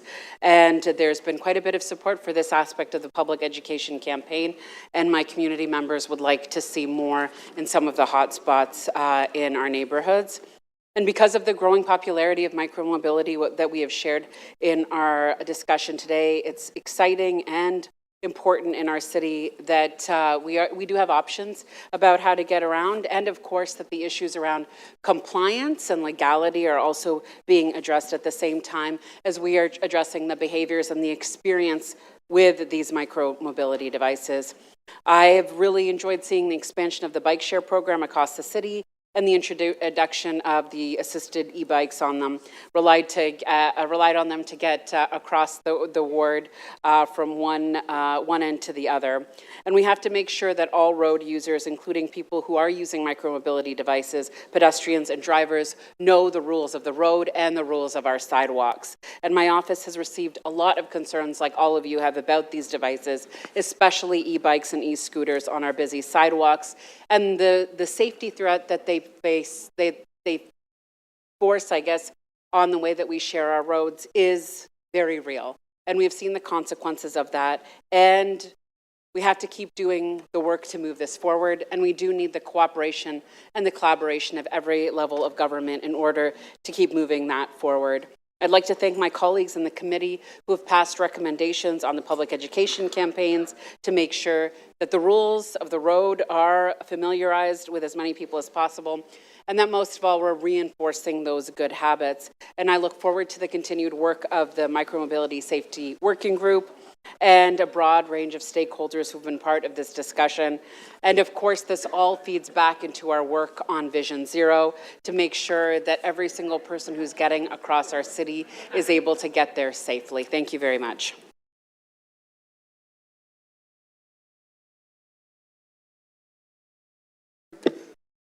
Thank you.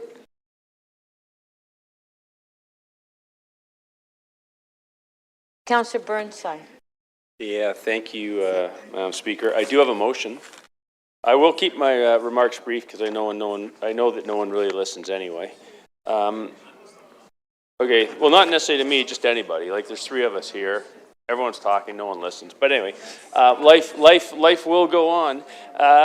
So I think that the decals on sidewalks are actually ridiculous. If people are riding an e-bike or an e-scooter on the sidewalk, the last thing we want them to be doing is looking down and reading messaging. But anyway, be that as it may, at the very least, I do want to amend item number 3 by adding the words transportation services approved after the word existing, so that any decals on the sidewalk that are going to remain must be approved by transportation services. Anyone that's putting decals on sidewalks, otherwise those need to be removed immediately. It is city property and it must remain city property, and we need to maintain the integrity of city property. Thank you.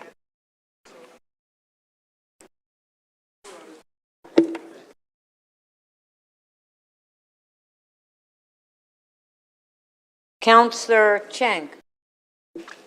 Thank you, Madam Speaker. I have a motion simply that we request the Toronto Police Service Board to request more blitzes, because we know that this is an issue across our city, and I believe that this gap between something that is now common behavior and it being illegal behavior that is not enforced results in the eroding of public trust in our city. People think we just make bylaws and we don't enforce them, and so what is the point? And so I think it's important that we continue to increase our presence and enforcement across our city. I think we should be contacting all the retailers to ensure that they are communicating with their purchasers that actually these devices are illegal in our city. And I think we should have more clarity about where we would like to go, because when I look at this article that I brought up from 2021, it seems we have not come very far. And I would hate in 5 years to be in the same situation. We really need to say to the other levels of government, here are the things that we would like to see, and maybe that is licensing, maybe that is insurance requirements, maybe that is wheel size. What kind of speed should we be limiting these devices to? In some countries, they differ by the weight of the device. So if it's a certain weight, then it needs a certain kind of insurance. And if it's another weight, then it needs another kind of insurance, as well as a different kind of license.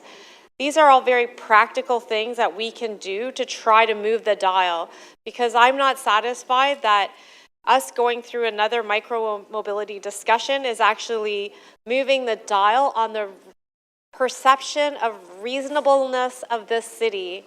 If we keep making bylaws that we can't and don't enforce, it really does not send a positive signal to the people of the city and young people who actually need to use e-scooters. Maybe they don't know how to ride a bike.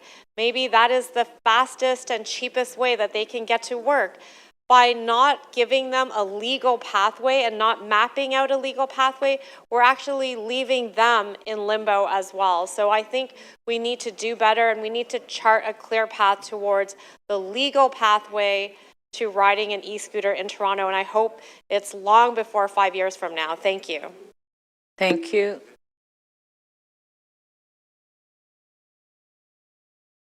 Councillor Bravo to speak.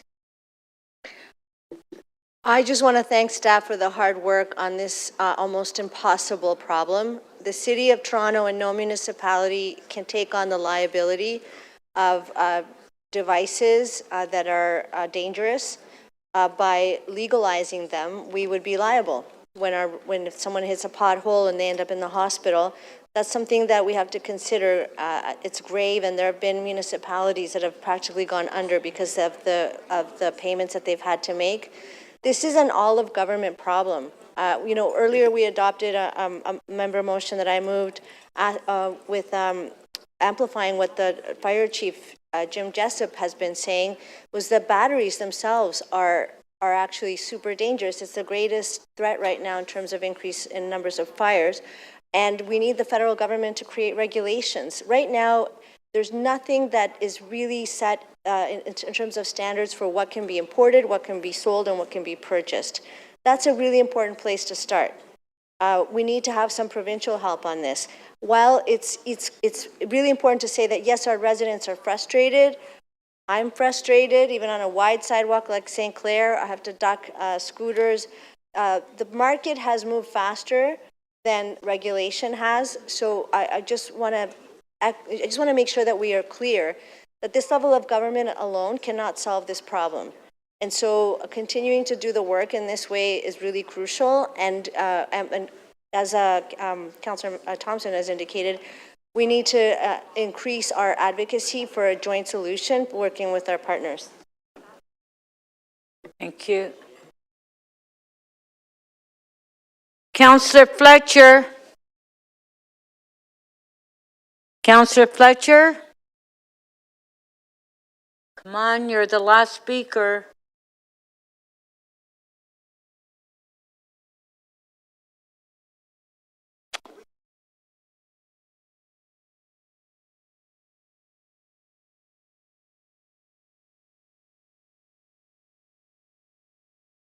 Okay, last speaker, Councillor Fletcher. Thank you, Speaker. I won't take too long on this. We did have an excellent debate at committee and had a number of motions to refine the work of staff. This is something that has been around for quite a while. If it was easy to do, it would be all done by now. There's tremendous pressure on our roads, on our streets, and micromobility, how people are getting around safely, what contributes to road safety, what people should know or not know. And there are some very good suggestions here. I think we did at committee, Councillor Holiday, talk about if you're selling certain things in the store, including e-bikes, people need to know what the rules and regulations are. And so it's very helpful to go to the source, as has been suggested. to let people understand. There's a number of motions that are coming today I think are helpful. We're not finished. We're not winding this up. We're in the middle of a long, it's not micro what we're doing here. We're in a macro conversation about micro mobility. And I do want to thank our staff for their attention to detail on this, because there are so many different pieces here in order to be able to let people get around, deal with congestion, keep people safe. Where do e-bikes go? What about scooters? You could name them all. And in congested streets, they're all an issue. So I look forward to continuing this conversation at committee, getting it right in the city of Toronto, because we just have quite narrow streets compared to somewhere like New York or somewhere else, wide 8 or 9 lanes downtown. We don't have that. We have small roads from an old city, and we need to make the best use of them for every user. So thank you very much again to our staff and for the committee for really digging in on this issue and moving it forward. Thank you. Okay, let's put the motions on the screen.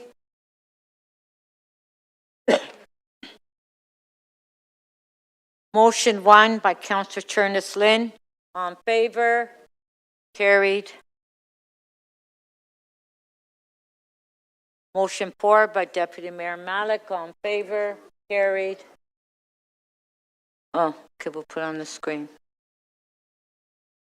There it is.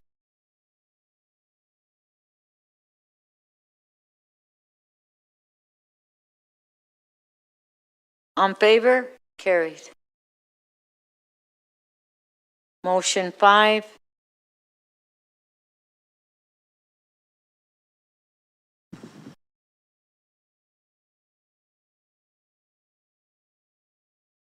Motion 5 by Councillor Burnside. On favor? Carried.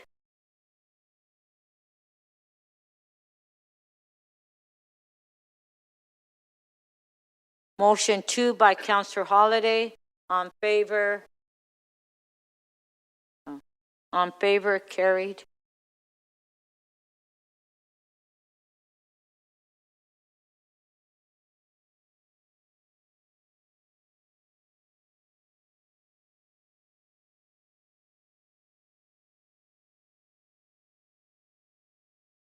Motion 3 by Councillor Thompson. He wants a recorded vote.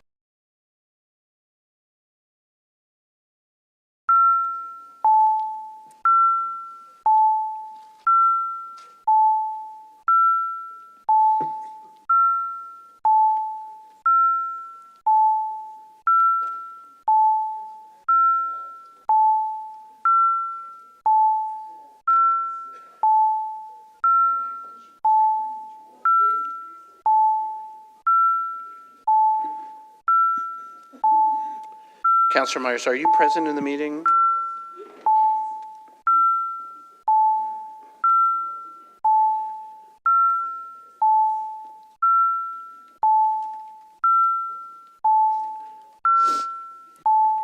Councillor Burnside, Councillor Matlow, please.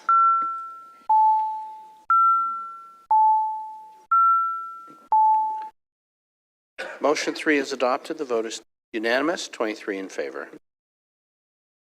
Okay. Next is item as amended, or is there more motions? One more? Okay, motion 6 by Councillor Cheng. On favor? Carried.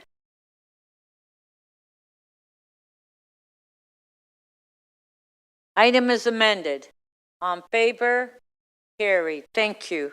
Councillor Fletcher, the next one is yours as well, i.e. 24.2.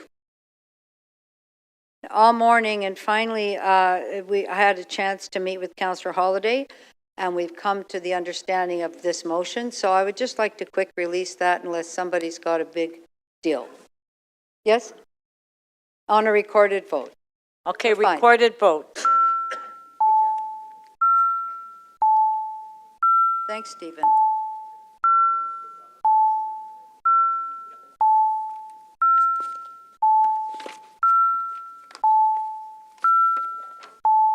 Oh, yeah, we're good.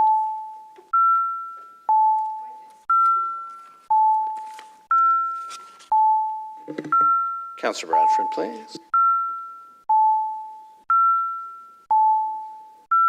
Councillor Perks, please.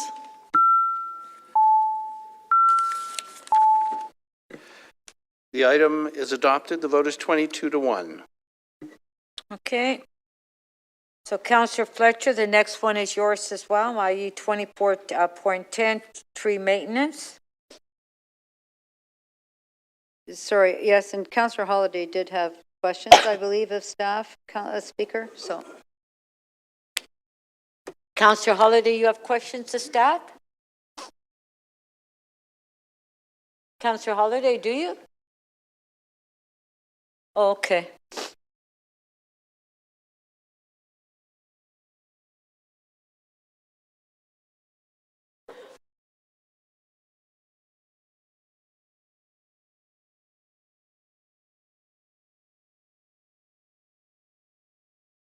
He said he's not ready. Are you ready now? Okay. Thank you. If I recall the report, it provides a comparative analysis on in-sourced and outsourced crews. And it says that the in-sourced crews are about 1% more expensive. Chair, that's correct. Currently. If I have this right, the case that you've made in the report to in-source more crews is that you would have more authority over them to go and do certain things like urgent changes. So one of the benefits of in-source crews is we have greater flexibility. So that's both in terms of dispatching crews for things like storm cleanup, as well as our ability to structure crews. So we can create different size crews for different size jobs for different activities without having to be confined through the contracts. Okay, so I'm intrigued on this because there's a chart in here that shows the cost for an outsourced crew was relatively flatlined below the cost of an in-source crew for many years. And then it spiked in 2023 and it went above cost. But in-source crews have now surpassed parity and they're now trending slightly above. Yes. So two things. So I'll start with the outsourced crew. Two factors. One, we updated the contracts with specific requirements coming out of the audit. So that took effect with the 2023 new contracts. And second, we did see increased costs associated with COVID. So that is relative to the equipment, fuel, et cetera. The in-source crews, those costs are stable. They have been stable for a long time. It's typically COLA. We did see a slight jump this year. There was a job evaluation where we worked with the union, and there was an increase based on the job requirements for in-source crews. So the part that I don't understand that just doesn't seem to be clear is the cost of all of the equipment, the trucks, the uniforms, the protective equipment, the machines, the chainsaws, all of the training, all of the stuff that goes into the enablement of a crew. How is that compared and articulated in this report? So that is factored into our cost comparison. We look at the total cost for city crews, and obviously all of that is factored into a contract. So contract is a set dollar value for the work provided, but we factored in terms of our comparison all of the city costs associated with both capital and operating. So the chart that I'm looking at, though, says annual operating cost per year.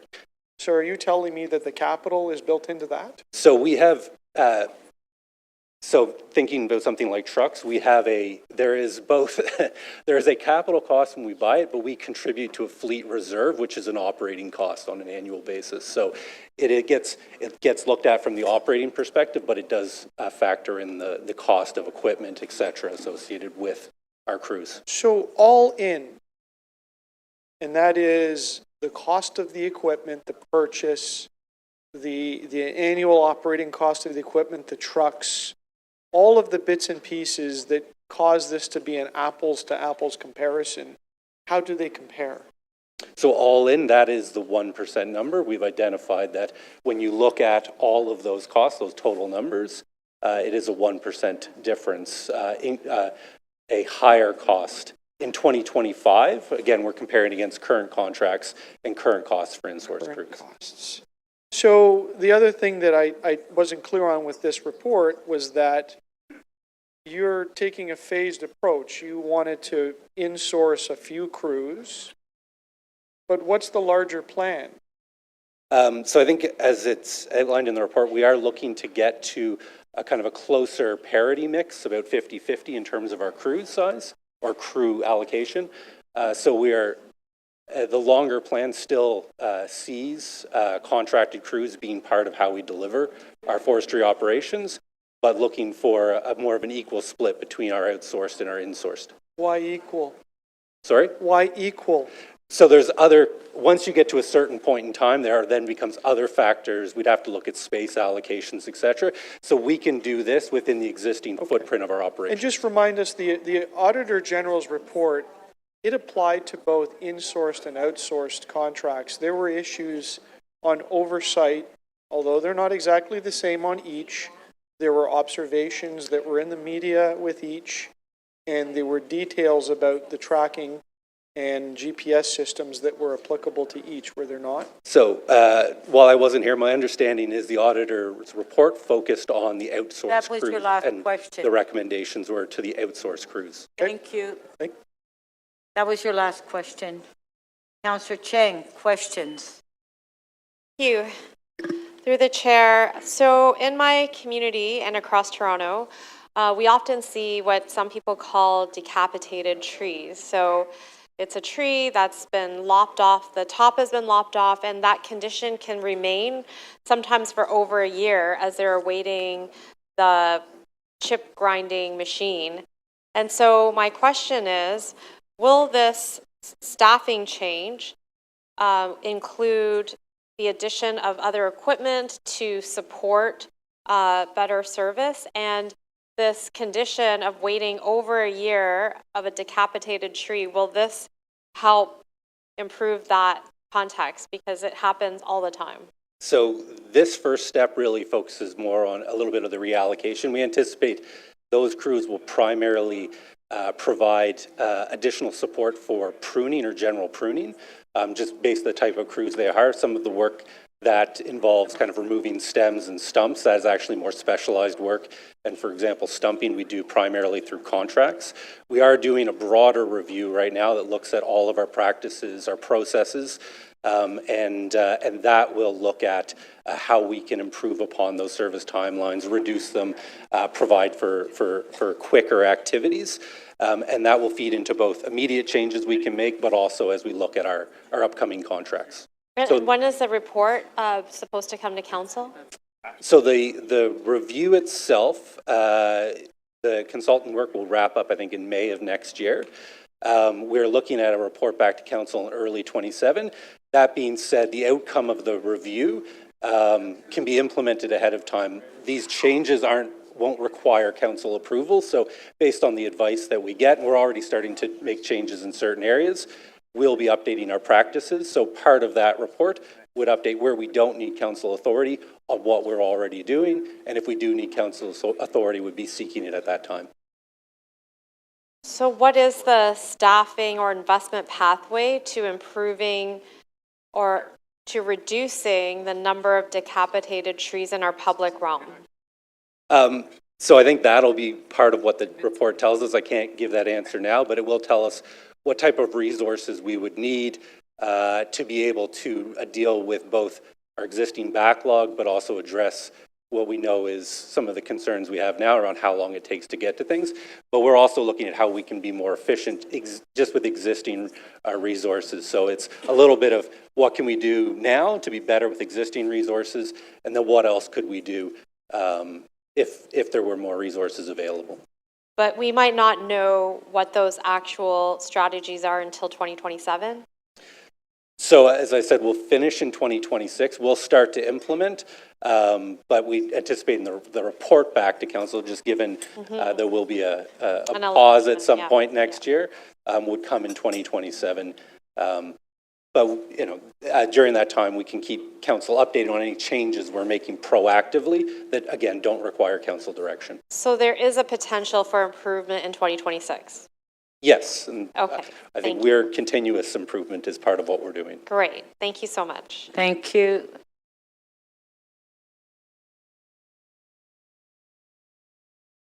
Councillor Burnside. Pardon me, thank you. Through you, Madam Speaker. In terms of the responsiveness of these outsourced crews, do we not have some sort of, well, I know we do, maybe you can help explain it or help me understand where the city fits in. Like, we have managers going around, right? So what are they doing if we're not, like, it seems like these outsourced crews aren't really that accountable. And why are we not able to hold them to account if we have people who are paid to do so? So to the chair, I'm not sure if there's maybe a specific circumstance. I think we've done a lot of changes of practices since the audit. So the outsourced crews are overseen by city staff, our Forestry 4 people. They provide them with daily work packages. They review that. We have a surveillance program associated with the work that's ongoing, as well as overall monitoring that we do of the work. So then why would we need to change? So I think what we've identified is that with in-source crews, there's a couple of things that we would benefit from. The flexibility of those crews, again, from a cost comparative stance, they're around the same. And also there's a cost certainty associated with in-source crews as well versus outsourced. So just to confirm, the union contracts are going to be more flexible? So we have more flexibility with union contracts? In terms of how we organize our crews, within how we organize the work and where we send crews to, there is more flexibility, yes. Okay. So let's say we go down this path and we are obviously going to monitor how well it works. What is the timeline that you're looking at to sort of make a proper assessment? Is it 1 year, 2 years, 5 years? So we typically have contracts that are 4-year length. Okay. So we would do that. So we would start off now with some initial changes. The next set of changes wouldn't happen until our 2028 contract. We would review it over that 4-year period before we'd make any additional changes in 2032. So it is kind of on a 4-year basis. We would look at it and make incremental changes. Okay, so would you be hiring staff to fill these roles, correct? We would be, if we were to move forward with the insourcing, as we approach the next contract, we'd look at, again, some incremental insourcing. As it relates to the current change, we wouldn't be hiring staff, we'd be changing positions. So we would be moving some positions from our arborists to lead hands, and then we'd be reassessing the crews to 2-man crews as opposed to larger crews. Okay, and then when you did your, oh yeah, so if it doesn't work out, then what happens? Like if we find out they're not as flexible or they are more expensive, or I think in totality, because it might be more expensive but deliver a better product, and obviously you'll have to make that judgment. But say you make the judgment or the assessment that it isn't really working out, then what? So again, to the chair, this is a phased approach. So we can change that as we go along, but it is only making slight adjustments as contracts come up, and then we'd review it before the next contract period. Okay, cool. And then, sorry, my last question would be, and it's a pretty minor one, but when you did your cost assessment, do you look at folks on long-term disability and things, costs like that? I'm thinking like in the sick bank stuff. So to the chair, yes, we looked at the entire total cost and total compensation for crews. Okay, thank you. Thank you. Councillor Myers. Hi, thank you. Through you, Speaker. I recently did a ride-along with the city tree crews, and one of the things I noticed was that because of the Auditor General's recommendations and the requirements for so much oversight over the tree crews, it made our contracts very expensive vis-a-vis other municipalities that also had contracted out tree services. And it also made us a less attractive place to do business, meaning there were less contractors wanting to do business with the City of Toronto.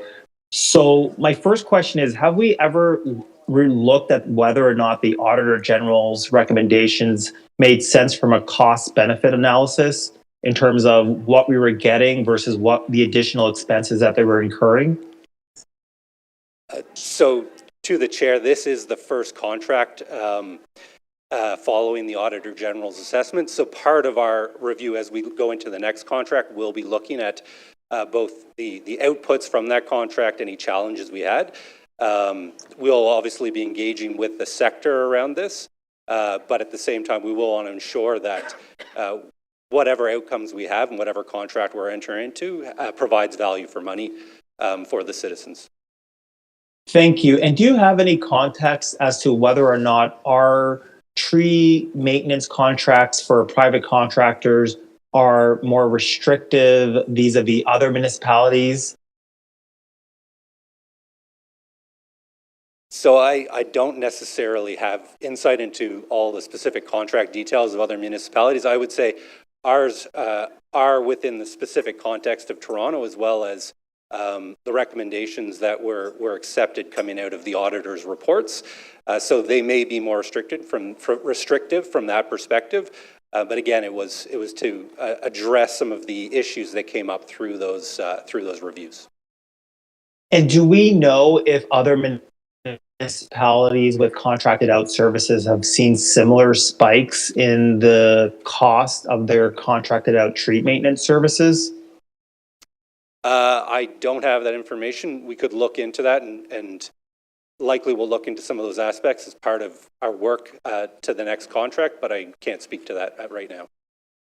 Okay, thank you. And I guess just turning to the quality of the work, one of the things I learned was because public trees sit on public boulevards and no one calls them into 311, they therefore don't get pruned versus a tree that would be in front of your house that you'd call in to get pruned. I know there is a program that's currently proactively pruning trees on public boulevards. Would the insourcing of this service, would that help expedite this process at all? Because from my understanding, they're currently in Etobicoke, then they'll go to North York, and then they'll go to Scarborough. So to the chair, the majority of our tree work and tree pruning work is through our proactive program. We do get a number of service requests through 311, but the majority of our work is through our proactive program. The proposal that we are looking to move forward today will add additional capacity for more general pruning. So we would anticipate that that will help in terms of some of our backlog. And again, we're looking at the overall program, but I would say that we do have a program right now for proactive tree pruning in boulevards.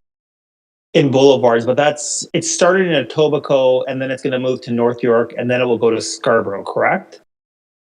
Or is it citywide? It is moving around, so we are we are kind of following around the city as well.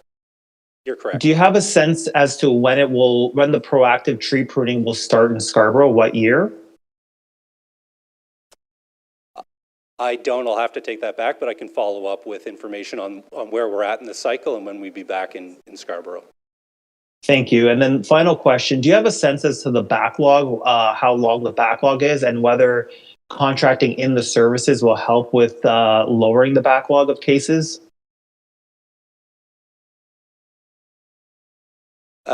So in terms of pruning, and that's where we will see the benefits, the backlog is around 13 months for pruning, which is quite a bit longer than our existing service standards. So this will help. But again, we're doing the overall tree maintenance review to see where we can improve on that even further, because it is a fairly substantial backlog. So this will benefit, but I wouldn't want to leave people with the notion that this will address the full backlog. Okay, thank you. Okay, thank you. Councillor Crisanti. Yes, thank you, Speaker. So tree pruning continues to be a top concern, a top issue in Etobicoke North, and I'm sure it is citywide, because of not just the visual, forget the visual, but the safety aspect. So what happens is when, of course, the tree canopy is so large, the street lighting is completely blocked. So now you got really dark streets, and I have a number of pockets in Etobicoke North that have that situation present right now, and we're working actively as much as we can with your staff to ensure that these things get addressed. We've identified many, many locations. So my question is, on the proactive side, I understand, well, in Scarborough, you're not there yet proactively. What more can be done on the proactive side? You indicated that 5 additional crews could be on board in the new year, and otherwise, are they all privately contracted? Can you tell me how many in-house contractors do we have versus private? And in this budget process, are you going to be asking for more funding to ensure that we keep our streets safe and we get our tree canopy looked after?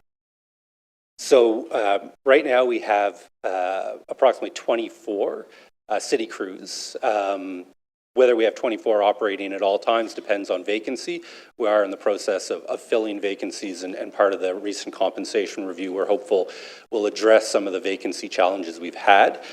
This report identifies adding 5 more, so we'll be up to 29. And under the contracts, we have about 49 outsourced crews. Though that can vary up to 60, but it's kind of a minimum of 49 based on the work. So this will add capacity. We are not at this time bringing anything forward through the budget to increase resources. So we're looking to provide for kind of more efficiency of our crews within first, and to monitor that. We're also doing the tree maintenance review, as I mentioned, to see how we can find, again, greater efficiencies in the work. And as it relates to any types of concerns around safety, so whether it's lighting, blocking a stop sign, etc., obviously we prioritize anything that has a health and safety risk, and any either information coming in through service requests or otherwise, we prioritize those in terms of addressing. Yep, and you do. So I just want to add that your staff is absolutely amazing. They're able to pivot quickly when our office calls, when we escalate, because we do have those urgent situations where stop signs are blocked, where streets are just so dark, not so much because of the lighting, but because of the tree canopy for the most part. We address the lighting as well separately with hydro. So when do you expect that the 5 additional crews will be actually on board, actively working? And what more can your office do in terms of stepping up proactive pruning and also reactive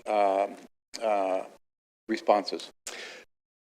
So I think in terms of the crews, we're already in the process of going through the internal work to adjust positions. So we're hopeful that those will be in place before the end of the year. We're also, as I mentioned before, going through some competitions right now to bring on additional staff to fill some of our vacancies, and we've seen a good response to that, so that will hopefully help.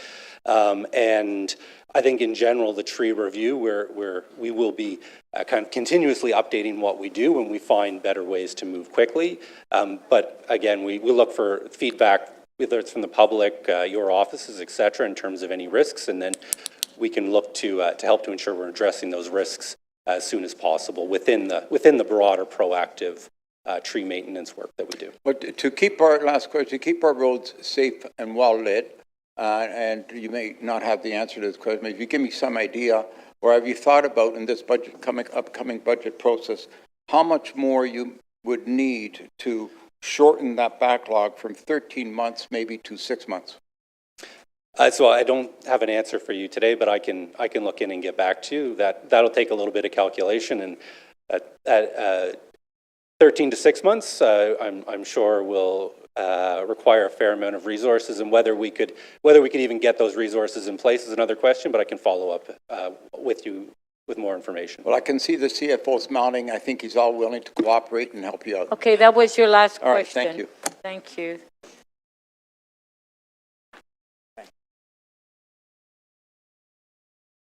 Councillor Thompson. Thank you very much, Madam Speaker. Mr. Nolan, with respect to forestry is not connected to 311, is that correct? To the chair, that's not correct. We are connected to 311. like, when did you become connected? No, you're not. That's what I thought. That was part of, sorry, I shouldn't be talking. Sorry, Speaker, because I wasn't aware that they were connected, because if you are, I have some more questions. To the chair, forestry is connected, parks and recreation is not Okay, connected. so let me ask you this question. If a resident were to call 311 to get a tree pruned or to respond to a concern about a tree, will 311 connect them to your department? Yes, 311 does connect. I think we're one of the top 10. I'm confused. We're one of the top 10 items in 311. So it is connected. We do have a secondary call center, but 311 does connect through, and it's connected to our work order system, so they are processed. Well, I'm glad I'm up, Mr. Nolan, asking questions, because I was under the impression that there was some misalignment with respect to 311 and forestry, but you're explaining, and I know you've just talked about parks and recreation and so on, but you're explaining that it's connected, so I'll have to review that with some of my residents, because they've been told differently. But I'll just, I won't belabor that point at this point. What I'd like to ask you, though, from a perspective of safety and emergency, what number would a resident call if there's an issue with a tree that they think is in imminent danger of falling? Is it 311 or is there another number?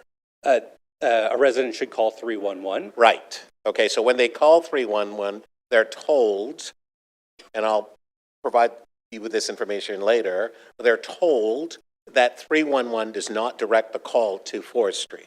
And that's the confusion, because that is being told to residents in my ward. So hopefully we can look into that. Absolutely. If there is confusion, we'll definitely clear that up. And so when there's a case of an emergency, and as you say, we can call 311 and the resident calls 311, what is the trigger with respect to, are there a series of levels of emergencies that you would respond to? The resident says, look, I think the tree's falling right now. Can you get someone over? Is it going to be 6 months later? Is it going to be an hour later, or 3 weeks later, or 36 hours later?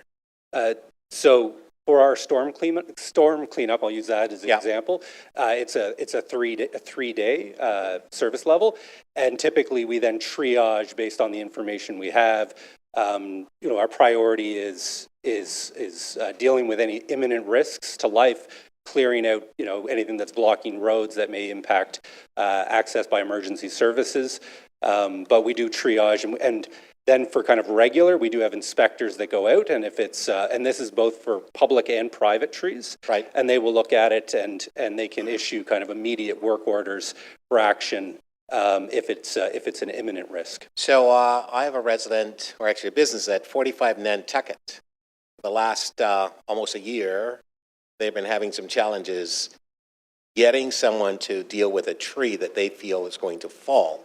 Now, again, they have had issues with respect to the lack of response. They've had issues with respect to the, the unclear nature as to who is responsible for taking that call and who respond to that call. How can we find ways to educate the public with respect to clarity so that there's a greater understanding? Do you have a plan? In terms of this specific case, happy to look into it, but sure. In general, we do provide communication both specific to the public and in generally about use of 311, our services. When we are doing work in an area, we paper doors or we use door hangers. But we're definitely open to looking at other ways to get that out if people are not aware of who to go to. And for example, if there is a risk, we do have specific powers. We can take action and then go back and recover money, for example, if it's a private tree that poses a risk. So happy to look into. Your word's good enough for me, Mr. Nolan. Thank you. Thank you.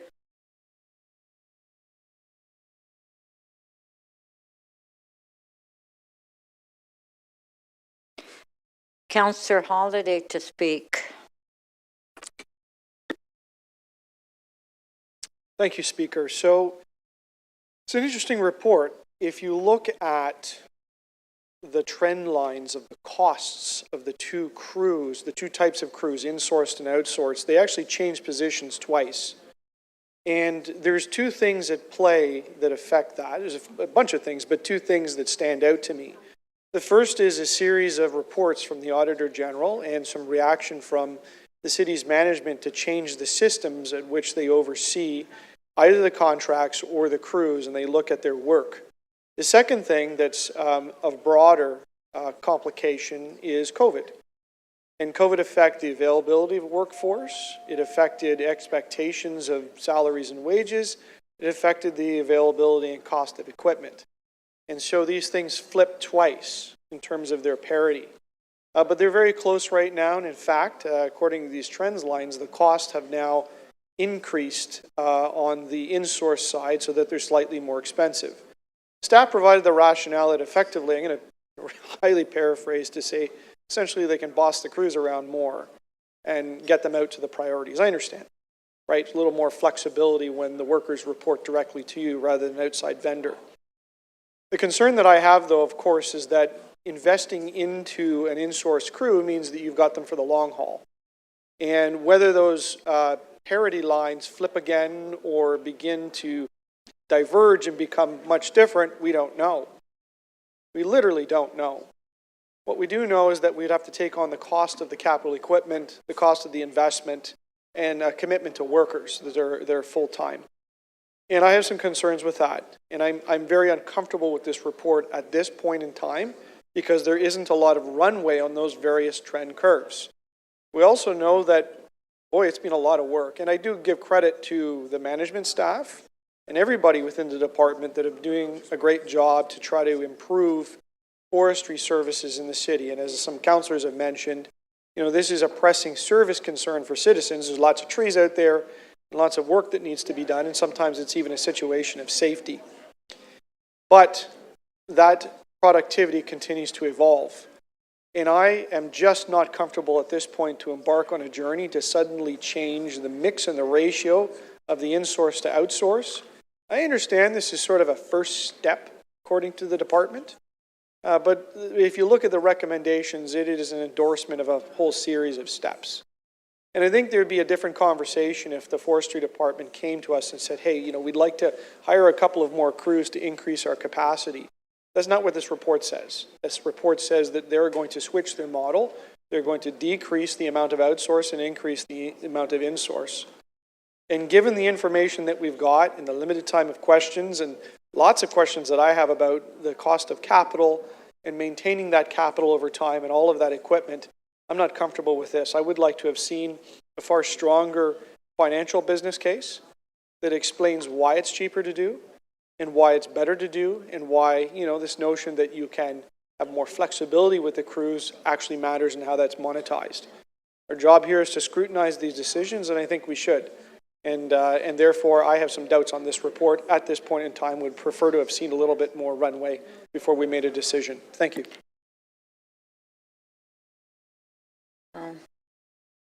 Councillor Burnside to speak. Thank you, Madam Speaker. I can be quick. The present system doesn't really seem to work. Getting crews out there, well, let me just say, and I'm not a public guy, private guy, I just want something to work at a good price. I know the only place that, or times that I actually get good response are from the city forest workers. I think that mix should be more competitive. I understand it's 40-60 as it currently stands. I think 50-50 is a more appropriate balance. And I'm satisfied that if that balance doesn't work, there's the opportunity to go back. But certainly when something's not working, we have to try something else. And I think it's a incremental approach as opposed to a throwing everything out and then being caught, as they say, with our pants down. So I think this is something that should be supported. Thank you.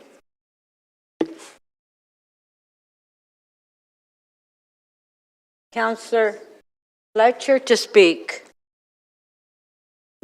Thank you, Speaker. I heartily support this approach. I heartily support our forestry division And I think Mr. Nolan's having a wonderful time with all those trees in the climate office, doing its job, doing their job. And I do believe from what I've been reading and told, basically it's the same price, but it gives us ultimate flexibility. What we need with trees, and I think we've all had that situation, we need that flexibility in order to have emergencies, when blowdowns, when everything else. Being able to have our own crews go out quickly to anybody's ward is a really great thing. We are looking at our, we looked at, the Auditor General looked at this division and said you could make improvements, and I really believe this is just one of the improvements that I think she would be very much in favor of in order to streamline, have our own crews, have flexibility, be in charge of the quality of work through our great forestry queen, Ms. Anthem here. Thank you for all of your work and the great teams that you have under you in city forestry. So I just urge everybody to support this report, and the motions are fine, except for anything that tries to change the recommendation, which I won't be supporting. Thank you. Okay. Members on the item, recorded vote. We only have, but no motions were passed. It's just the item before us. On the item, recorded vote.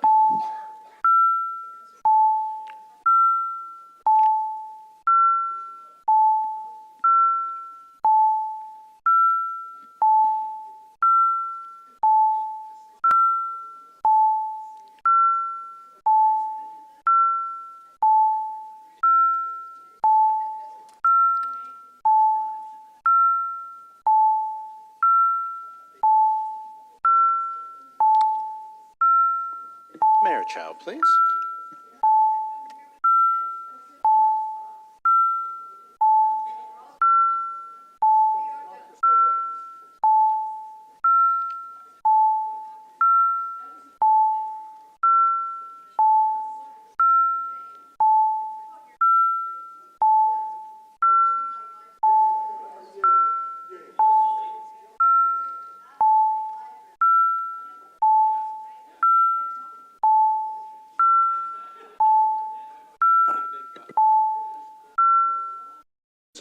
Councillor Perruzza, how do you vote, please? Thank you. The item is adopted. The vote is 22-1. Okay, how many members do we have in the council chambers? 23. Okay, before everybody disappears, we have a member's motion that we introduce. So we have enough members to introduce it, and then we're going to cut off the members' motions. I believe it's yours, Councillor Crescenti.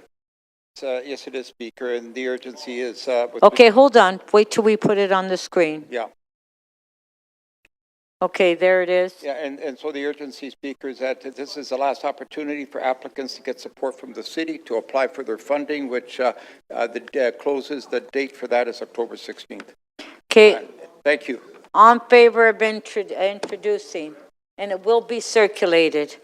Okay, so we'll continue with the agenda. The next item is the Etobicoke Community Council EY 25.4, Councillor Morley, 564-580 Evans.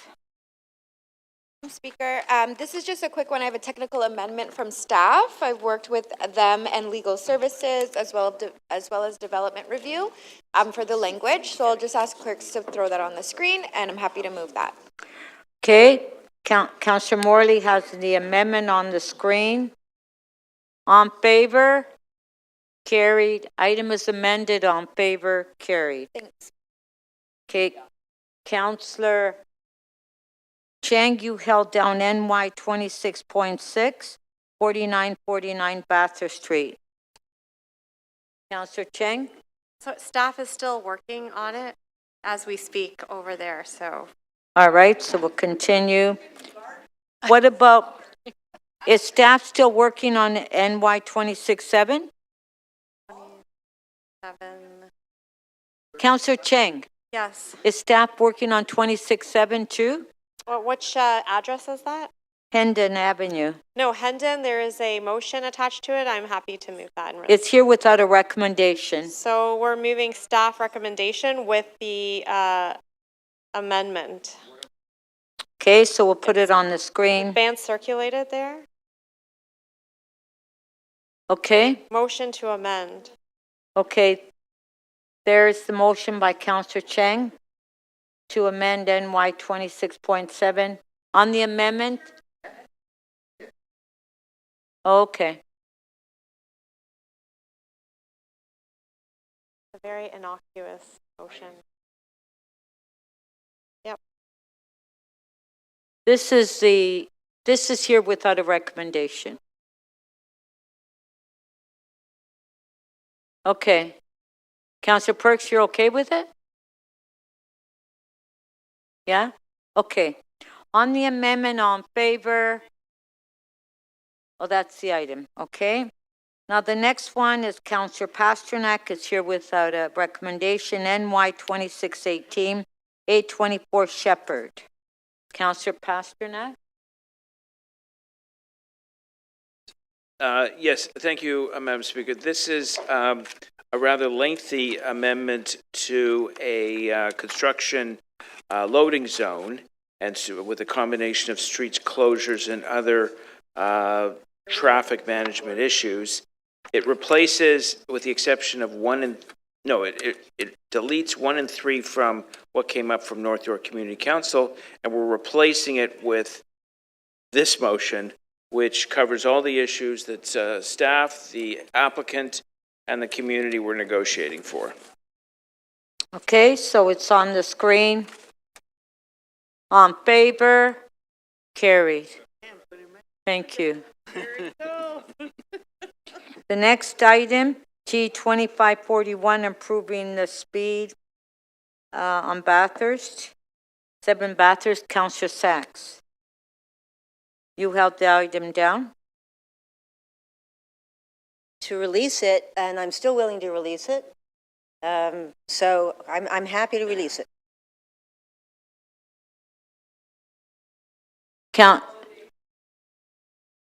Who's got questions?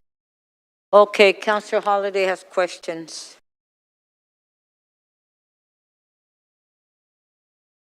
Okay, Councillor Holiday, go ahead. Do we have any staff around for this?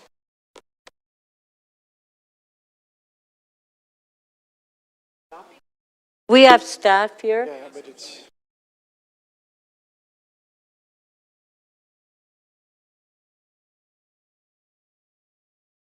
This is on. I'll have to make them simple.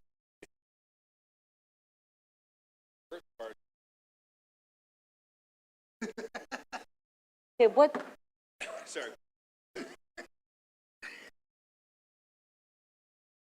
Okay, everyone, it's TE 2541, improving the speed of the 7 Bathurst.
Barbara, welcome back.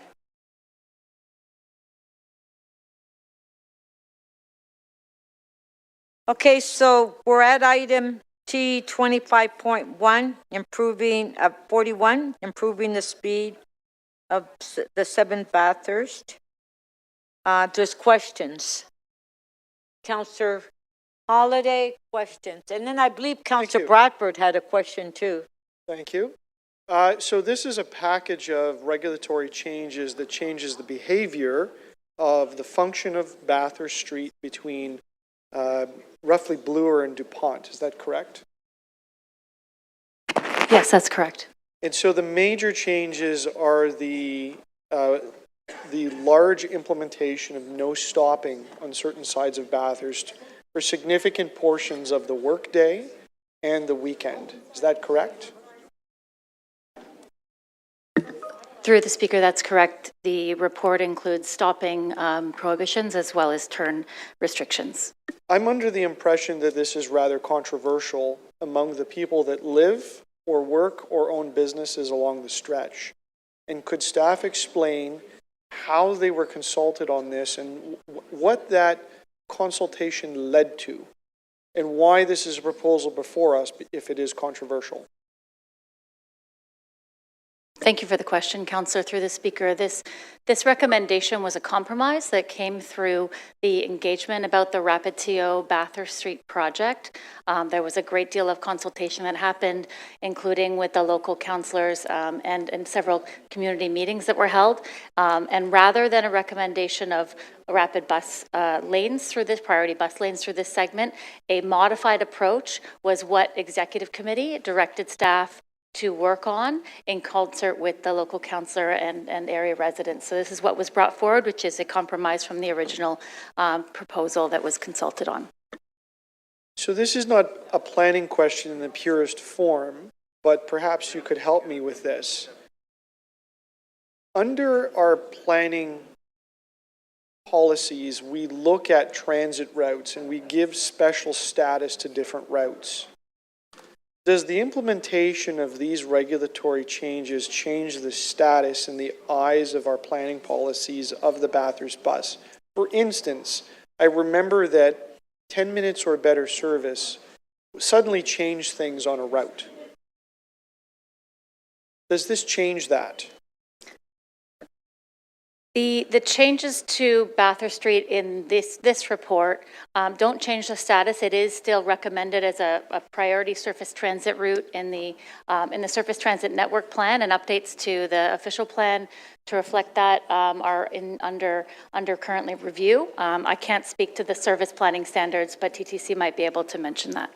Well, let's get at that. You're right. It's of course, it is a surface transit priority route, and I thought there was another map out there that said 10 minutes or better service.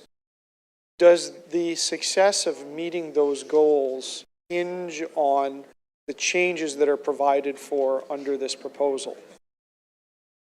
The purpose of this proposal is to improve the service standards. TTC has committed through the TTC board to reinvest operational savings and to improve service along this segment of Bathurst Street, but I can't speak to the TTC service standards directly. What exactly is the regulatory changes of no stopping and certain turn prohibitions? What is exactly is the problem that they're trying to solve?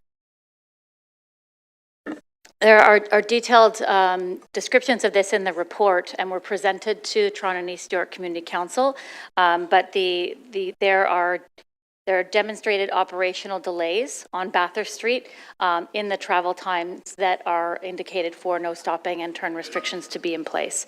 Northbound in particular is delayed during these times. Can you give me some sort of a quantity in comparison to the overall travel time of the corridor, that this is the subject area, versus what the effect will be of the regulatory changes? Is it seconds? Is it minutes? What is it?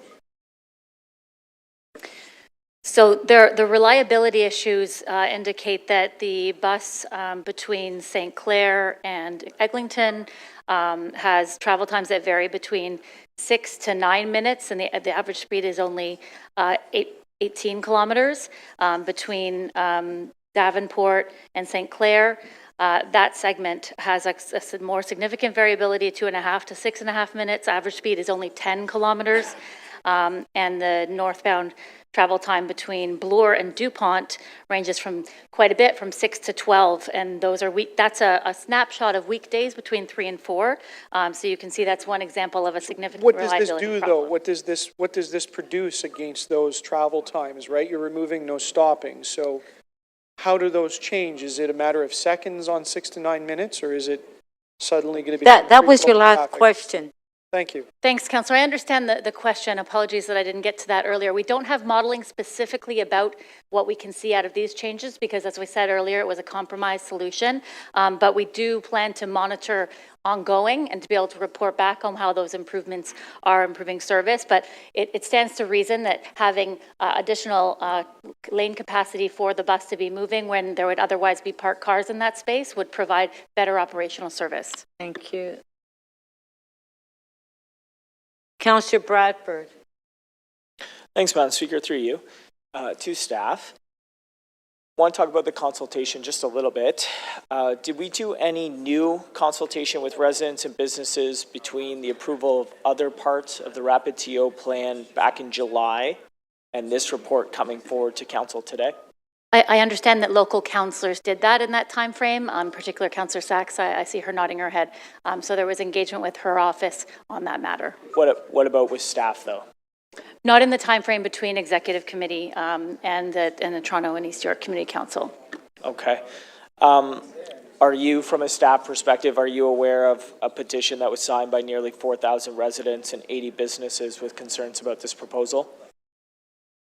So I do want to clarify that we did attend the meetings that the councillor hosted, so it wasn't that there wasn't any staff engagement in that process, but I'm aware there have been petitions for and against the proposals that have been before council. But the one that's 4,000 residents and 80 plus businesses opposed, that one specifically you're also familiar with? Yes. Okay. Has Transportation Services modeled or analyzed any of the potential diversion of traffic into the residential side streets? Traffic diversion into local streets is a very difficult thing to model because the model really is able to capture the impact on arterials and major collectors in a much more accurate way. But we have committed and put forward through our report through an executive committee a detailed list of local streets that would be monitored to be able to address any infiltration issues that are causing any speed or safety concerns that we can make adjustments to make. Sorry, Madam Speaker, could you just ask the chamber to quiet? I can't hear staff's answer. Pardon? Could you hold my time and ask people to quiet down? I just can't hear the staff's answer. Can everybody quiet down, please? Okay, go ahead. Thanks. So I think what you said was we're going to monitor local streets, but it's difficult to do any analysis or modeling prior to when it comes to traffic diversion. Prior to implementing this, you'll monitor it after. I will say, though, that when we change this section of Bathurst, what we're talking about are stopping prohibitions and turn prohibitions. So we're providing more north-south capacity on Bathurst for all vehicles, including transit. So we would not expect to see diversion as a result of providing more capacity for vehicles. Okay, that's interesting. On the list of streets that you're going to monitor, but we haven't been able to model, Palmerston, Euclid, Vermont, Rossmore, do you know if those are on your list? I don't have the list in front of me, but that they certainly are streets in the vicinity of these projects. The section, though, that we're talking about in this report is north of Bloor Street only. Okay. The impacts of no turn restrictions and the ability to get into the neighborhoods for those local residents, how do you plan on addressing that for people who are trying to get home or get out? How do you deal with that for the local residents there? It's not that we're recommending turn restrictions at all locations. It's some key locations, and so I wouldn't expect that would be causing ability for people not to get home, but that's something that we would monitor both through feedback and data. Okay. Was the group of businesses south of DuPont consulted, given that their weekends are the busiest trade period for them? Yes, businesses were engaged in this process. We tried to engage people from all parts of the community. Okay. Can staff quantify the projected time savings for TTC's 7 bus routes from the specific changes? No, we're not out to be able to piece out. These are really just curbside management changes and turn restrictions, something that we'll monitor and report on as we go forward. If it's the will of council to proceed with this, will the results of the TTC's bunching and gapping study potentially offer alternative solutions that don't require these sort of blanketed restrictions? These are the kind of restrictions and changes that the TTC's bunching and gapping study early results are recommending us to look at, and so that's why we're looking at them in partnership with TTC and recommending them through this report. Okay, so it's these types of restrictions that's the recommendation, that's what we think is the best thing to do. I think TTC would I don't want to speak for them, but I would say that there's a package of things. They can do some things on at an operational level in terms of how service is issued out from stations, but the Transportation Services role is to help make sure that traffic can flow on the route better, and this will improve traffic flow for all vehicles, not just TTC. Thank you. Thank you.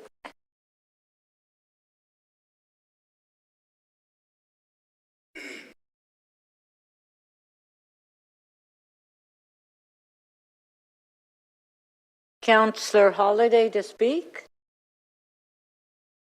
No, sorry.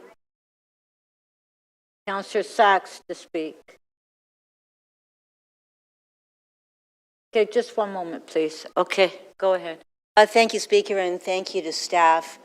Yes, as Jacqueline Hayward just explained, this is a compromise proposal. We know that transit is central to the quality of life and to the economy of this city, and the Bathurst bus is part of a transit corridor that serves 35,000 people and would serve more if it weren't stuck in traffic. And what we showed was two critical things. First of all, that the bus is stuck behind parked cars basically every afternoon. The second thing, and there was extensive consultation by my office, by the way, the petition Mr. Bradford refers to was against eliminating all parking 24/7. It was not in relation to this proposal. I did consult extensively with my community, and what we heard from the community, as I said previously in council, is a strong desire to improve transit, some interest in improving congestion, and a strong desire that we do what we could to minimize harm to the local businesses. And in particular, the message we heard was, don't solve an afternoon problem for the northbound bus by wiping out all parking in both directions, which bus lanes would have done. And so that's exactly what we've done. The staff went back and looked at the information as to where it's only the northbound bus that's stuck. And so it's only the east side of Bathurst where we're making changes. And the amount of parking that's affected by this change is very modest because the parking on this part of DuPont at of Bathurst on these hours is got the lowest level of legal use of any transit street in my ward. 18% average peak occupancy. So we're talking about displacing $38 a day of parking from the east side of Bathurst to the west side, where there's lots of spare parking, according to TPA's data. So there are people for sure who wish that the bus could be made faster magically while there's a parked car in the way. But the TTC has told us over and over, and it's not true, it can't happen, and we can see it just by going out on the street, the bus gets stuck behind parked cars. So we talk a lot about transit, we talk a lot about equity. The most equity-deserving people are the people generally who are using the bus, and they can't get where they need to go. They can't get to home, to work, to school. If the bus with 30, 50, 80 people on it is stuck behind a parked car. There's also paid parking available at the George Brown lots. There's 3 George Brown lots just north of this location that are generally peak occupancy about 65%. There's lots of parking available here that doesn't have to stop the bus when we need it to go. So that's what this is doing. I'm supporting staff's recommendations. I ask council support to do this. There's no question that dedicated bus lanes would be better for transit, but they would have wiped out all parking 24/7 on both sides of the street. And my community have asked me to try something smaller first, and if it doesn't work, we'll be back. Thank you very much. Thank you.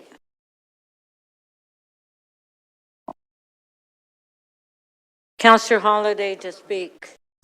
Thank you, Speaker. I want to acknowledge a lot of the people that came out and spoke for and against the proposal through the various committee processes and took time to write communications. I think it matters.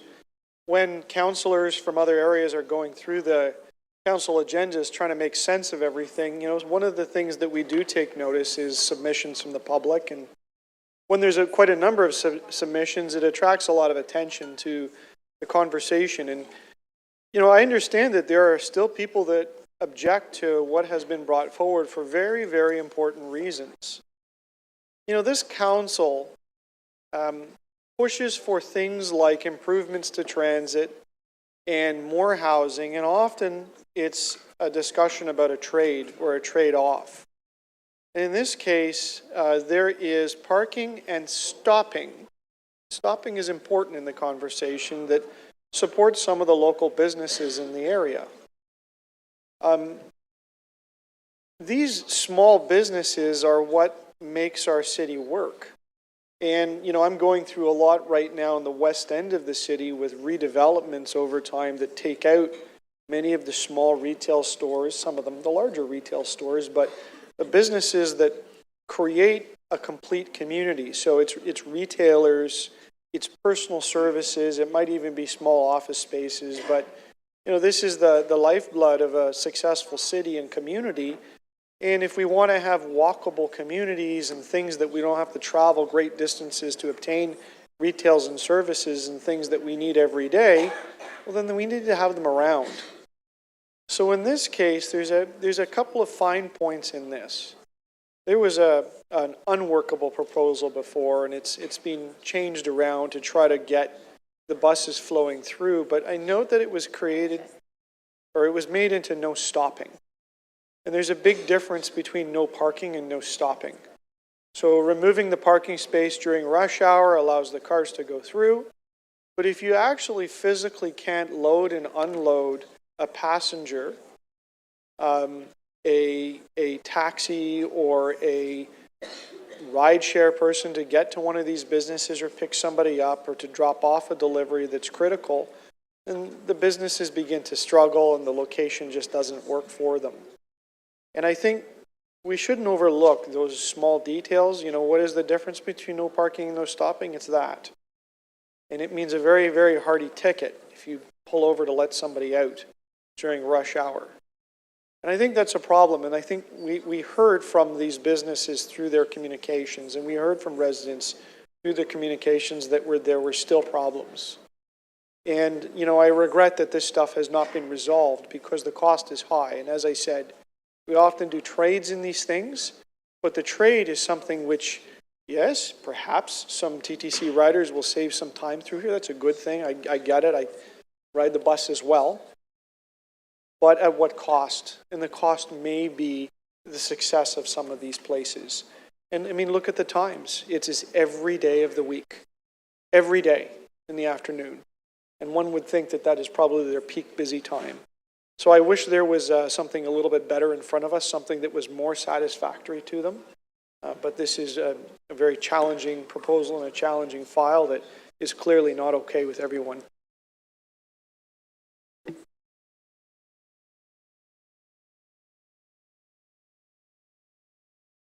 Councillor Bradford to speak. Thanks. I'll be brief, Madam Speaker, but just picking up on Councillor Holliday's comments there, I get and understand the intent here, and improving TTC reliability is important. We all want faster, more predictable service. But I question the balance of this proposal here and how we're balancing those goals with what the impacts are going to inflict on some of the residents who live and work in the corridor along Bathurst. From what I have seen and heard, there are still a number of serious concerns from local residents and business owners that have not been addressed by this proposal. In particular, the thing I tee up on are the concerns and questions whether the extent of these parking restrictions are actually required and the impact that they're going to have very specifically on those businesses just south of DuPont there. I've heard from them directly. They think it's going to be impactful, particularly on the weekend, their busiest time for transactions and commerce and activity going through their storefront. And these are long-standing small businesses. Some of them have been around for decades now here in Toronto. They depend on curb access for customers, deliveries, and the weekend trade. I think their voice really matters in this process. And while I do appreciate the work that Councillor Sachs did on this file, I still think the balance of the proposal here is a little bit off. And I'm concerned that these businesses are going to have the ability to provide convenient access for their customers and also residents who are trying to get home to their place at the end of the day or out the door to hockey. It's going to be challenging with these turn restrictions. I get that they are in limited places, but also when I look at the proposal, they're stacked up and the extent of those restrictions is quite significant, particularly on the weekends. That's not going to be nice. So I think what the residents and businesses in the area had proposed was a more balanced solution that didn't have to sacrifice one group or the other. So unfortunately, I won't be able to support the recommendations as they are laid out today, but do appreciate the intent. But I think council is erring on the proposal on this one. Thanks, Madam Speaker.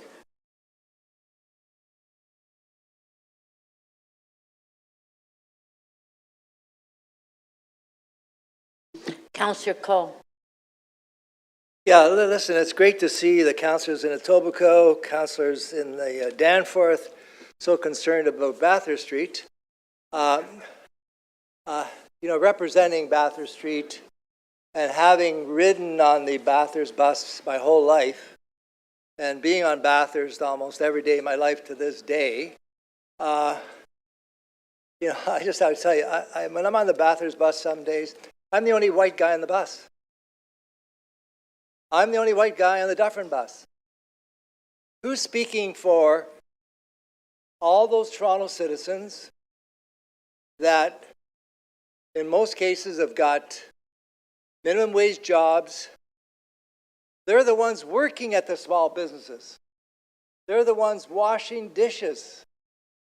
They're the ones employed at the menial jobs where they get menial pay throughout the city. Why isn't anyone from the Danforth or Etobicoke worried about those people on the Dufferin bus? Those Toronto residents on the Bathurst bus, that could take them a couple of hours each way every day to get to work in the small businesses. Why is no one speaking out on their behalf? At least Councillor Sachs is dealing with a real challenge that, is really impossible to solve. She's tried her very best to talk, to explain, to listen to people. She's been in the trenches on Bathurst Street. She hasn't been in Etobicoke telling you how to run Etobicoke. She hasn't been in the Danforth telling you what to do with the Danforth. She lives, cycles, walks on Bathurst Street. So have some respect for the councillor. Have some respect for those people of color, low-income people, hardworking people who have to sit on that bus 2 hours each way every day. Think of them for 1 minute. Thank you. Thank you. Okay, we're going to vote on the item.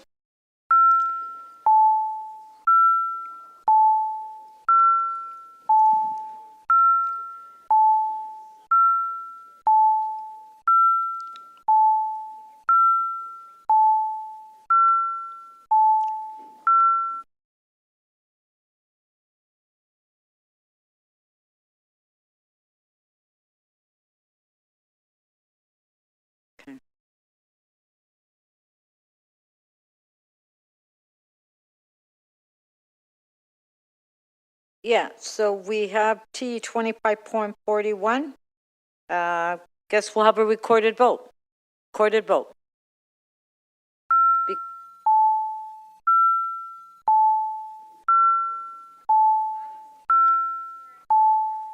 No, hold on, we're in the middle of this vote. I'm sorry? Dedicated lane, so I just, yeah, I'm just gonna leave the room. Thank you. Well, what is it? Oh, you have a conflict. Oh.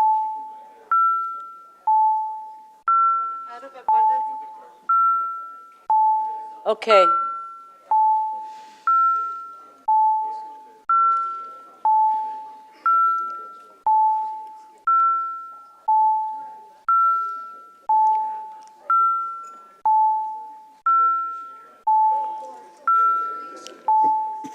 Councillor Perruzza, please, your vote, and Councillor Perks when you're seated.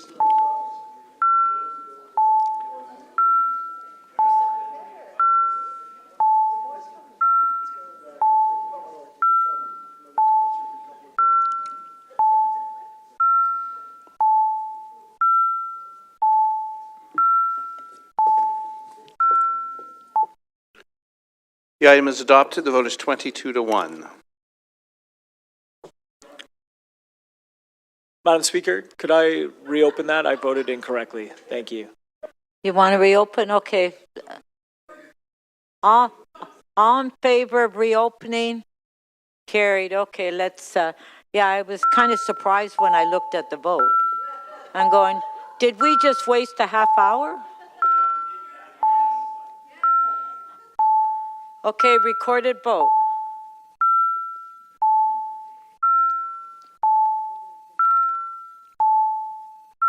Councillor Perruzza, please. Councillor Fletcher.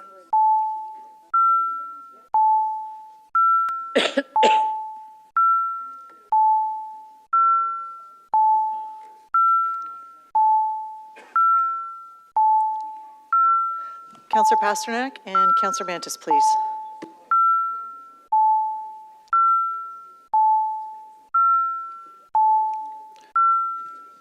Councillor Mantis, please. He's on the phone.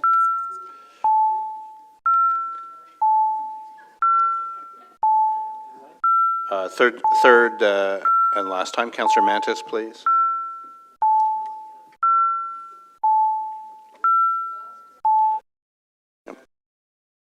The revote on item 25, TE 25.41 is adopted 20-3.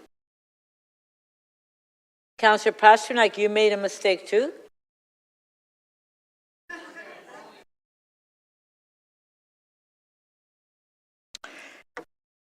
T 2550.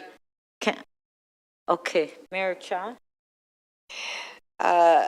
Given it's almost 5:30, may I move a motion that we complete the agenda today, but take a break? That City Council extend the meeting to complete the agenda with a 30-minute break at 6:30. No, 6. 6, okay, at 6.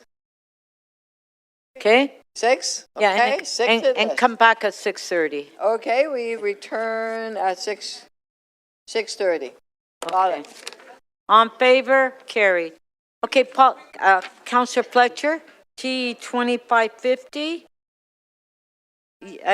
Okay, just a sec. Hold on. Let me turn your mic on. Okay? Thank you. Just have one motion just to move quickly on that. It's a quick release actually on this one. No, this one is also, no, this one's a quick release, Councillor.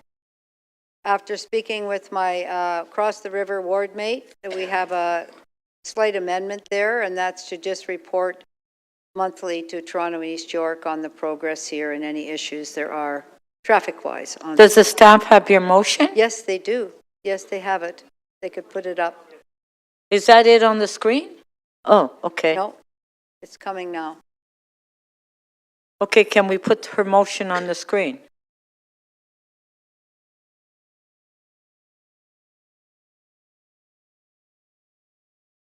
There it is. Okay, there it is. There's the amendment by Councillor Fletcher. Yep. On favor? Carried. Item is amended. On favor? Carried. Thank you. That was fast. Okay.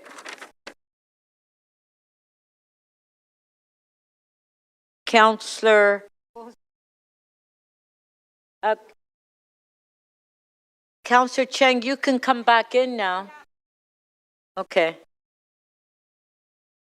You have to come in and make your declaration. Huh? Oh. Oh, okay.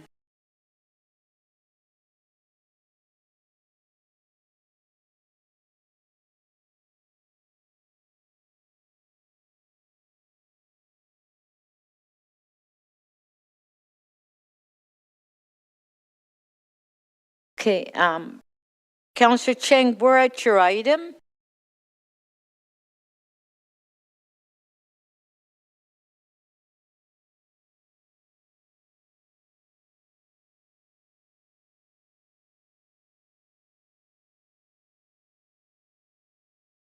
Okay, Counselor Cheng, are you ready to deal with the NY 26.6, 4949 Bathurst? We're almost there. The motion has been submitted. Oh, but- it's not, we're not, Yeah, okay, yeah. well, just hold on to that for a while then. Thank you very much. Okay, thanks. CC 33.4, Counselor Bravo, leave to intervene in Ontario Court of Appeal case on encampments. Do we have questions to staff? Any members have questions to staff? No? Okay, speakers? Okay, Counselor Bravo, can you just put your name? Okay, Counselor Bravo to speak. Go ahead. My mic. Thank you, Speaker. I just have a motion from staff that that the confidential attachment remain confidential as it contains advice subject to solicitor-client privilege.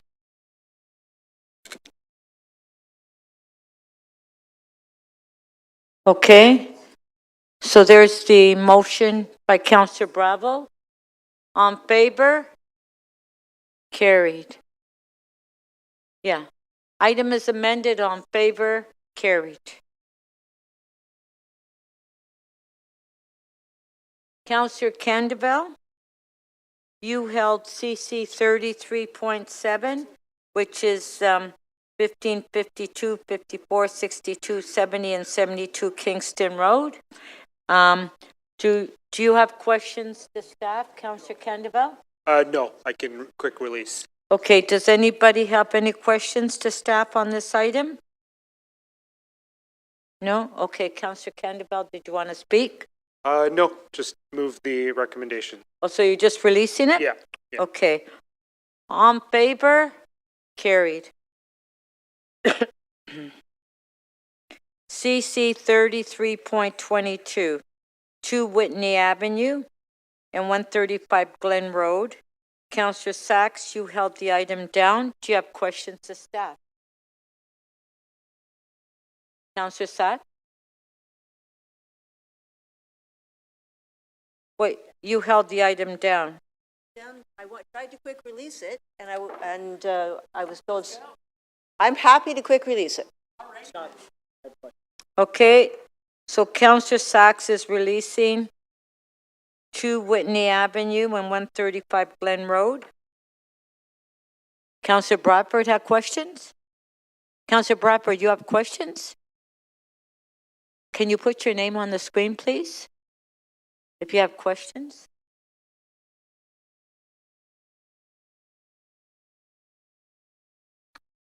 Okay, Councillor Bradford, questions? Thanks, Madam Speaker. Through you.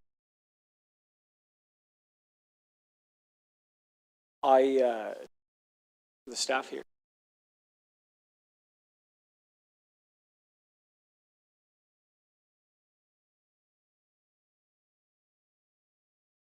Staff do we need here?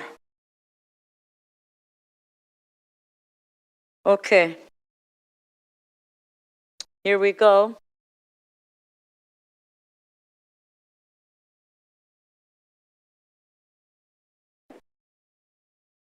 Okay, ready? Yep. Okay, go ahead. Okay, thanks, Madam Speaker. Through you. On this particular file, on background here, if a heritage permit is denied, who has the ability to appeal that? Through Speaker, a heritage permit can only be appealed by an owner. Okay. And who has the ability to apply for a heritage permit in this particular circumstance? There is no definition within the Heritage Act of who can apply. So anyone can apply for a heritage permit, but only the landowner can appeal a heritage permit? Under the Heritage Act, yes. Okay. In this particular instance, my understanding is the homeowners were directed to apply for a permit even though they were not the landowner. They were the ones who were determined to be constructing the wall. Okay. And in this circumstance, is the applicant the landowner for where this wall is located? It located in this circumstance, at this address, is the applicant the landowner, i.e. the person who can appeal, the landowner where this particular wall was constructed? The city is the landowner. Correct. Yes. Okay, thanks. That's all my questions.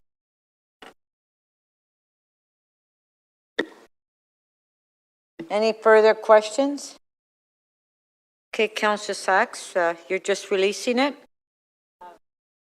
Well, Oh, do you want to speak? Oh, now, Councillor Sachs. Are you ready to call the question? I'm not speaking. You just want to move the staff recommendation? Okay. Yes, I want to move the recommendations of the Preservation Board, which are also the staff recommendations. Okay. And Councillor Burnside, you're okay?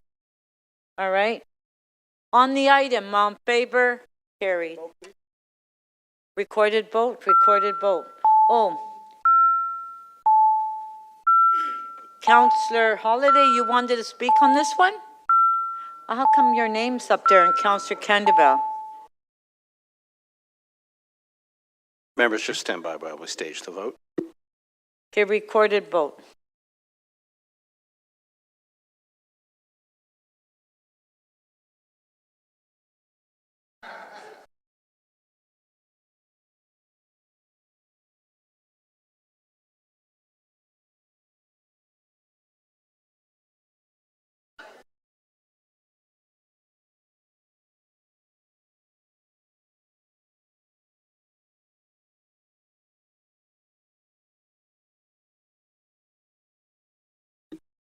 Speaker, just stand by. We're just about to stage the vote. Okay.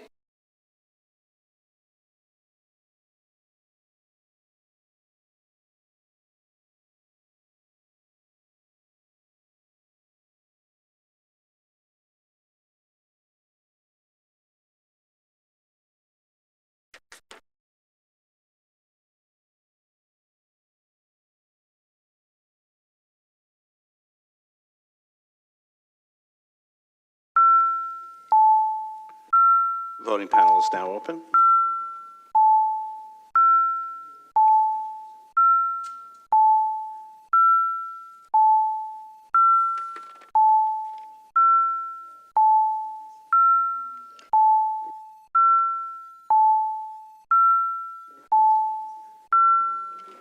Councillor Myers, please.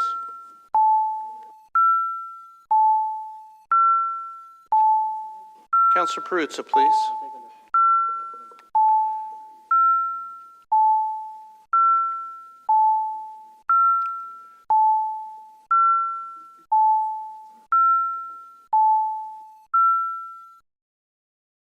The item is adopted. The vote is 23-1.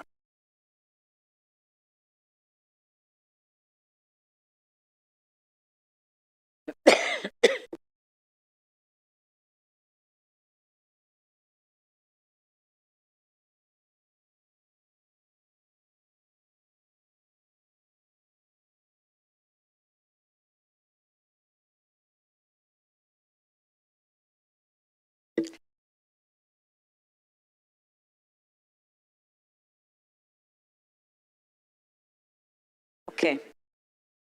All right, members, so now we'll go to MM 33.4, taking back control of our city services to deliver higher standards. And Councillor Holiday, you held the item down.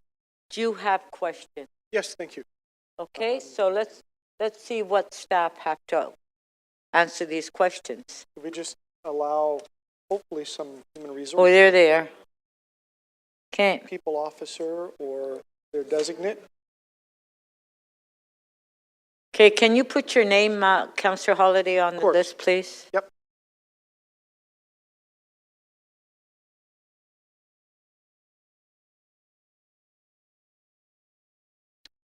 Okay, staff are here? I don't know. Okay. You ready? Okay. Could you, okay, just one sec. Councillor Holiday, questions. Okay, go ahead. Could staff explain the rationale, just generally, on why the government would go and hire consultants? And, you know, this motion is basically critical of that. Why would we bring in an external consultant versus hire somebody?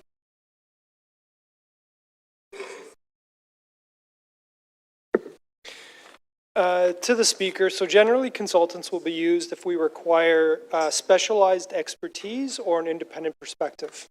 And does that mean that you don't have the specialized expertise in the, is it about 50,000 strong that we have here? To the speaker, in some instances, that may be the case. Do we hire consultants for long term, keep them for years and years and years, or are they brought in for fixed periods of time? To the speaker, they're generally brought in for fixed periods. There may be some instances where it could span multiple years if it's in support in the delivery of a capital initiative. Right, and so on that second point, it's for a specific purpose rather than an open-ended provision of labor, I guess. To the speaker, that would be accurate. So without going into case law or deep legal analysis, can you tell me how our labor relations system handles the hiring of consultants? Surely the unions must have some thoughts on outsourcing labor. Do we have rules around that?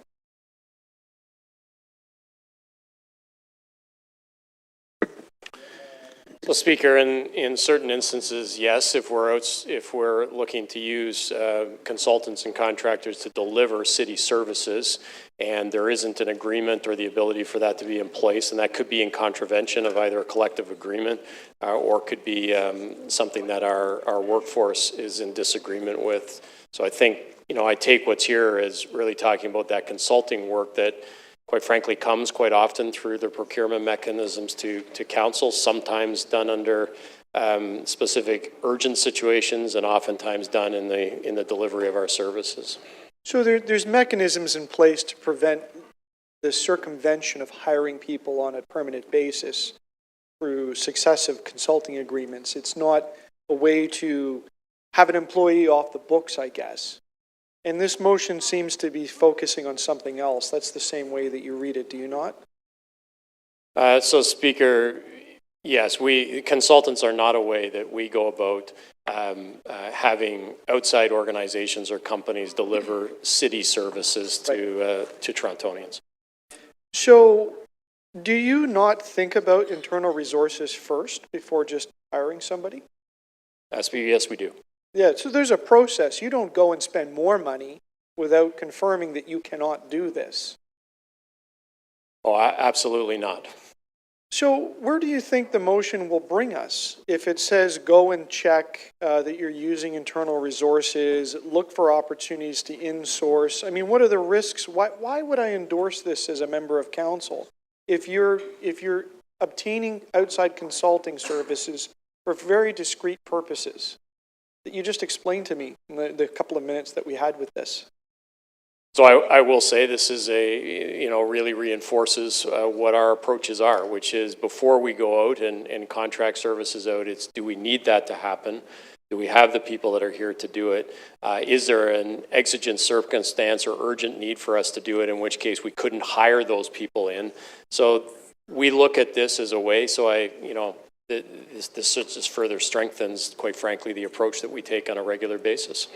So what are the risks of creating more positions to in-source consulting work if, what I heard you say, consultants are brought in for very specific purposes, on very specific fixed circumstances with very specific expertise? And then we suddenly create an in-source position that is of duration, right, an entire career. What would the risks be of taking that model approach? So we would analyze that risk. So it has happened in occasions. I would say a good recent example is the expansion and the work and the investment of this council in our cybersecurity efforts. So we were using more consultants and contractors in that case, and we've translated that now into our own workforce that's delivering that. In that case, that was about how we can staff up faster and then over time move forward with something that A, council wanted us to do, and B, is better done on a day-by-day basis by city staff. So that's an analysis that we take on those types of positions, should we ever consider converting what is being done in a consulting way into our own staff. So it has happened in the past, and it would continue to happen in certain circumstances. I'm just waiting for him to finish answering the question. Okay, that's it. Last question. Are there any further questions? Okay. Councillor Holiday to speak? Go ahead. So, Speaker, I'm troubled by the tone of this memo. I think that it undermines our management of our public services abilities, or at least it questions it.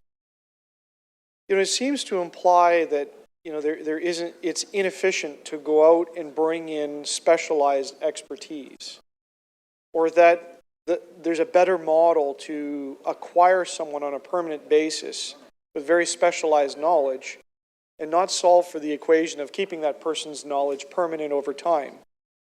It relies on the assumption that, you know, we don't have extra capacity, or we do have extra capacity. I'm not sure why there's an issue with trust in our public service and the senior management to go and bring in specialized work on fixed-term bases. I know the number gets kicked around often in the media that, you know, there's lots of consultants, why are they doing this? But you know what? Council constantly throws challenges at the public service, asking them to deliver very specific things or novel things in a fixed period of time. I also understand the ideologies of some of my colleagues that would just like to see a larger service, they'd like to see in-source things. But to see it come in this way, you know, to direct a whole bunch of actions on this, I'm not sure that this is wise. And I think it's okay to ask questions about consultant use. I even believe it's okay to ask questions about consultant use that ought to properly be the acquisition of labor, because, you know, it should have been done that way. But there's mechanisms in place to deal with that. And that came out in the questions. So, you know, this really should have gone to committee or been brought through the budget process. It's unfortunate that it has come up in this way, because I think it just casts doubt on the system that we have. Thank you. Thank you.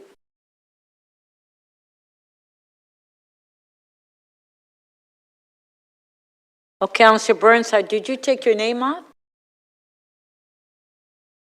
Did you want to speak on this? I'm going to call the question. Oh.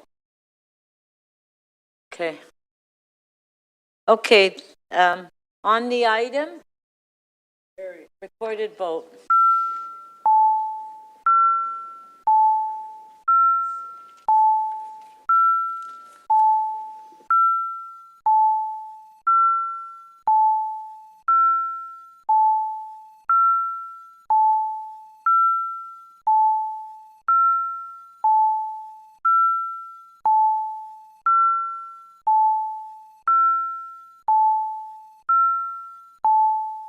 Councillor Cheng, please.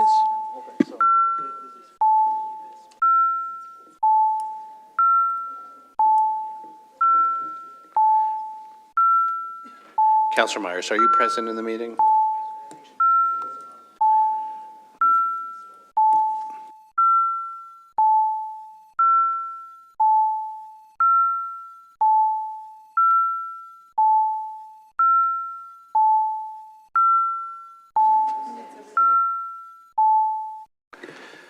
The item is adopted. The vote is 22-1.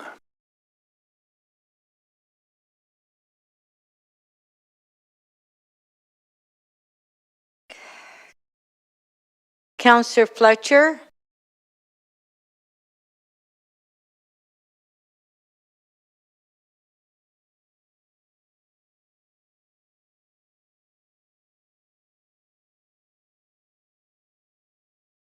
Counselor Fletcher?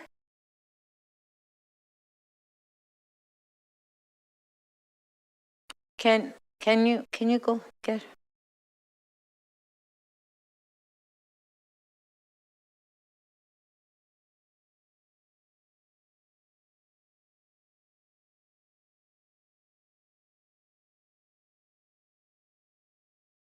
Hold on down.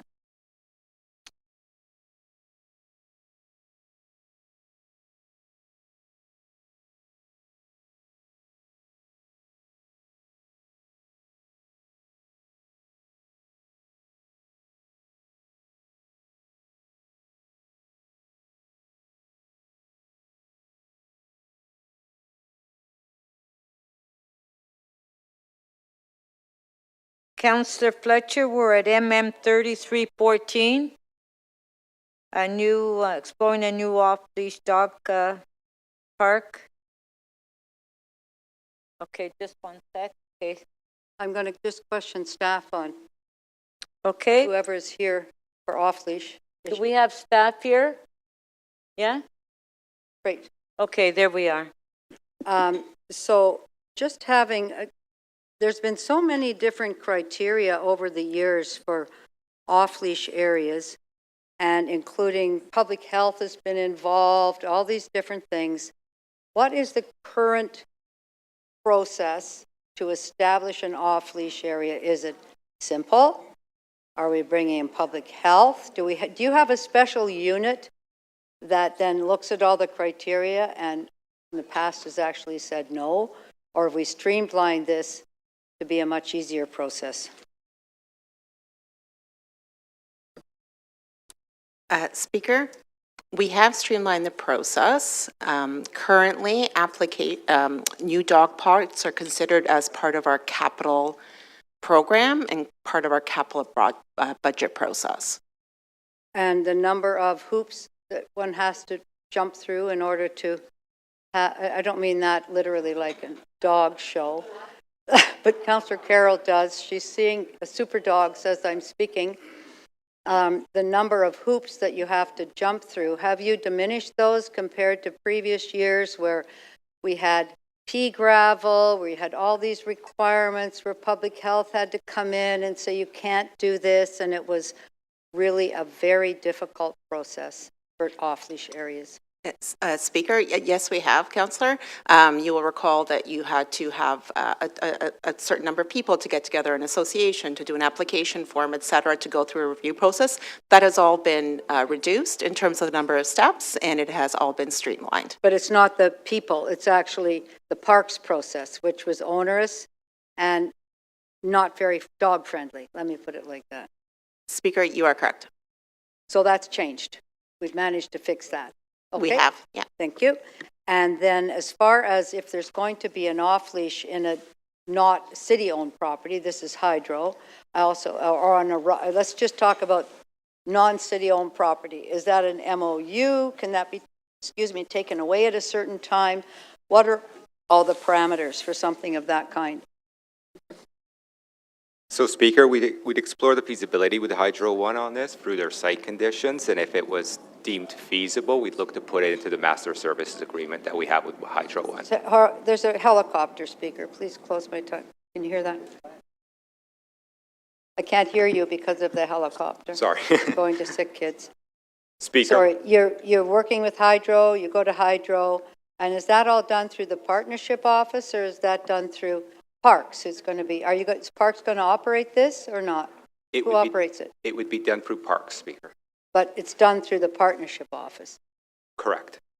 All right. And what about on a right-of-way, city-owned property? Who makes that decision? What's your process there outside of this is Hydro One? So Speaker, I don't recall that, I don't believe we have any dogs off leash areas on a right-of-way, but as it's city property, we could work within our partners in transportation to assess that feasibility, but I'm not aware of any such site. Do you not have an off-leash area in Councillor Moises' ward that's on Power Street, that's in city property or off-leash? What was the, how did that happen? I don't have the background on that, but we can definitely look into it and get back to you. It's not a Parks property? I don't have the background on that. We'd have to look into it. So essentially, you are able to look at other types of property, what others are owning, particularly public, other city divisions, in order to be able to establish an off-leash area using Parks capital, correct? Yes, Speaker. And that decision is made where? You make that decision finally, or is that the partnership office that makes that decision finally? So the Parks Capital would look at that decision, Speaker. Sorry, can't hear you. Parks Capital would look at that. Like if it's a funding question, Speaker, that would be. Well, I think, are they all not all funding questions and trying to make an off-leash area? Yes. And when the community comes, do they come to you? They come to Parks, then that gets turned over to Parks Partnership Office in order if it's not a piece of city land. How many other ones do you have that aren't city land, Donna? Ms. Kavakis? Speaker, I don't know how many dogs off leash areas we have that are not city land. The ones that I'm aware of are all on city land. You don't know about Power Street, and this is another one. So what applications, have you got other applications in the partnership office for non-city land? Off dog leash areas, not that I'm aware of, Speaker. Okay, thank you. Thank you. All right, so Councillor Crescenti, you had your name up. Did you have a question? Pardon? You're good? Okay, so Councillor Fletcher, did you want to speak on this? Okay. Oh, Deputy Mayor Malik, you have questions? Okay, we'll just ask the last question, then we're going to break. Deputy Mayor Malik, question. Thank you very much. And just building on Councillor Fletcher's questions about the establishment of new dog off-leash areas, I guess one of the challenges that we've been facing in my ward is about, especially in tall building neighborhoods in the city, how those off-leash areas and their distribution are represented, where it looks like there's many in one area, when actually, as the dog off-leash master plan has told us, there's at least a median of 8 dogs on a floor, and we're talking 80, 40, 50-story buildings. So can you speak a little bit to how some of the decision-making is being determined based on that information and that plan moving forward? I think I'm just trying to understand what we have before us. I'm sorry, Deputy Mayor, an off-leash dog park in a certain area. We're not talking. And I'm trying to understand the rationale for approaching this in this area, the way that it has been done. But then we're talking about policy. Yeah. We have a dog off-leash master plan. Yeah, and this is now fitting into that, and I'm trying to understand the relationship between both, and I think that's a very reasonable No, but Deputy, yeah, I'm just trying to explain. We have a member's motion here, specifically talks about an off-leash dog park in a particular area, and that's what we're discussing right now. I'm sorry. And I'm trying to understand how that aligns with our citywide policy. I apologize. That's not appropriate at this time. Sorry. We have to keep on topic. I apologize for that. Let's recess to 6:30.